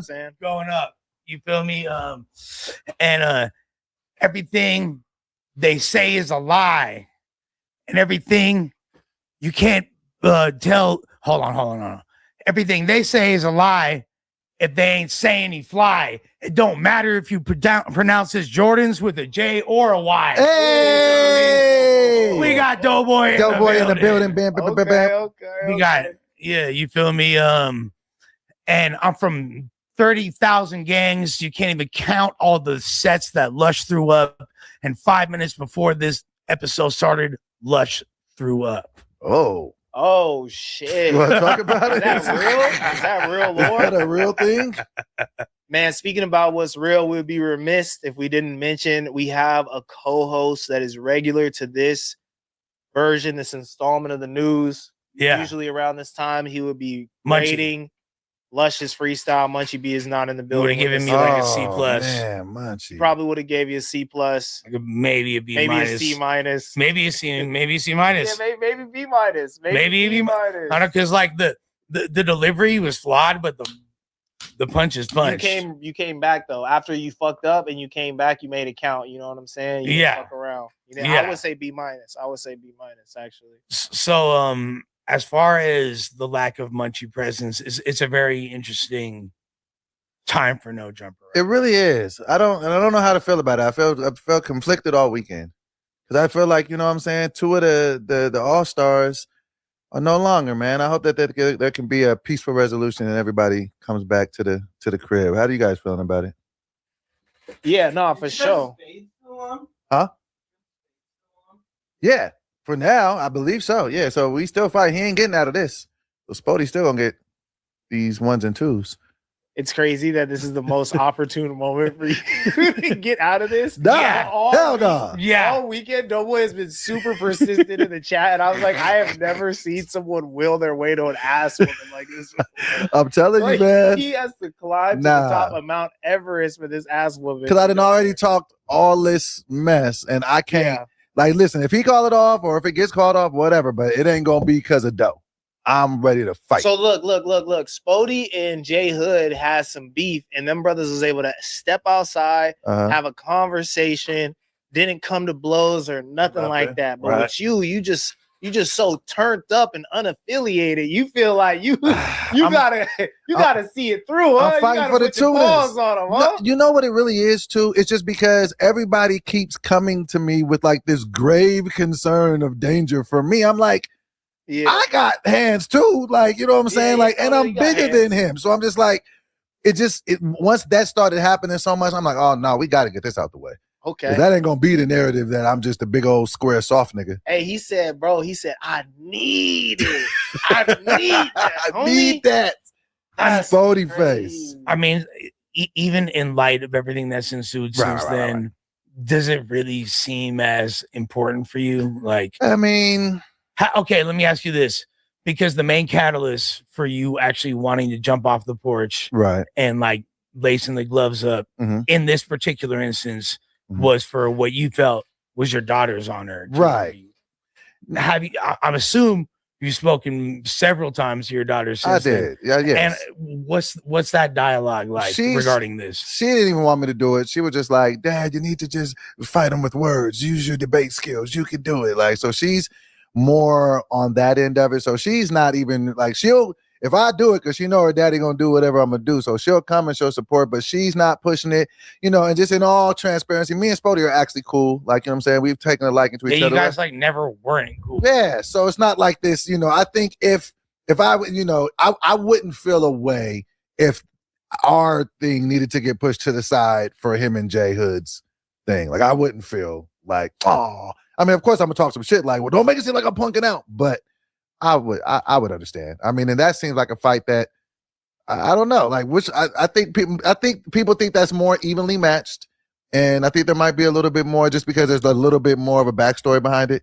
That might be the draw. It's like considering since then I feel like there's been way more egregious. Yeah. What would warrant a physical altercation? Not that any of it really does. Yeah, the anger's not there anymore over the word. Like we got past that, and like me and the bro are actually cool. So. But I was still down to get in there. So if it's still going, I'm definitely 100% still gonna get that action. Now, I know that you've been making improvements, and I feel like the audience is kind of like starting to swing to your favor a little bit. Baby steps. Baby steps. Mm-hmm. However, one of the main things securing, guaranteeing your job. Was the fight. You might want to hang on to it. Not that he lost his insurance policy. That's crazy. Not that hideous henna tattoo that you got. You talking about on my neck? He going to the henna tattoo. Oh, the no joke. Yeah, Jesus. Yo, that would have been a better look though. You should have got a henna tattoo. But like, I feel like a lot of people are like, okay, no matter what. He got this fade coming up. So now it's like at least until then. Yeah. So now it's like you got to really just continue to show improve as you now you got to call Adam out for a fade. That's the only way you're gonna be able to stick around. The way that we was getting into it in the chat this weekend. It almost yeah. Oh my God. That was we was going back. I was just like, no, this is still your boss. You might want to shut the hell up. I can't even engage. But like I couldn't even but like every time I went to like go to bed, like he would say something else and I'd be like, I'm trying not to look at it. I'd be like, ah. So I had to just kind of keep going back and forth. And it's crazy because I was kind of like in my own world this weekend. So I wasn't really like super engaging with what was going on. But I like when I was going to sleep, like normally like that's like kind of my reading material, like glance at the movie. I was like, whoa, this is. And it was just me and him. Nobody else was saying anything. My It was just reading pop, material. pop, pop, That's pop. funny as fuck. You know what I'm saying? Yeah, Like, yeah. I feel you. It's like a telenovela that night. I was like, whoa. Like, Yeah. But yeah, I mean, we'll see. Like, you know what I'm saying? My whole attitude towards being here in No Jumper these days is just like, just control what you can control. Just, you know, try to go as hard as you can go. You know what I'm saying? Be yourself. Don't overthink this thing. You know, you're here for a reason. And whatever's going to happen is going to happen. So I love how we started chopping it up about Munchie's absence, and somehow it got to always make it about me. It always happens. MCS. It always happens. MCS. All right, yeah. So as far as Munchie, what I've seen Munchie say in his lives is I've never seen him say he's leaving No Jumper. Oh, okay.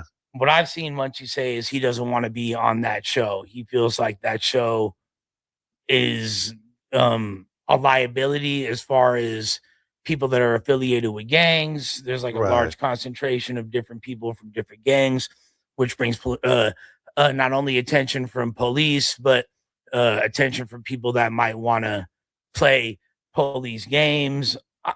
Okay, Stevie, let me ask you a question, because I wasn't really across this. Was police called, and like, did police come to the?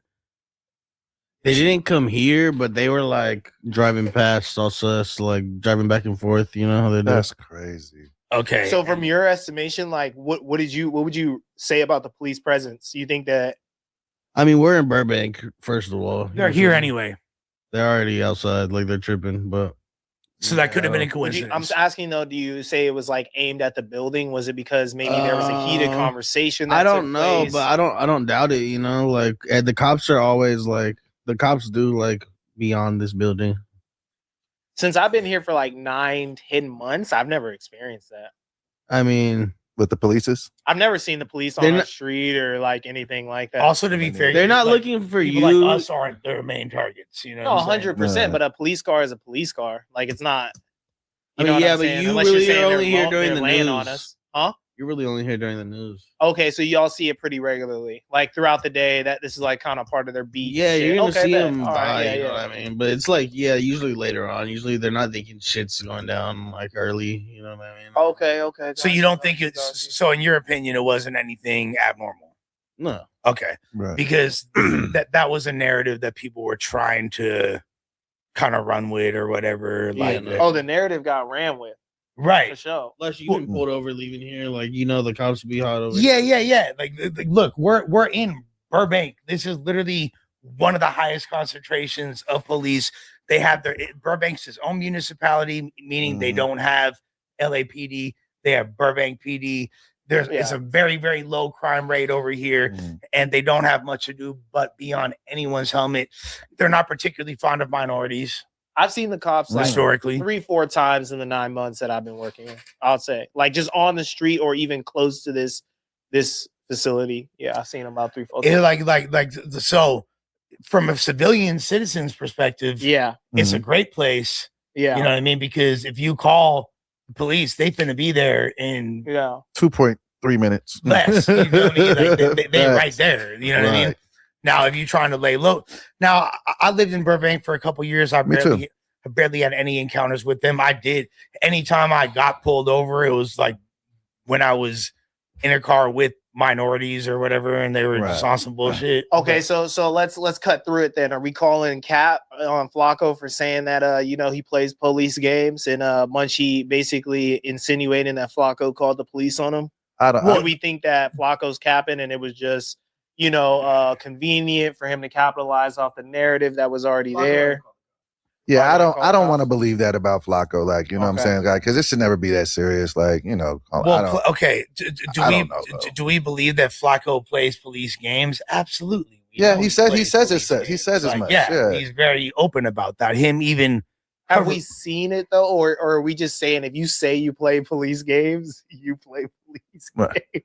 Like that's enough. That's enough. Just say that you do it, right? But what I also am saying is this though: if somebody really did make a phone call to the police and talking about a firearm being present, they have to go act and see what's going on. I don't know that they would just drive down the street, like, you know what I'm saying. So if you call type shit, but not necessarily. I mean, like, that's okay.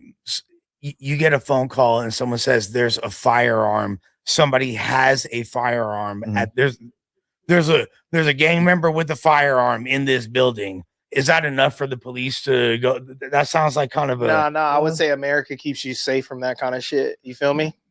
Because it would have to be like, oh, there's currently an altercation with a firearm drawn. That'll for sure get the police there. Right. You know what I mean? Like there's the midst of a crime being committed. Now, okay, like this guy has this over here. Is that enough to I don't believe so. So we're saying Flacco's capping. So Flacco said that he called the police. That's like his narrative. I mean, he all but said it, I would say. He heavily leaned into the idea of, you feel me? That's how I play.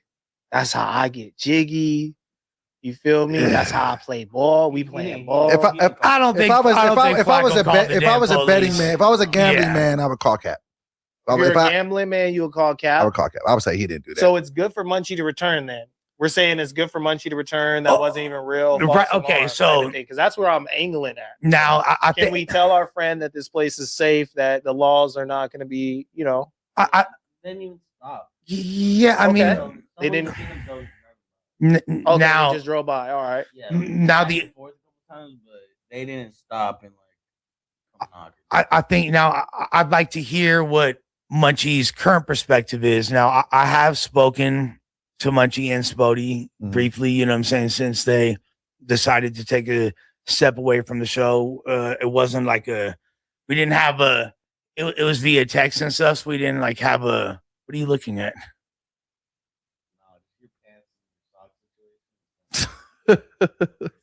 Oh, yeah. He's on everybody's sock game today. All right. I was actually trying to, because Munchie had alluded to, possibly coming over to the Monday show. I was definitely campaigning for that. And I don't think that's a bad idea. I think that'd be great. I don't think that's a bad idea. I think that's a cool cast. Yeah, it's a great idea. And I think it but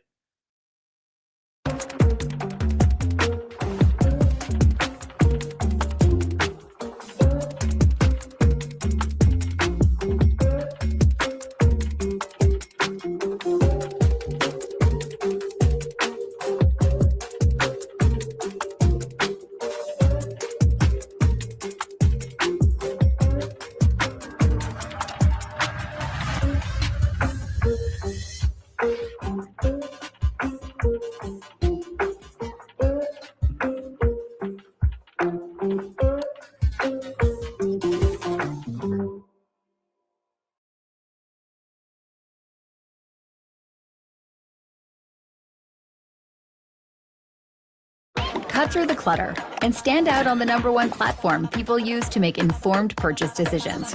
Tap into new audiences that aren't tapped out and that can't be found anywhere else. Reach them today with Reddit ads.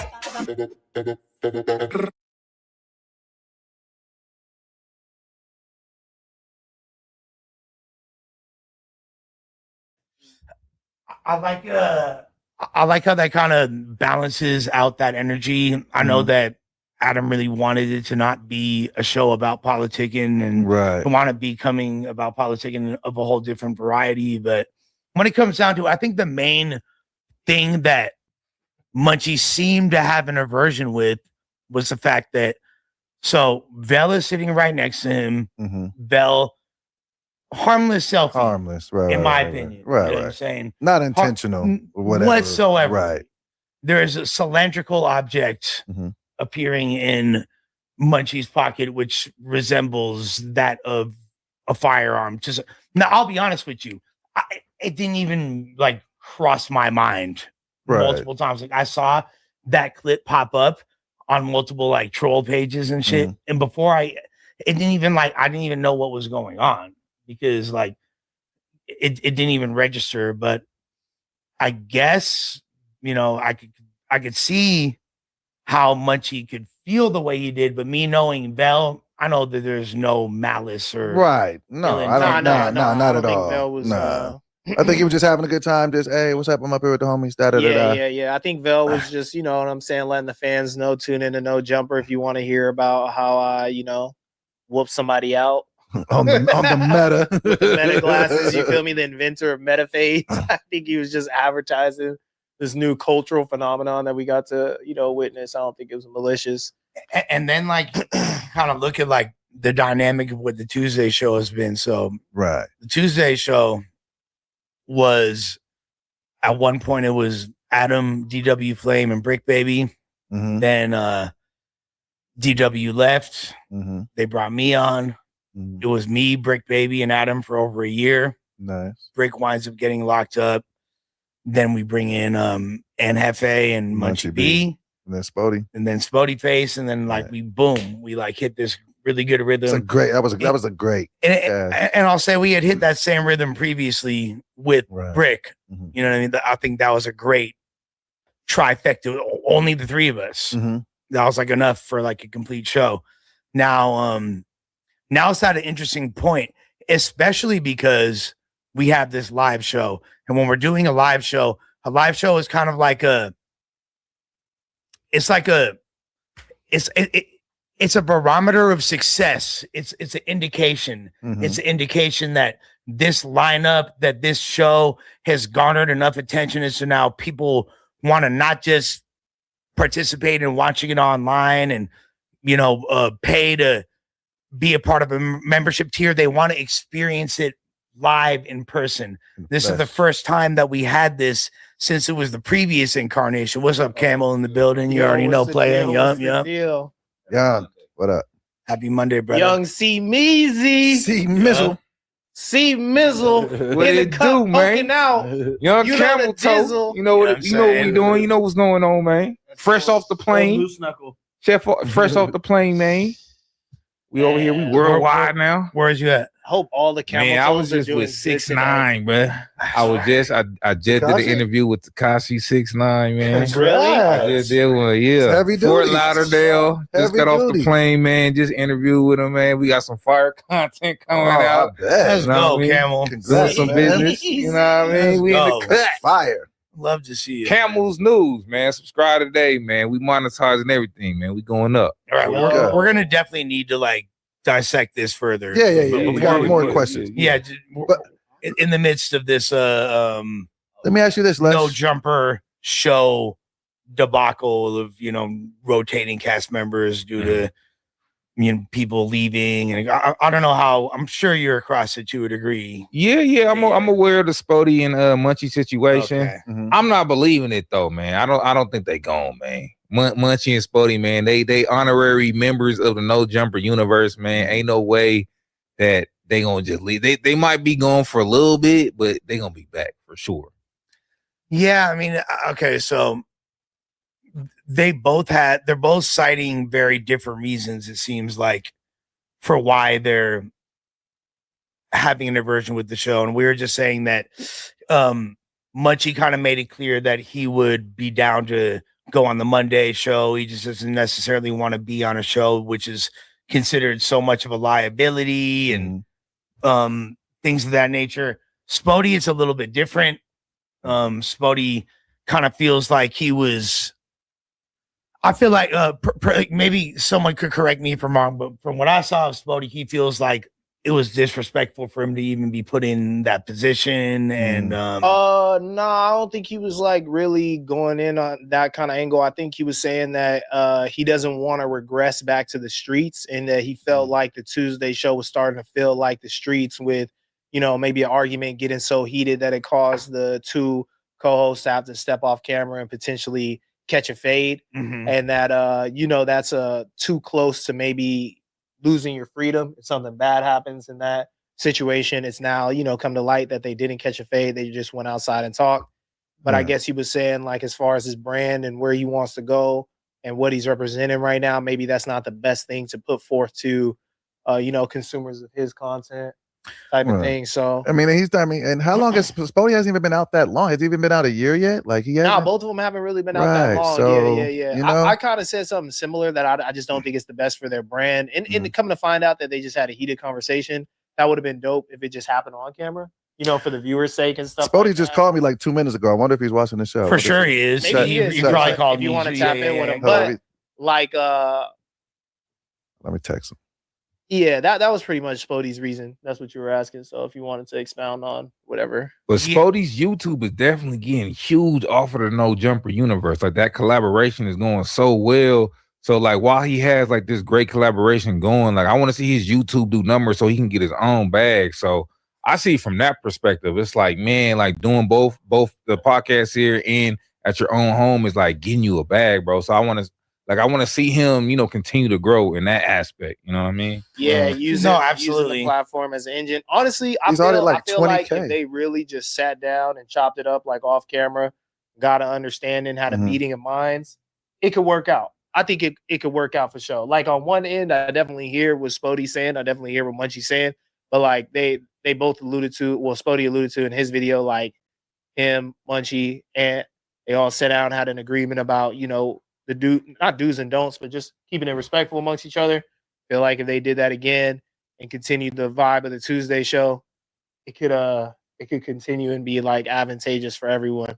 But I understand the raw opinions and feelings about what happened last Tuesday. I think just give it some time, have some real conversations, and you know, shit could be good for everybody. I mean, to me, the thing that's the elephant in the room, which really needs to be addressed, is again, we have this live show in a couple of weeks. Like the live show, the people that are going to see it they want to see all of us. And it's like, this is now like a testament to how much people are fans of the overall concept of No Jumper. You know what I'm saying? Of Adam, because really, like, we gotta see what level of participation Munchie and Spody even have. Yeah, at this point, I'm the only person that's been here for a few years. All of y'all are doing great. Y'all are killing the game, but it's like, what exactly are we doing with this? And to me, I think we're just getting iller by the day. You know, when you really take a step back and take a look at what's happening, I think it's just getting sicker by the minute. And that's what we gotta continue to do. We got to continue to be vibe guys. We can't be worried about operations and procedures, bro. That ain't sexy, bro. We got to get you in a 20v1 with some fine Latinas. Yeah, some Guatemalans, some El Salvadorians, all of that. Brazilians. Out of retirement for you. I know you're a fan. But what is it? But what is that? We got because if we bring the vibes to the building, it'll be magnetic. It'll be undeniable. There it is. Like, That might. That's what it is. That's what we need. That might save this. If you, we got 22 we need Lush to bring the love in the building. We need some Lush petite love, ones bro. Too. They matter too. You feel it? Just vibes. you could be the hero and save the live show. Everybody would love that. Man. Is that what needs to happen to save the live show? They need the Lush love, You man. do the 20v1. I'm doing stand up. Like, you know what I'm saying? We go. Oh, now that's really what needs to save the live show. Make it a 40v1. Yeah, I'll come in. I'll interview you with the 20v1. You know, I'll do like the every round. I'll be like the boxing ring guy. You know what I mean? Just giving. You're the coordinator. You gotta take one for the team. Man. Love is out here, or Lush is out here. You gotta be like my what's Diddy's homie's name? I don't know. I don't know. Yeah. I'm not Diddy's homie. Hold on. Don't give me Diddy's homie. Stevie J? No. Diddy's homie. I don't know Diddy's homie, man. I'm unaware. Farnsworth. I never went to Farnsworth.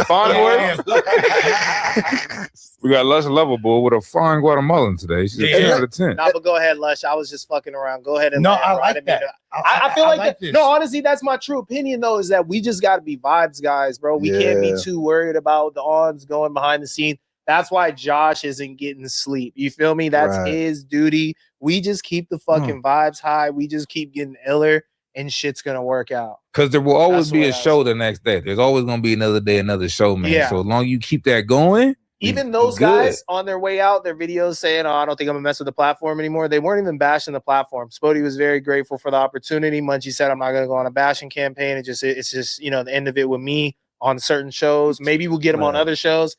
We don't need to be up here. I don't think burying our gerbil. The homies are gonna be that. It'll be fun. No, you know where gerbils they never are left. typically buried, right? Where? Richard Gere's ass. What the fuck? You I didn't did know not that? know That was a that. whole I didn't know that at all. I did not. Richard who? Look it up.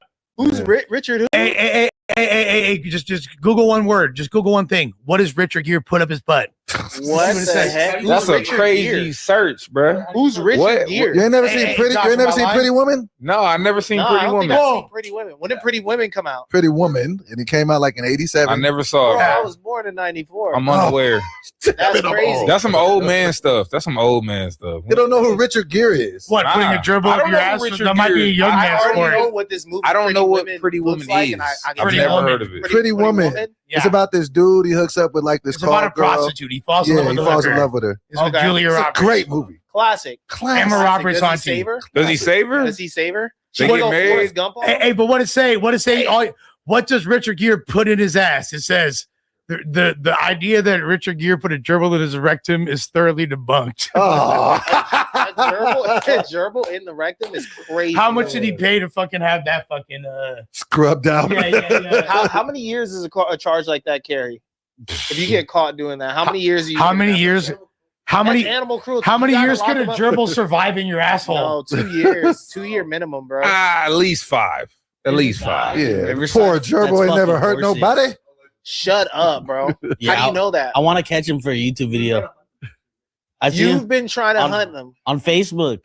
Imagine the brutality when you catch him, though. Huh? Imagine what that's gonna look like when you catch him. You know, there's some areas. You're not ready for that, bro. There's- Like What do you mean? Hold on. You stick to the hood vlogs, bro. You stick to getting shot at. I don't like that for you, bro. You gotta catch. I don't like Hey, when you catch, We're gonna catch his ass. Hey, when you catch gerbils, you got to do it ass first. You go, Imagine how viral that would go, bro. Catching the Riverside horse fucker. No, that would be What viral. you got to do? You got to pick up like a fake Richard Gere, like a Richard Gere like wax figure from the wax museum. Yeah, and just like, you feel me, with a vacuum in it, and just walk through the brush, Uh-huh. go, all the fucking gerbils start rushing towards you. And you have to cartoon style. play the song "I'll Make Love to You" in the background. I'll make love to Nah. you. I don't want to see that video. I don't. How did we arrive at Hey, this? but, I have no idea. but That's just to add to that, it is a custom in some small areas out in Venezuela that people regularly have sex with goats out there, like men do. Yeah, it's actually donkeys and donkeys. There it is. Colombia. It's donkeys. Donkeys Yeah. in Colombia. Donkeys. No, it's because they're so religious. and some Yeah, of we the all saw women- the Vice doc. Yeah, you know. some of the women don't mess around with the men, so the men just mess with donkeys out there. That's what it is. In It's fact, donkeys. it's like it's such an indentured part of their culture That it's regular. And It's not no- it's not- some of the young men are unable to be aroused by the feeling of Oh, So they be dude, tapping. When So you they find yourself hating this country, It's only donkeys, and man. your taxes. they be out there tapping that They be jackass. tapping that jackass. Tapping that jackass. Donkey. They in that donkey butt. This is why we need Munchie on the podcast. You see what happens when Munchie's not would've here? put it into this Wait, minute. why start can't talking we about- talk about donkey butt? What's wrong with donkey butt? This is what happens. Like, none of us have a problem with it, clearly. We're just giving like a societal like overview of Apologists. just they're learning right now. This You is know what we're sociology doing? right now. We're putting the anal in analysis. There it is. I like that. Yeah. We're God putting the bless key. America. We're putting the key in donkey. God bless America. So You know why don't like humanitarians just go to places like that and just drop off a bunch of fleshlights for the bros? Because Like, why allow them to keep on fucking donkeys when you could just be like, hey, bro, got this fucking Because Riley who the Reid fuck extendo is- pack, the Riley Reid just extendo dropping pack's it fine. off, you know? Who the fuck is American society to tell? Yeah, these stop this. people in the third. No, No, we have that's to colonialism. Who wants No, to that's make love to colonialism. donkeys or not? No, you're trying to go in there and all for the enforce new stuff. SJW liberal think tank No, shit. that's Once colonialism. You guys know exactly how I feel. Nah. But it comes to a point where it's like when you have the modern technology that is a fleshlight and you see little homies out in the fucking bush, fucking donkey butt, you just toss the little homie a break. You give him a fleshlight, couple of fucking gallons of lube. Stop trying to change their culture. Humanitarian Stop effort. changing their culture. But I They think, do but that. you missed what I said earlier. Some of them are so accustomed to feeling. donkey butt. Let's just say donkey butt. Like 2-3 weeks, Yeah. they'll be back. They'll be right back. No, that's their culture though. Why are we trying to change the other culture? Like, why do we look at us and be like, some things we need to live change. life the right Some way? things Ricky- need to change. We're Ricky- America. We're the Ricky- big bros. We're not the big Some bros. They could be the big Ricky bros. is the Coke bottle that fell out of the sky, and the gods must be crazy. And Nah, like, man. yeah. Hey, you are exactly, bro. literally the Exactly. Coke bottle. I'm just all about sharing technology with Nah. people.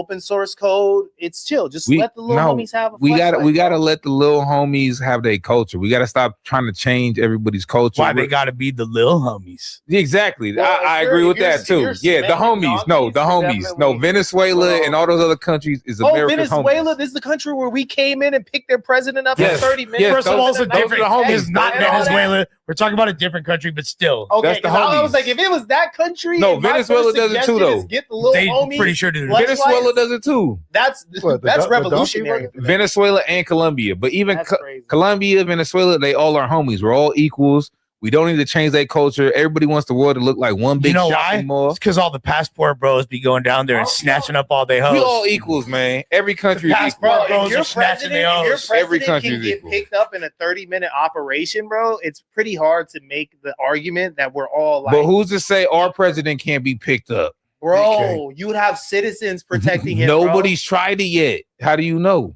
Nah. Why do Nobody's you tried think it. no one's tried Nobody's it? tried no, it just yet, give bro. Me, just give me your idea. Why do you think no one has tried Has it? tried to pick him up? Yeah, just swooped in, helicopter, flashbang. Come on, Donnie, get in here. We got a night. Wait, first of all, who said it need to be a flashbang? just tell me why you think that it hasn't been attempted.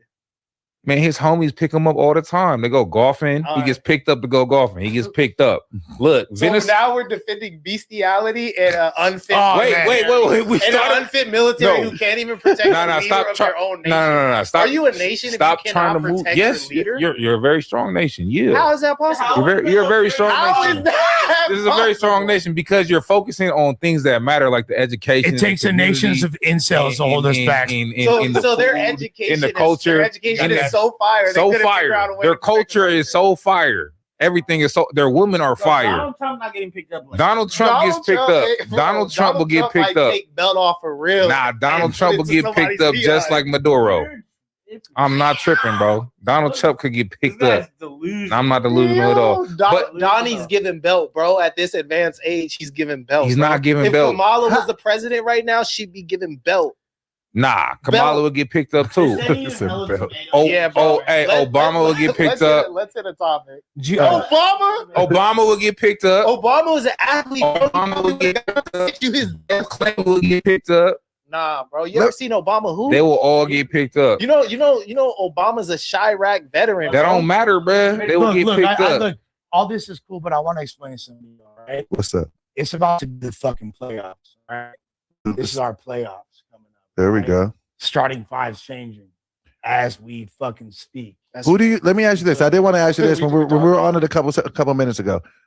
What do you think the next? I'm not talking about the fucking NBA. You're not talking about the NBA. You talking What do about you the think? number, right? Yeah. You I'm talking talking about the about number. what do you think is going to be the new cast for the Tuesday show? I don't know. You have no idea? Adam and Because I- Adam was talking about moving Jay to a different show. Adam and I have had discussions about various shows, about various things. I'm sure he's had discussions with other people as well. You know, Well, like, you know, my bad, boys. It's okay. I just know this. Wow, you did that. No, I'm not. Kobe. Ooh, he hit it. Stop with that shit, bro. Swish. Never He hit make that. All right, hey, let's hit this topic though. No, because this has no, been- no, Oh, no, wait. no, Oh. It's about to be the fucking playoffs. All right. Yeah. That means all of us Yeah. gotta do our absolute best. We gotta be as entertaining For as sure. possible. We can't be pulling no punches. We gotta really show people why we are the most valuable, the most watched, most discussed, most beloved, and most hated platform on this motherfucking interweb. Win or go Biggest home. platform Win or go on the home. West. You heard? Fuck the West, bro. We are beyond that. Oh, Yeah. You feel me? Period. We are beyond that. We are Man, in the Milky Way, man. In the Milky Excluding Way. nowhere. No, Yeah, Milky yeah, Way, yeah, man. We nowhere. taking all over planet Earth, all that. Hey, yo, you see Adam breaking into mainstream hip hop storylines, beefing with Sauce Walker, That's having his baby moms pull up for the interview. Yo. telling you. He all in the Drake beef. Yeah. I say that to say that no matter what, I believe in us. I believe in you. I believe in you. I believe in you. I believe in you. And I believe in each and every one of us. And if we ain't gonna win, we're gonna go out swinging. Nah, we winning, bro. Take that back. We won. I know we won. And the live show, We won. Get your tickets for the 24th so you can see us win and we can win together. All right, big winner. Check this out. We smoking all the dope. We fucking all the hoes. All them. We stacking all the Scooch Liani. Snow money. And we about that shit. Big we money. Sport mode and we ditching the Johnnies with the quick nigh in this. What the fuck is y'all talking about? No jumper. No jumper ganger don't bang. Yeah. Kobe. There we go. All net. My boy going 0 for 2. No, during the he playoffs. went 2 It's all right. for He gonna 2. bounce back. It's all right. He gonna bounce back. But anyway, let's get into some topics, to a man. topic, That was some good in-house cleaning. Okay. But Big 30 Cocaine boss in the chat, you marks. Big 30 was seen at the airport reuniting with his family after being released on bond from federal custody while facing kidnapping and robbery charges. So Big 30 got free, man. They said that there was not enough evidence to prove that Big 30 was a threat to his community or that he was a flight risk. So the judge was forced to rule that he needed to be released on bond. And Pooh Shicey's dad is out now too, right? Pooh Shicey's dad is also out now as well. People are integrating that into this headline. Don't really think they're related, but something to remark upon. Right. I mean, they're all on the same case. I wonder what it is about. Do you think it was probably Pooh Shicey's priors and he just got out for some robbery stuff that's maybe having them keep the extra hold on him? Because it don't seem like anybody's talking. It actually seems like the feds might have a weak case. Just from the what I'm starting to see, it don't seem as slam dunk as everybody might think. Man, Big 30 told, man. Big 30 gave them extra information. He was spilling the beans. That's why he got out so soon, so early. He was telling them.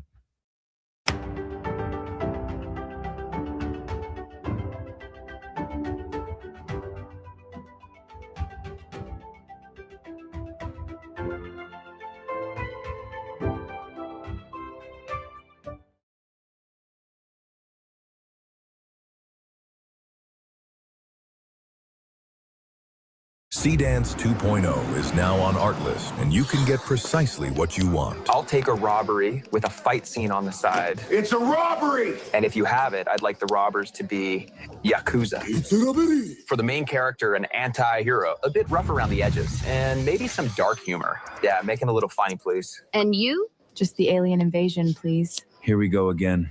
Just wanted to have this nasty coffee in peace. Light it up, pedal to the metal. We're gonna take it to a whole nother level tonight. Is everything okay here? Could you check what's happening with them? In the hands of a creative genius like you, anything's possible. Go to Artlist for Dance 2.0 and all the leading AI models and start creating without limits.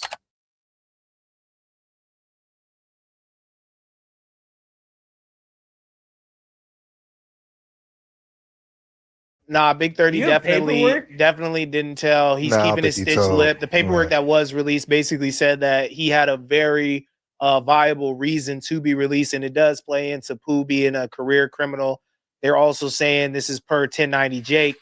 Pooh Shicey's father was already on what would you say, that he was cooperating, that he has been cooperating with the feds. This is what 1090 Jake is alleging, that his dad signed a deal that said he had to cooperate on the crimes he was being charged with back in 2007, and he has to continue cooperation. So he's been released. That is not a good sign for Shiesty. People are disappointed. So about he that. was like by nepotism forced into like preemptively snitching. Is that what that sounds like? Well, basically they're saying that it was a condition, I guess, of his proffer. But let me say this though about the strength of this case. What's really interesting about this case is that Shiesty has the hardest battle ahead of him out of all of his co-defendants. And I feel like, I could be wrong, but from what I understand about this case is if Shiesty beats it, everybody is good. No one's forced into a weird situation where they have to say, actually, this is not my involvement, etc., etc. It was him who was doing this, whatever, maybe point the finger. So it's all predicated on Shiesty being able to get a strong legal team. We've seen he's had to switch legal teams within this time. So I feel like it's a wobbler how strong the case is, but they saying real quick, we have a big call coming up. Okay. So I would tell everybody, because one of the main topics today obviously is Dave Blunt's, correct? Okay, yeah. Dave Blunt's wants to call in. So Word? we're not going to do it right now. I want in 10 minutes, we're going to do a Dave Blunt's call. Everybody fucking get ready, spread the word. You feel Okay. me? Like, Yeah, bam. yeah. As you were. Fire. I think what does complicate a little bit with this case is like maybe if it was just Gucci that got robbed and he was by himself and this was that, I think that could, maybe there could be some argument for his word against their word, whatever. But the fact that he had off-duty police officers with him that, that took part in this, I mean, these are civilians that are actual police officers. So they're going to, like, if this allegedly went down the way that it did and those other people were involved, I think that's probably going to be not so much in Pooh's favor. So from my understanding, the off-duty police officers aren't really playing that big of a role in the statements about what happened. It's more so the photographer that was in there with Gucci and Gucci Mane. Right. And the photographer got choked or something allegedly, right? Yeah. I'm not going to lie, bro. The more I listen to this case, the more I listen to the details of what was alleged to happen in the room, this would have been a perfect crime if they didn't rob anybody. If they just roughed him up, pointed a gun at him, made him record that you let me out of my contract. And obviously, he's not going to get let out of his contract. Just make him sign it, burn that paper up just to do some gangster. It's the same thing that Gucci did to fucking Big Cat. You feel me? Like, just do some gangster shit. Let them know, like, bro, that could have been bad for you, but I let you live, so just let me on my contract or do right by me. But they fucked around and robbed these niggas. They did not need to rob them. But his name is Pooh Shiesty. He's not thinking like that. Like if he's gonna do a crime, he's gonna go all the way. It's like he's not gonna go halfway stepping on robbery and intimidation. He's gonna take his jewelry. He's gonna take his chains. He's gonna make him sign a contract because it's kind of like fuck you. But if I'm gonna say fuck you, I'm gonna say fuck you all the way. I'm not gonna do it halfway. Okay, then you know what would have been gangster? Just take the wedding ring. Just take the wedding ring. Fuck the earrings. Fuck the rollie on the cameraman. But he wants that. Just take this. Take everything. Take the safe. He should have took more. Like if you're gonna go all the way, take everything, bro. The car, everything. This should be a cautionary tale though to anyone that's in the music industry. Maybe if they got street ties, like.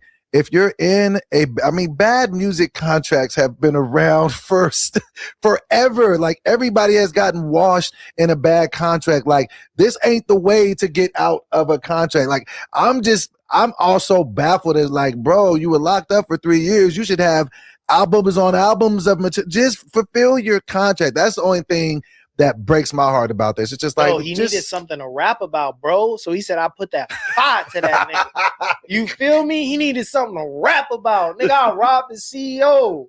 Who playing with Pooh? It definitely does. I mean, if what they are alleging is true, it definitely makes you feel like the rehabilitation process is broken because you just got out of jail for the same thing. Hey, don't talk about rehabilitation. I'm just saying.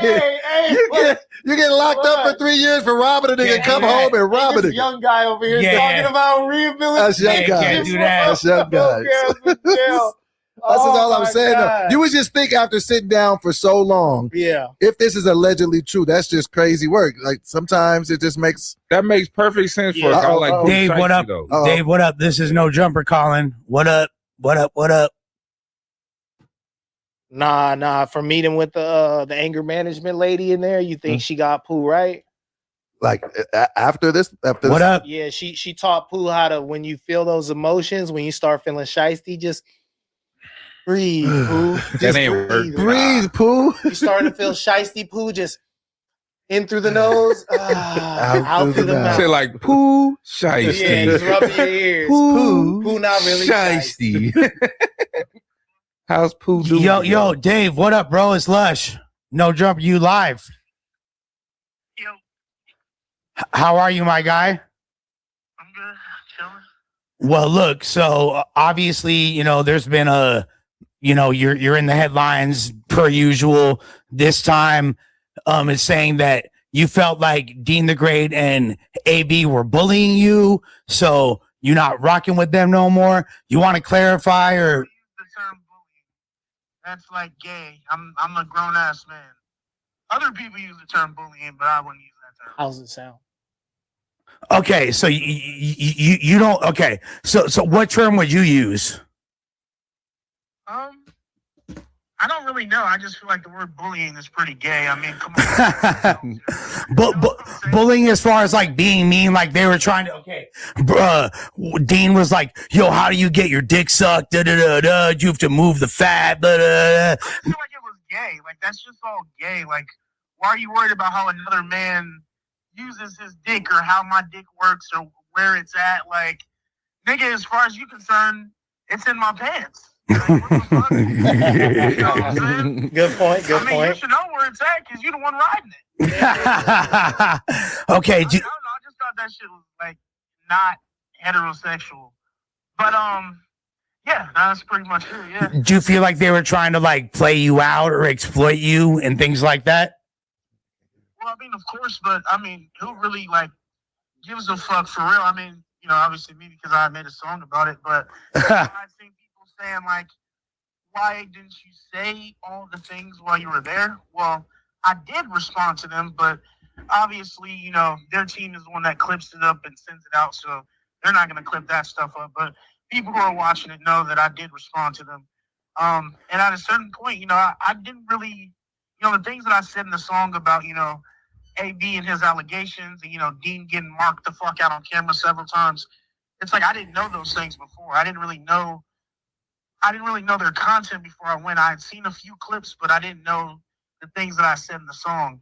So after, when I went home, did my research, I went, oh shit, this nigga has allegations of getting groping women in the club several times, and we can see it on camera. There's clips of it, and this nigga has been beat the fuck up on camera.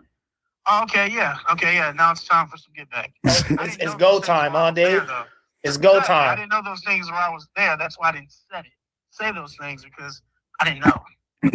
Okay, so what was the initial reason that you even decided to do a stream with them to begin with? Because you were doing like a lot more content with different creators, and then you've kind of like been more selective in the past year. What made you decide to do this?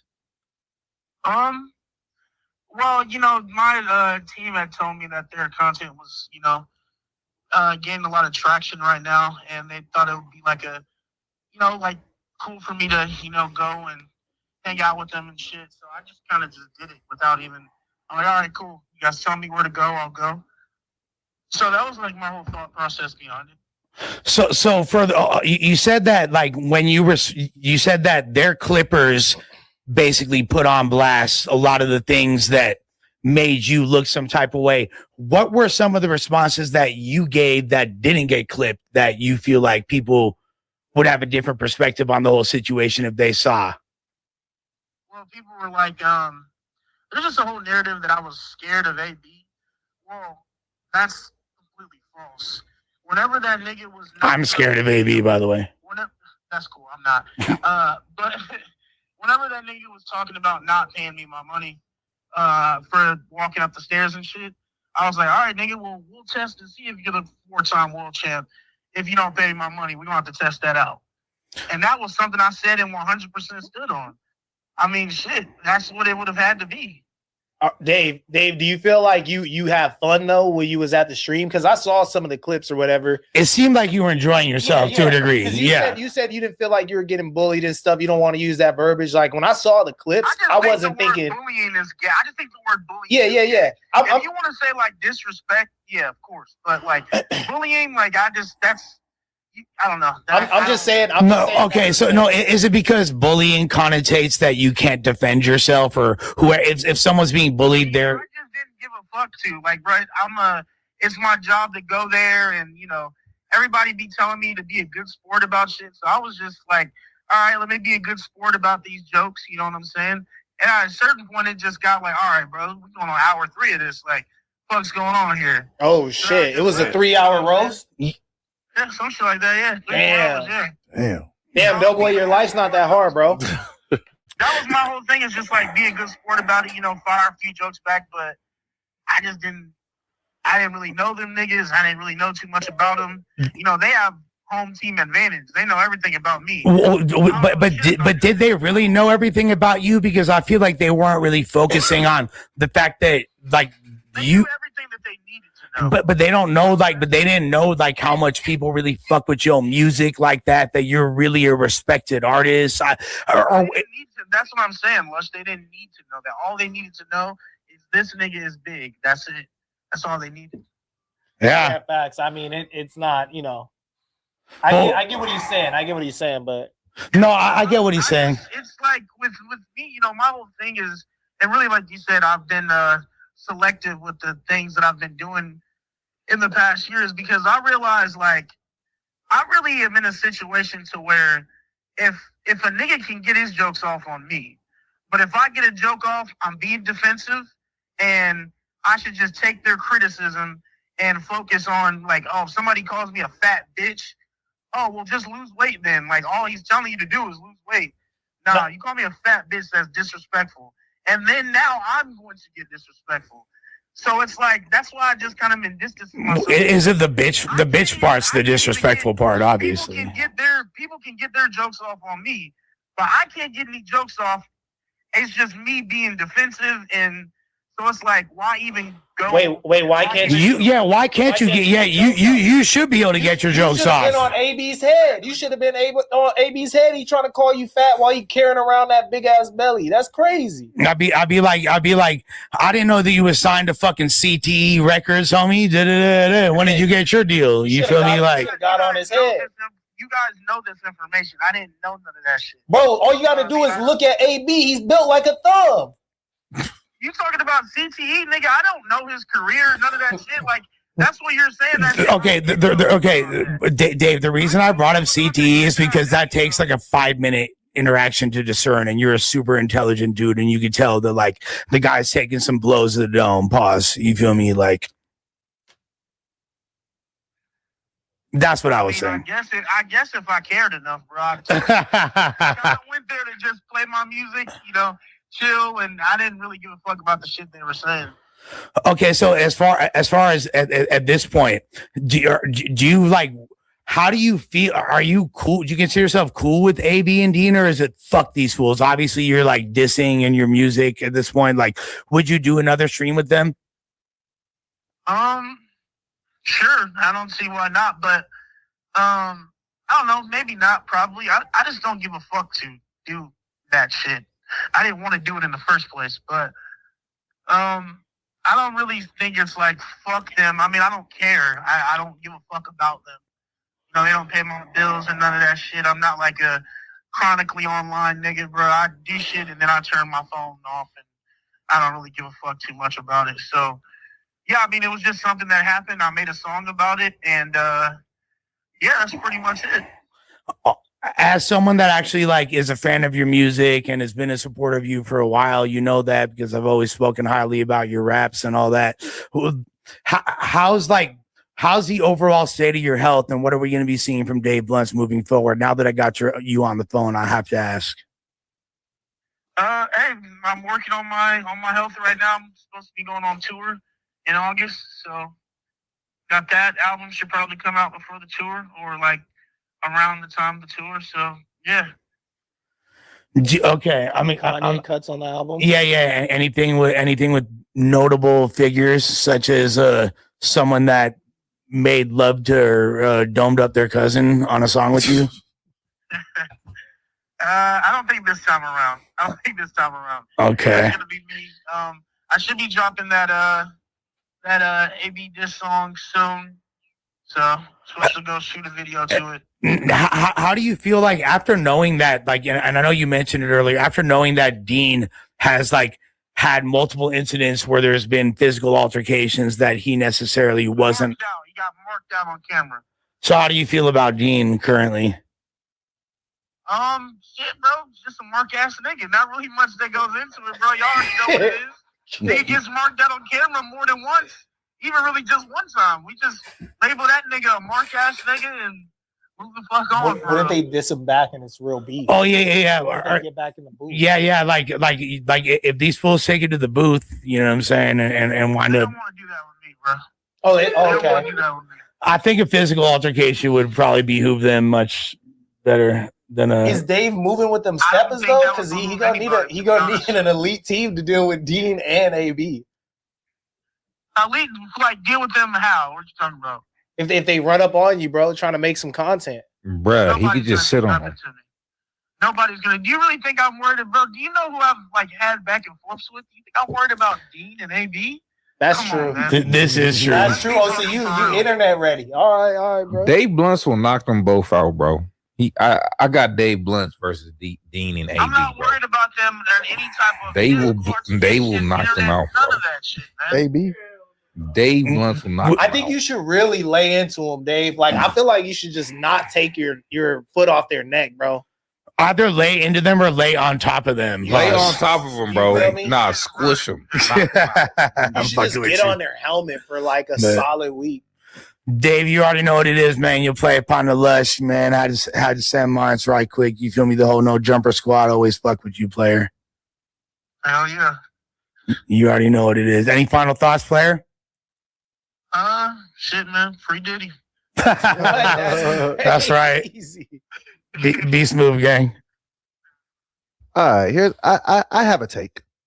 Here's my inherent issue with what happened. I don't know if you guys operate like this, but this is. I love Dave Blunts. Could I just say that? Oh yeah, shout out to him. Fuck with him, good guy. I don't mind the roasting, right? Roasting. We go have a roasting session like when me, you, Gangland, and we were members at the rooftop. Yeah. It's the homies. We don't talking shit. When we about a bunch of women, I'm not roasting my homie. Like, to me, that's just a step. I don't even do it, even as a person that does this professionally, because it's like, we're kicking it, we're having a good time. Why am I going to sit here and just roast my partner into oblivion? And it's a house full of women here. Like, that's it's a live stream, though. It's a live stream. It's for content. Doughboy, why didn't you say that 5 minutes before? When? Just now? Yeah. Because I was just letting y'all get y'all shit off. Yeah, you were on the phone, bro. I was even. I didn't want to hop in. Like, you weren't can he really hear us on the phone? I didn't know if he could hear me. Yeah. But like I get what you're saying though, and this is what I'll say, because I fuck with Dave for saying like, oh, I wasn't getting bullied. Like, I'm glad he didn't go that route or whatever. Because the clips I saw, it wasn't no women around or whatever. The clip I saw basically AB brought back some waters and tried to give Dave multiple waters. A whole case. Yeah, and Dean was like, bro, you disrespectful as fuck. Why would you give this nigga 5 waters? And then he goes to the kitchen and he brings the whole case and tries to give it to Dave. And then he goes, there you go. That's funny though. He needs the whole case. And then AB just runs off camera laughing. Like, it was legit. That's funny, bro. Let's be real, bro. I mean, Dave Blunts is not stupid. He knows that he said they didn't need to know shit to roast him. All they had to do was see that I was big as fuck, and they went in on that. Right. So look, if you the big dude in the room, bro, all you got to do is land one haymaker. You just got to land one good joke against these little cartoonish twin-looking motherfuckers, bro, and vibes are good. You feel me? Just joke, bro. Just roast. Like, I know it's obviously not that easy being the biggest dude in the room, but that's also to your advantage, because how many times you gonna be fat? Every day, like 50 times. Every day not he's really fat. that funny anymore, right? But if you get them with one good zinger, that look just you need more than one. As the resident fat nigga here, as the resident fat guy. Nah, I get what you're saying, and that's kind of like why me. And by the way, Dave Blunts is like literally he's 2 of you, bro. Yeah, Dave Blunts is way bigger. Right. But with me, it's like that's why I had to become good at roasting and kind of get comedically timed up, because that was like my. We still waiting. Hey, I was chilling. But no, so it's it can be like a double-edged sword. It's just like, because anybody that's overweight, they don't like getting roasted in front of people. Let's just be clear, especially if it's about your weight. It's like, damn, I can't even just go lose weight right now. I'm gonna just have to take these fat jokes. But like you said, if you can just maneuver and just be like, yeah, but this fat nigga take your bitch, or just whatever say, just you know what I mean, then you can figure it out. But sometimes I've seen fat niggas handle people. They had to. Before Zeffy, we were fundraising to survive, and now we're fundraising to grow. We had a bunch of Google Sheets. We had some stuff here on Drive. It was just kind of a blunder. Once we got onto Zeffy, the ease of use and just clean interface was very approachable. Zeffy is a CRM we use as a primary donor management tool. It's our primary ticketing platform for our events. It is also the fee-free way that we accept donations from our website. Zeffy is free, I promise you. They haven't charged us a dime in the 2 years we've been using the program.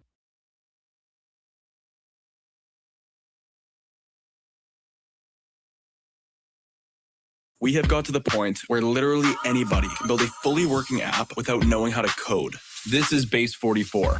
This is a first look at the current industry-leading AI app builder, and you wouldn't believe the kind of apps that people are creating. Smart nutrition apps, inventory trackers, onboarding tools, you name it. And if the only thing stopping me from making the app is the idea, then why not build an app that gives me endless app ideas? So let's make it. Pro tip, I draft the full app spec in ChatGPT, and then I drop the prompts directly into Base 44. It gives me super detailed structure. And here it is. Everything I laid out in detail as it goes. This is pretty awesome, but I want to make it playful. So I'm going to add a swipe left and swipe right interface. The same usability we all know. Now I'm going to add one more feature. So every idea that I favorite will turn into a kickoff prompt to start building the app itself. And that's it. Just come up with your idea, any idea, and Base 44 will do the rest. So go to Base 44 and create apps with your name on it.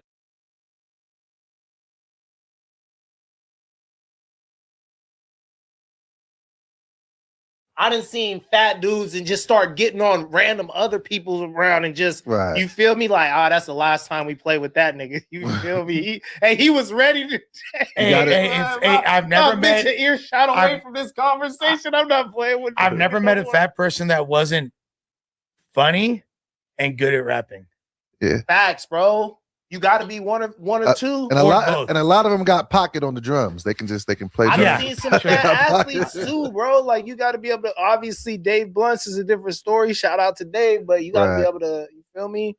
Hold drum. We done seen Dave Blunts with some fine shit. The last interview he did up here with that one chick, she was bad. I think that Dave Blunts going on a podcast of this or a stream of this nature, he's not dumb. He's very calculated. He knew he was going to get roasted. And he also, like, once he gauged the reaction, he was like, okay, this is how I need to respond. Like, oh, it looked like I was getting clowned. Let me respond with a song. And he already had that. Like me having watched Dave for a few years, that's kind of his modus operandi. If he would have got hella love on there would have been no need for a diss track or whatever, this or that. Oh, so this is marketing his new song, basically. I think just inserting his name into the headlines, right? You have a stream with the biggest streamers right now, like AB and Dean are debatably like the biggest IRL streamers right now, for sure. Oh yeah, most people are watching. Who's bigger? I think they're the biggest right now. They're not bigger than like Speed. No. Speed is the biggest, but we're talking about Speed. We don't even mention he's in a whole different category. Yeah, they're like the most in the culture, you could say, for like sure. In the most, and they're running it up really fast. They've only been doing it for like 4 or 2 5 months? weeks. Yeah, I think it's like 2 months, and they're running shit all the way up. Like even like a lot of the other bigger streamers are like popping up on their shit. Like, you know what I'm saying? Like you'll see like Neon, DDG. And to speak to that though, right quick, just with the whole when I saw this headline, like Dave Blunts makes a song, I saw the song and stuff. I just felt like this is signifying the internet is moving so fast that like, you feel me? Dave has to kind of respond and make this a little moment and keep the headline going for a bit, like with the streamer shit and the IRL shit and the new clip coming out every week.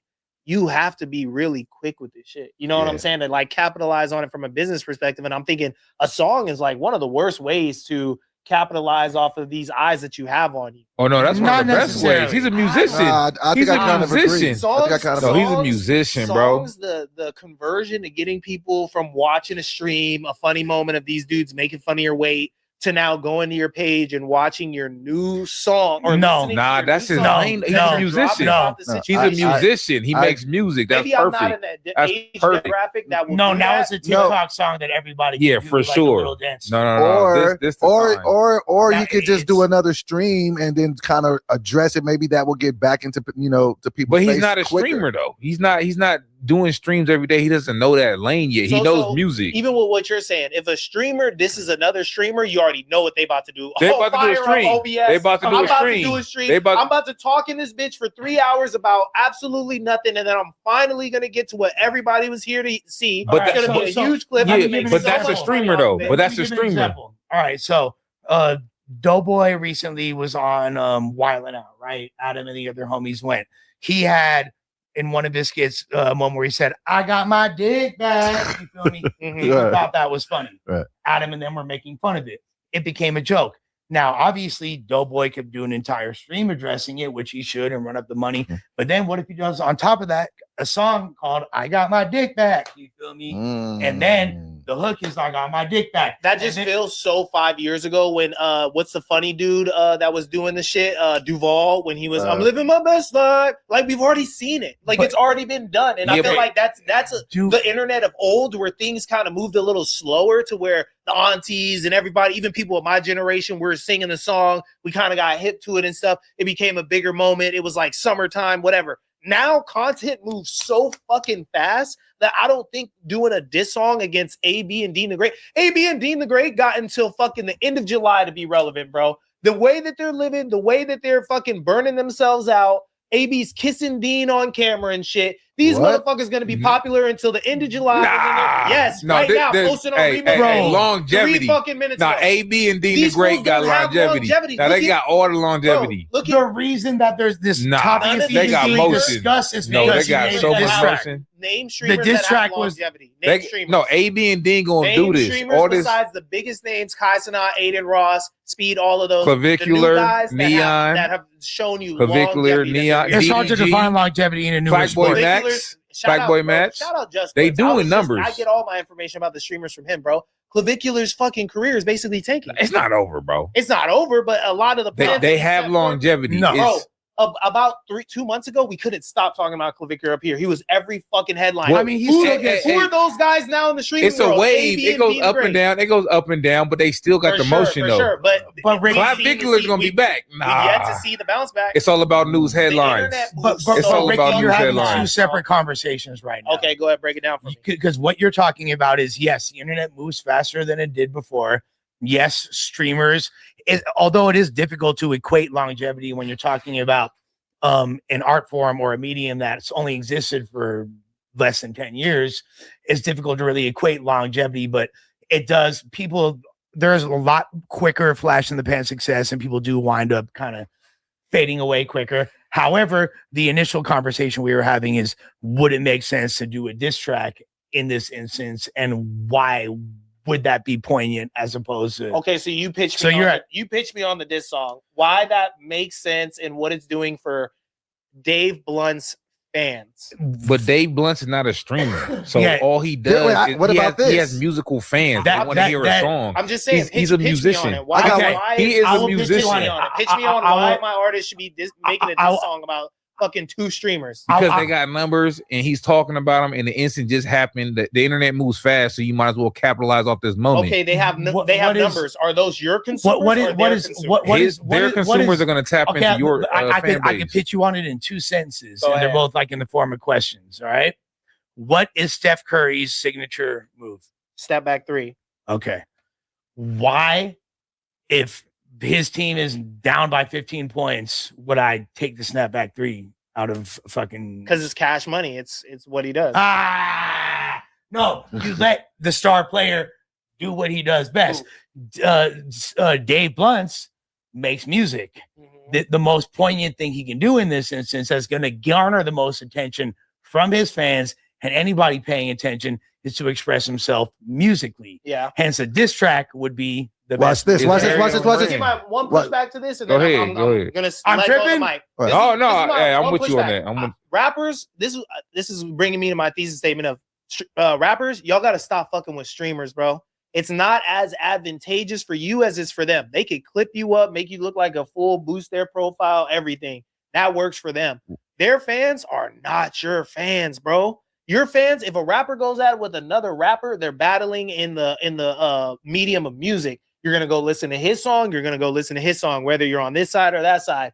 Streamers, people are not gonna fucking turn off their phone, stop consuming this quick content that's like fucking hilarious to them to go check out a Dave Blunt song dissing them unless they play the song on the stream. And they definitely will. They will. The stream, that's not. Here's a way that you can. Here's a way that you can split the baby on this though. And don't ever tell me I don't know what a word means. Poignant means insightful and impactful and pivotal in that moment. I know how to fucking use the English language. Yeah. But I'm just letting you know. So here's a perfect way that Dave could have split the baby. What if he would have streamed a studio session of him making the diss song? Because he's not a streamer, so that's too much work. Hold on. You didn't even let me finish the pitch. He's not a streamer, though. He doesn't know how to. Can I finish the pitch? Go ahead. If he is an artist. So if you put a camera in front of him, if you put him and you just let him be in his natural element, he ain't got to be a streamer. Now he can bring a different kind of streamer to be. You're like, what did this nigga say? But you can be watching himself, pull up the stuff, the shit that he's gonna say, record the song right there, then release it. See, but you putting too much in it. He's used to recording music. He's not used to setting up a stream and talking to the chat. He makes music. So in that moment when it happens, he's trying to get a song out as quick as possible so that AB and Dean and Gray can review the song on live stream, and that will make his numbers go up. I don't believe streaming is that arduous to where he it couldn't is. figure it out. I mean, you do stream, so you know how to do it. But for somebody who's never set one up, it's kind of difficult. They don't know where to start. That stuck out to me in the conversation. Out one side of your mouth, he's saying, "Man, fuck them hoe ass niggas. They some hoes. You feel me? Whatever. Light work. I'm not tripping about that shit. They wasn't bullying As me. you should. Got a little disrespectful. Whatever. It ain't shit. I told him we could get out about it then.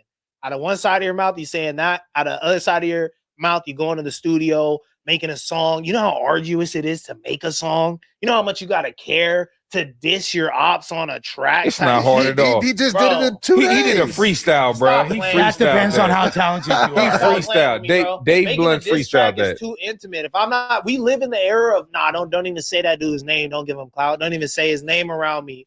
Don't even breathe like that around me. That's the era we live in. So to make a song about some shit that you are like, oh, that's some play shit, I don't even really fuck with that. Come on, bro. It took him 30 minutes to make that song. He stepped into the studio, freestyled a bit, and released it. It was immediately done. It took no effort. He didn't have to set up a stream. He should have streamed himself doing No, that shout out Dave. Well, in the same sense that you were making a point, like, oh, this is like you're looking at the old school internet. This is an antiquated form of expression. Yeah, I think that you're also looking at the creation of a song and your idea of what that entails in an antiquated sense, because these guys can knock out records 30 minutes, bro. I think my real criticism though is these like internet moments. Like even I've been going back and forth with myself about this Phoenix Flexing song, where it seems like he's capitalizing so greatly on a moment. I'm seeing people repost the song, seeing people sing the song, but I just wonder, like, I just wonder in my head, like, how many plays is this gonna top out at the height of it? You know what I'm saying? At like, people were saying it's going to be the song of the summer. It's going to be a big record. It's already doing really well. It's already doing really well. But I just think that the internet moves so fast. Is like, how long is Phoenix going to be able to capture people's imagination with this song? Could this really be a song that we're listening to in late August at the club while we're drinking, you feel me, in the middle of the day and feeling but what okay, but what you're saying is not a question about Phoenix's record. It's a question about music in general. And not really. I think it more. Yes. I'm really trying to keep it to the internet moment. Like, I'm not trying to have a bad faith argument. I'm really trying to talk about how these. You're not having a bad faith argument, but I don't think that. But I think that they used to just feel like they had a longer lifespan. I feel like now shit is so fucking fast. Yes. Everything is moving faster. You're correct. Like virality used to be something that lasted for a month. Then it was something that lasted for a couple weeks, and it was a week. Then it was, you're lucky if something's viral for 2 days. Okay, versus back in the day with a song like that, it would have been remixed like fucking 5 times and still that song is not reaching the same shit. I'm just saying though.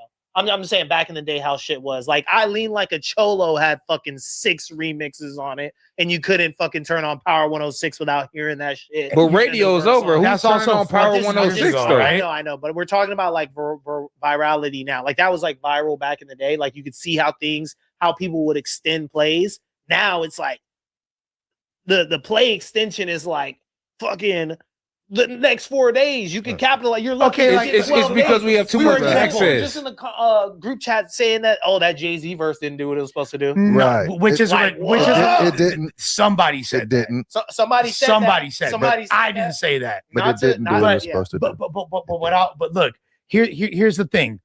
This is the way that the internet in general, like I think people are making this, or you're equating this to music when, okay, let's talk about Vel's fight with his Vel's Meta Glasses fight. Right. That was inescapable for 24 hours, right? Yeah. Right. Is anybody talking about that right now? No. But that's an But his follower count is going up. You are moving. Steve, back me up, bro. Instant classic.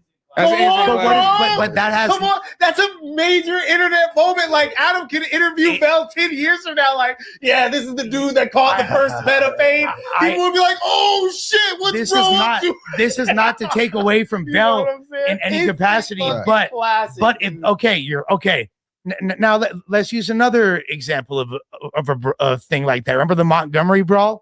Yeah. Okay, perfect. What's that? Perfect. Move past what's it. that? What's that? Yeah. That's true. He said, "What's that?" What is the Montgomery To brawl? the Montgomery brawl. What happened? That What was happened? the version of Vel's fight times 5. We don't even know what the Montgomery Yes. brawl. You're right. No, The dude swimming over to catch the fade. you know what the Montgomery brawl is? Remember when the fools were fighting? Yeah. Yes. You don't remember that? I remember that. Oh, that was fire. This literally, this person. I don't know if you and Spody Face were cellmates at this point, but like, I was in prison during that time. I wasn't able to see the Montgomery this is brawl. something that was literally completely unavoidable on the internet. It was everywhere. Less than 2 years ago. Right. All right. Yeah. So that's how quick things move. I don't know. I've been longer. Right. It You was. remember OG Suicide quitting with the chair because of Montgomery, bro? Yes. Oh shit. Okay, Yeah. You're right. Let's he did bring I a do chair. get what you're saying though. I do understand exactly what you're saying. I think that's a great point. Bro, the Phoenix song, that's just viral. It's dope. It's hella dope, but I'm not criticizing it. No, I didn't see that. I see everybody. Tyler the Creator. Bieber, Yeah. the Creator. I see everybody posting it, and I love it. You feel me? Like, at first it wasn't really for me, but I listened to the whole. Yeah. song, So and I was like, okay, the Montgomery brawl was August 5th, 2023. So it was about 3 years ago. So it was less than about 3 years. 2.5 years, basically what you said.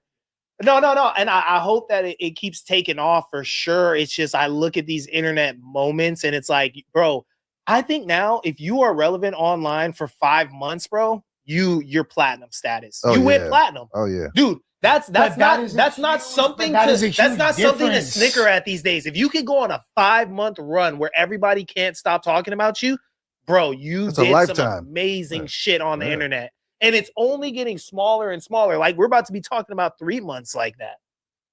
But here's the thing though, and this goes back to the entire initial point. that Yeah. the internet is moving faster. Everything is at a more rapid pace, and that's why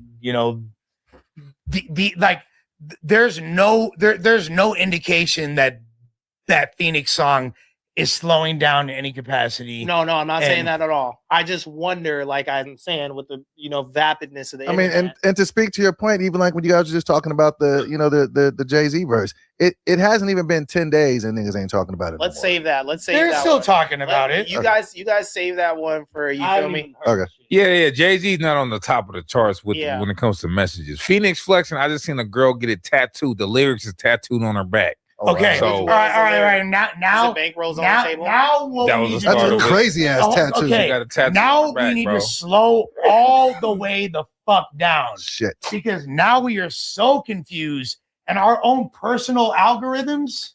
But then that's what I'm saying though. People are so burnt, bro. This shorty just already got the lyrics tattooed on I her head. understand that. The song has been out for not even 5 days. It's because everybody tries to just fucking singe the last cum drop out of every moment as soon as it happens. As soon as you bust, somebody has already done something so wild with your song. They got the but to get lyrics of a 5-day song tattooed is on your crazy back. work. But that's what the internet That's is wild. making people do. That's what I'm telling you. These moments are happening so fast, and people like I even saw. We've already seen fucking random fucking dropout cholas with Drake tattooed across their forehead 15 years ago. You know, that was wild. Remember that? Yeah, though? yeah. We were tripping. No. The point is though, what I was trying to say is Block 2 Ball getting hugged by Drake.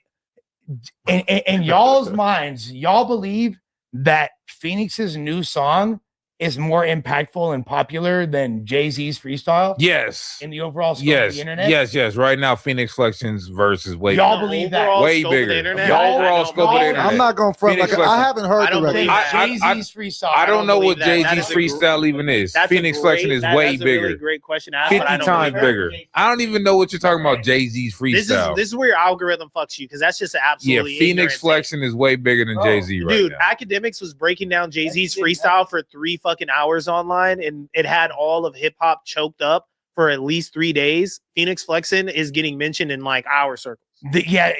Like let's be real. Phoenix Flexin. Respectfully, Phoenix was just posting it. Phoenix Flexin right now Phoenix is bigger would than. tell us to shut the fuck up. No. Stop Phoenix having this Flexin conversation. got more It's motion hurting than his Jay-Z aura right today. now. Phoenix Is Flexin. this like part of your troll? No, Is I'm this not like trolling. I'm saying right now on the internet, Phoenix Flexin is on more headlines than Jay-Z. You gotta realize you guys are old too. So like, Whoa. I definitely Man, feel we the old. young I'm okay with cats. that. I feel yes, but okay. I'm up. People my age don't give a fuck about. They don't care about Jay-Z, bro. They care about Phoenix. I understand right that. So let's talk regions then. So do you think that?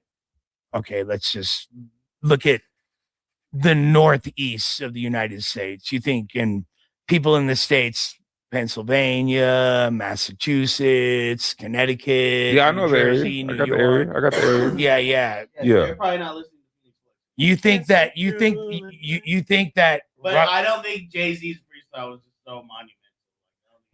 No. But look, I am a huge fan of Phoenix Flexin, and he's the homie, and I love this record. It is my favorite song. My most recent Instagram post, that is a song I have in the background. See, you didn't do Jay-Z's freestyle, did you? But I have enough of a nuanced take of an overall understanding of the breadth, BREADTH of the internet to understand what is more. Wait on y'all with that vocab today, dog. Yeah, I never heard that word. I never heard it spelled like that. What is Right. more overall impactful and trending, and it's not even close. This shows that we are 100% slaves to Phoenix our Flexin. own. Phoenix Flexin is definitely more popular than Jay-Z today. I'm not talking about his That's career. all- that's a I'm talking about crazy the song. And now you're taking it to an even Today, more. right now. I said today. If I was a no, there's more people. Wait, what did he just say? Wait, There's I'm sorry. Phoenix Flexin. Today, there's more people posting about Phoenix Flexin than they're posting about Jay-Z. Today. Why don't we look it up? Today. Why don't we look it up? Phoenix Flexin is more on the Google Trends, more in the algorithm. But would it be fair to say that Let's look at their social blades. Jay-Z hadn't put out no music in about 10 years at this point. And he comes back with a freestyle addressing everybody in the industry, and it stops getting talked about in a week. That is crazy, but it speaks to Rick's point. Who did that he get? the shit is just moving too fast. Who is it no longer getting spoken about by?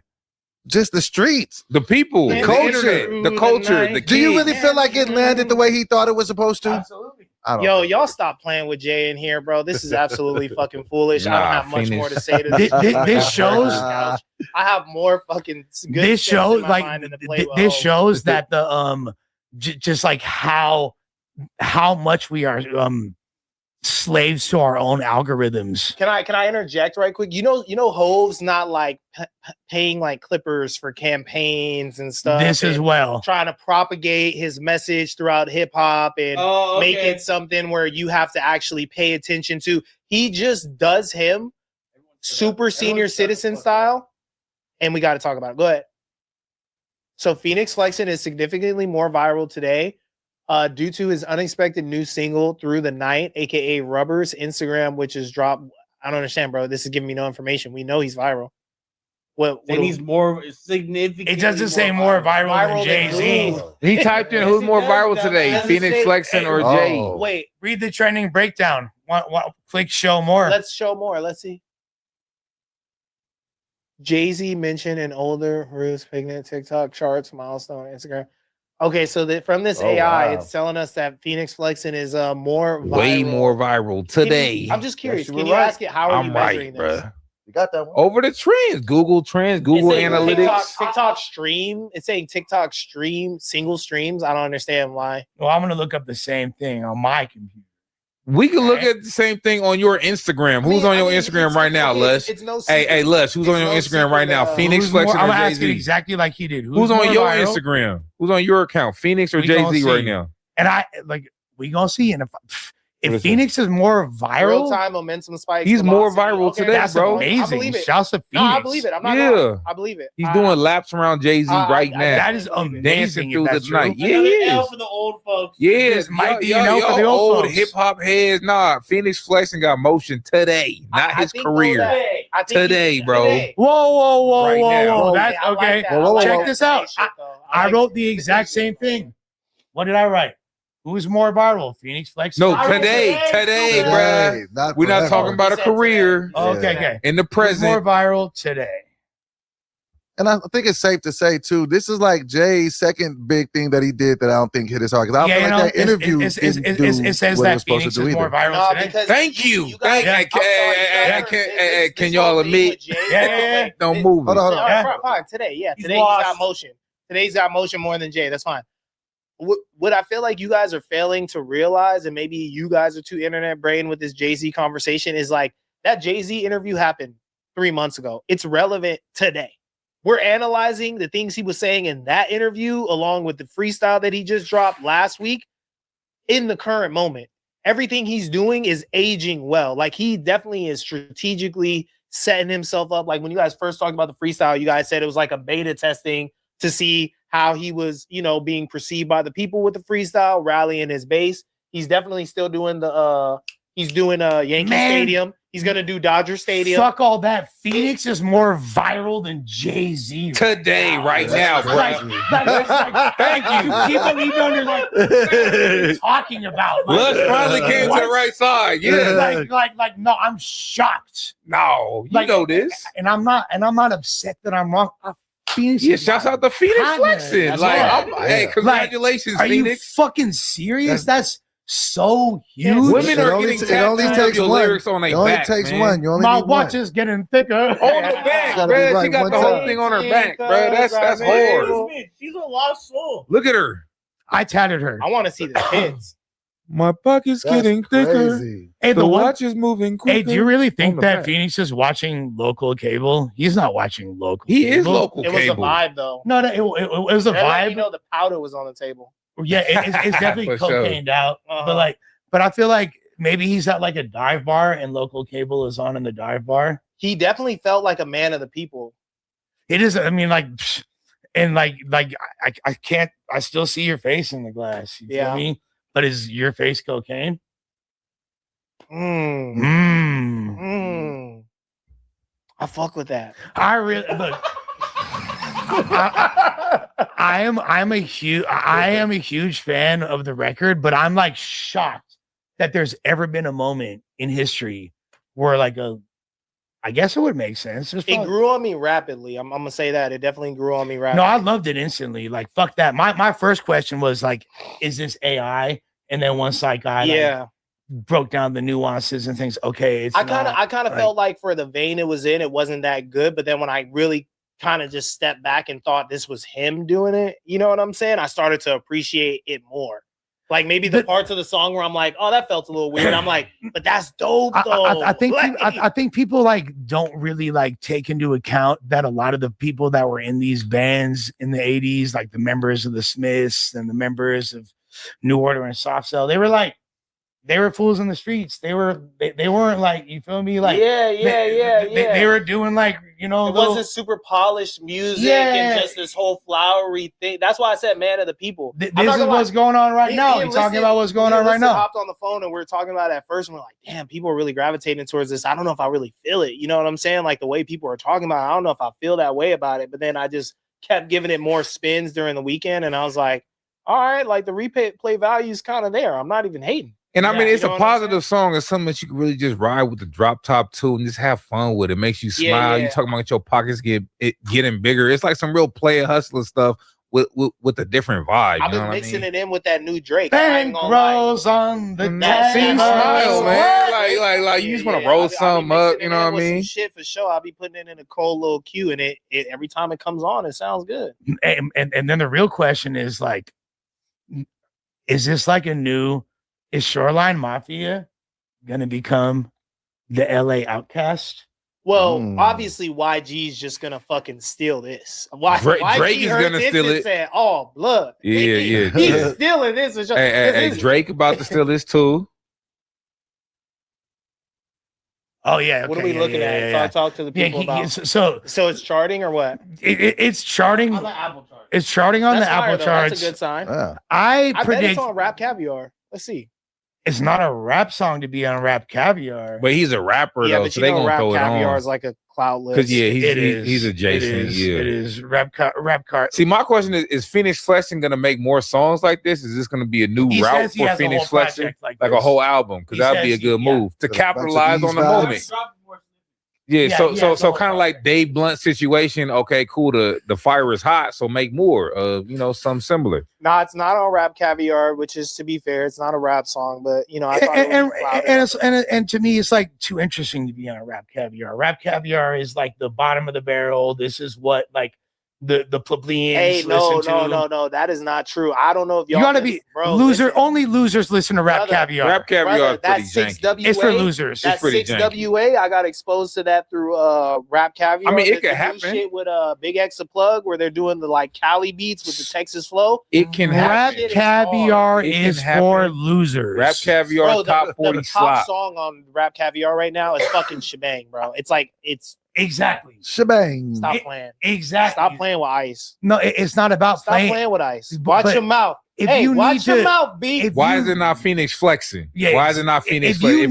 If you need to learn what the cutting edge songs that are cracking in rap music are from Rap Caviar. I mean, because the niggas don't be having time just to know. You're not a rap fan. No, you're not a rap fan.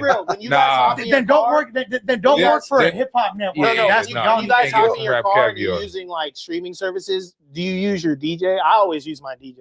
Your DJ? Yeah, like my Spotify DJ. I don't it gives you recommendations on what you've already listened to. Because I want to hear shit I haven't heard before. For sure. Well, let me ask you this then, Lush, because you said that's like a intermediate thing to be doing is listen to a Rap Caviar. How do you organically come across these records? You put your ears to the streets. That's a great question. How do you do that? You find them on Instagram, SoundCloud. You listen to your recommendations because Spotify is going to give you recommendations onto what you like to listen to. That's a great question. So me, Smokey, Mango, and Serio, we spend like 3 to 4 hours a day listening to music. Like inadvertently, like fools will play music 3-4 hours straight. Sometimes Pistol will be there too. And that is like groomed my algorithm as to where there's gonna be shit that I'm interested in that's gonna pop up, and then I will go out of my way. If I really want to learn something new, like, how come I haven't heard any DMV drill music recently? Boom, I'll look up DMV drill. Okay. And then a song featuring Zanman pops up. Oh, I fuck with Zanman. Who's this guy in the song with him? That's how I learned. And I feel like there's way less outlets than before. Like we used to look at World Star. We used to look at the blogs. We used to look at Dat Piff. They're all gone. To me, the best outlet for finding new music right now is On the Radar. That's just being 100% genuine. Like I have found more artists off of On the Radar than I have anywhere else in the past several years. I've interviewed since I came back to No Jumper. I've done 4 or 5 interviews for people I found on the Radar. Okay. So that's one of the spots to hit up. I found Delivery Boys there. I found Ankith Woods there. I found multiple people. Rugrat I found on there. I found Georgiana there. And if I didn't wind up interviewing them, I sent them straight to the people that did. You know what I'm saying? So yeah, like, so Rap Caviar is a no. I found the Delivery Boys and sent them to the No Jumper group chat. So me and Mikey are both like nerds, but like Ralphie no, like, with Dean the Great and AV right now. Oh, that's the specific Delivery Boys freestyle that I found was Goldwood freestyling over the Coldplay instrumental. The homie Goldwood. That was the specific verse that I found of theirs. Anyway, whatever. I think that's like a really good outlet for discovering new. So Rap Caviar is a paid for playlist. So like you gotta have money to get on Rap Caviar, and they're just going to the highest bidder. Like it's not a real place where you're gonna find like no, and it's not even like Doughboy, like Doughboy and Young Camel Toe got a collab, and they got like 40 bands. Maybe they can get on Rap Caviar, but we have to pay for it though. Yeah, but really, it's gonna be like some fucking gay ass song featuring fucking Offset in, you know what I'm saying, no one else. Like, bro, when you look at the songs on Rap Caviar, they're literally songs that a lot of people are fucking with. Shebang, National Treasure, fucking. These are top 40s. These are top 40s, Kanye bro. West is on here. Top Boss Man 40s. D-Lo is on here. Paid for playlisting. Fucking The Baby with Pop That. Like, top 40s. These are all top 40s. No, these are songs that are paid for. You know, like you to make my point though, bro. I get what you guys are saying, but then it's also too just like dumb to say that these aren't like hot songs. Like these are the most dumbed down hot songs. Exactly. Place on a playlist, But so they're to hot songs act because they it's got just paid. Like pay for play. Like, It's really pay for doesn't- play, bro. No. Rap doesn't Caviar make is all pay for play. Like For these sure. are all songs that I've heard outside. Is the new bro. Tiger song on there? He got a new one. Is Phoenix Flexing on there? That's the real question. Nah. If Phoenix Flexing is not on there, it don't make no sense, bro. Like I don't want to sit here and fucking defend Rap Caviar, but like fucking Body is on here by Don Toliver. 2-6 is on here by J. Cole. Like Paid for. They just name me any 2-6 artists is that hard. are paid making for. harder songs that the masses are listening to than Janice Shut the Fuck Up or Shebang right now. No. Okay, so Like, so are you so guys Ricky. outside? Are you dumb? They're being Are you paid to dumb, play. Cody? No, They're paid to these play, are the bro. Damn, when's the last time you hit road? When's the last time you have hit not- road, On Brody? road. Are you dumb? You're On road. inside. For the Crodies who haven't touched road in mad long, seen fam.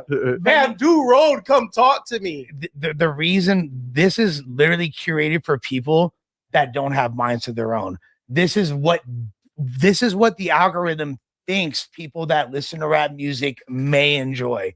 That's what Rap Caviar is. It is essentially the most milquetoast, run-of-the-mill, average, safe, quarantined, Paid for.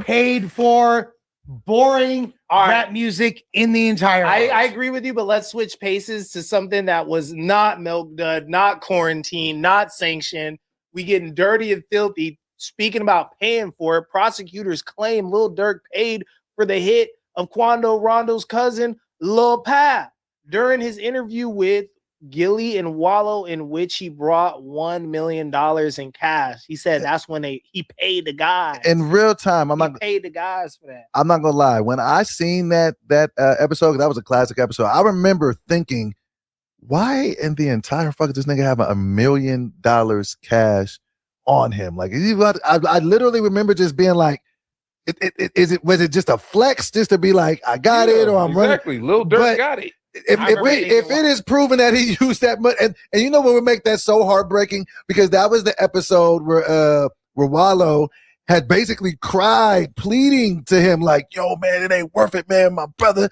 That like he was like crying and shit, and so like Durk was just sitting there like, "Yeah, I'm gonna do it." And then if he left and put that money on that table on somebody's head, that'd just be a crazy turn of events. I'm not gonna lie. If you've ever been to Chicago or the Midwest and shit, and you've been in somebody's house, usually they got like undercellars like that where you could kick it. Like it's cool. Mhm. It's built for people to live and shit. And I'm sitting here watching Gilly cry, trying to talk to these niggas in They had somebody's shiesties on. granny spot. You feel me? And the Bruh. undercellar smoked out. And I'm like, damn, bro, why he talking to them niggas like that? You know they not listening. And they all had shiesties on. They left like, hey, man, don't care. And I was like, is it just being in this environment that's making him feel the energy, or did he know something about like the goings-ons for real? Like, did he hear something? What was the vibe that made? And I know he would bust it down with a bunch of people like that on his interviews. He did it with Thug, and you know, but it hit different. Clairvoyant. It hit different with that Lil Durk one. You could tell something was in his spirit, and he was really trying to get him pushed out of the way of something awful. And you know, and I mean, you could see the people in the room. It was a bunch of dudes with shiesties on, kind of in the background. Like you could see that the environment of that interview wasn't the safest or wasn't the best for Gilly. So he was looking around, saying like, "You don't need all these people around you. You don't need to pay him off like this. Whatever you doing." That's dirt in the street, you can stop that now. You already got the milli, spend that on like your family, your friends, and like growing your empire. All these people around you, they not safe. I think he was trying to send them that message while not sending them that message. Bunch of goons in that video. Nah, I'm not gonna lie, bro. Durk has one of the craziest stories in rap, like history. Modern era, the moves that he made, the things that he did. Yeah, no, Durk is definitely Durk is unfortunately a bit of a cautionary tale. Yeah. Considering like the level of talent he has and the level of accolades he's accumulated, despite that, what he's dealing with, it's definitely like he's a bit of a cautionary tale, unfortunately, as inspirational as his story is, you know, and hopefully things turn out for the best of him. I think that as many people make jokes about his eyes and the 1,000-yard stare that he has, it's clearly the result of PTSD that was endured at a very young age. And you know, let's try to spin this to something a little positive. What does it look like if Durk beats this? Like, and be realistic. Don't give me the rose-colored glasses of he's gonna be the biggest rapper. And like, what is coming home from this? Well, in Chicago, when does he come home? Since we're talking trial, like right? hypothetical scenarios at this point, they keep on delaying the trial. Like, it could have probably been done by what, sooner now? Like, I guess if we go off the original date they had scheduled. Now it's like late July. So let's say he comes home now. No, let's just say he comes home at the end of the summer. Let's say he comes home August 9th. I have a theory about rappers that go to prison and what happens to their music career when they come out. It never goes back to what it was before they went in. I think the one exception is like Gunna, and that was like a special kind of a case. Go to prison. When he came, he was in jail. Yeah, well, that is locked up. That is like a it's a big it's a distinction. Yeah. Right, but like rappers and like that's what I think was because there is. I feel like I'm damn near with you on the prison thing. Right, rappers that go to jail, I disagree. But prison, I mean, because even with, I mean, we can say the same thing for Thug, even though he was technically in jail too. It's like you look at his career now, it's just like, what the. You remember Bobby Shmurda? Like, you know, he comes home. Then that's why I feel like there's a rapper who went to prison who came home and he still went crazy though. Blueface? Pimp motherfucking C. You're right. Yo, Mac Dre. Mac Dre went up. But just as of late, older artists. Let's like for real but stick Pimp with C, Durk like, though. Let's stick on the topic of Durk because I think it's really interesting if he were to beat a murder Gucci for hire charge, a federal Pac didn't go to prison. Hire charge. His music will go up. I think but he would be the biggest saying rapper. His music is gonna go up, but how hard is it to do business with a dude that has that on his name? Yeah. Even if you beat it. Have what on his name? Well, Gucci be murder for hire. Well, that's not a big deal. That's not a big deal. Well, hold on, maybe this. That doesn't matter at all. That makes him look cool. That makes him look Prize good. Picks putting him in a commercial with Drewski. Yeah, Prize Picks doesn't care. Prize Picks doesn't care. Sprite putting Durk in the next. I don't know about Sprite. You know what industry we're working in? But when Gucci beat the body, he came home and he was the biggest shit ever. Yes. He had to link up with Bruno Mars to make that doesn't happen. matter. Doesn't matter. But he made it happen. No, Dirk will be the biggest artist And what in did Chicago. Gucci go to jail for? For killing the nigga. For killing somebody. But he got off on self-defense. No, No, he killed the nigga and it was self-defense. That was he did not go to prison for that. He went to jail for that. No, he did not. He was locked up for that. Hold on, we're getting the Google No, right he did now. not. Don't worry about He it. did go to jail for that. There's a video of him walking out of the jail. Right. He went to jail. He went to jail for that shit. No, went to it wasn't jail, for but that. not for killing Yeah, it was a different charge. I believe it had something to do with. It had nothing to do with murder. I forget the exact Didn't he, charge. like- Stevie's looking it up right now. Did he like kick? Did he like kick some? Nah, it's kick probably did he like kick a chick out of the car? probation violations, Probation. aggravated assault, yeah. and federal firearms charges. Okay, aka not killing. the Yeah, guy. not killing anybody. Yeah, But bro, if- that's much easier to come home and navigate charges like that. I think you guys are really downplaying. You Nah, know, but wait, hold on, wait. But You Dirk keep- is known as the mainstream slighter, though. Wait, you keep saying that he didn't kill anybody. You're not Gucci. No, Gucci No, Mane, no, he that's killed not what someone. anyone said. I thought that's what We it said. said That's he not didn't what go he to said. jail for killing somebody. Correct. But what I'm Yeah. trying to say is when Little Dirk gets out, this whole murder charge, he's a drill rapper. He's supposed to be a killer. Slide for Vaughn, slide for all this. This is gonna make his career even bigger because people get respected in the rap music or in trap music for killing people. Yeah. But this is actually gonna help his career out. He's gonna get brand deals from casino, from alcohol companies, Vice type companies, but he's gonna get, a lot of money from them deals. I mean, when Pooh Shiesty came I don't out, know what world you guys are living in. I swear to God, you guys. Brand risk, no, not brand risk, but Rain Bet will definitely do a deal with Bro, him. when Dirk, I think you're you're he was like way more like making that transition into mainstream stuff. Like I looked up what were some of He's Dirk's still there. biggest endorsements. He was working with Adidas. He's working with Beats by Dre, Marc Jacobs. He was like, you feel me? He was kind of getting away from the street Ricky, image and all that shit. Let me just end this entire dialogue in one sentence. Yeah. Uh-oh. Snoop Dogg Oh. fought a murder charge and beat it. You're right. Yeah, you're right. But End that, of discussion. But that Yeah, was like, that's what do the you end of mean? discussion. But He What got do all you the deals. I'm mean? only saying, but because that was kind of like some self-defense shit. This is like some self-defense. But that shit. was a whole Murder case. the case. Murder was the case that they gave me. Boosie beat a couple of bodies. Hey, look, I'm not Bo- gonna, Boosie I'm not got gonna some die on bodies. this hill. I hope The that reason I brought up Snoop though is because Snoop won several Grammys and Right. went platinum several Very times after mainstream. that. Martha Stewart. Had several Yeah. huge endorsements. Yeah. Mhm. It did not affect his He's in all the career in the commercials. mainstream in Yeah. any capacity. yeah, but Yeah. you know, Snoop Dogg is a Crib. But Lil Durk is a GD, BD. I don't know. GD, He's a No, one of no, them. no, He's no a- disrespect to that regime, but come on, bro. They don't have the GDs same and star BDs. power No, as, GDs like, and BDs have star like- power. bro, as like a fucking a Crip, bro. A Crip. Crips are like household You- members. Like Yeah. like my grandma knows what a Crip is. If I ask her what a GD is, she's gonna be like, "What are you talking Sure, about?" you are from Los Some Angeles. GDs and BDs will know. And if this conversation was in Chicago, it'd be very different. It'd be very in different. Chicago. If people's Granny, grandmas know that if Snoop Granny is the Ricky biggest Roy Crip. was up there, she would know what the fuck a GD was. I promise you. Fact, she would. All right.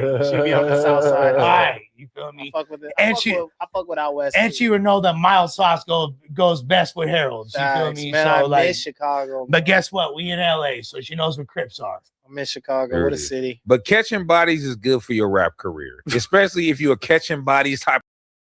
Turn that shit up. Yeah. Turn it up, follow me. Talk to bitch and bend over, let me see it decline. Talk to bitch and bend over, let me see it decline. Talk to bitch and bend over, let me see it decline. Touch your toes, little baby, no, I like that. Bend over, make it clap. Throw that ass back, baby, for some stacks.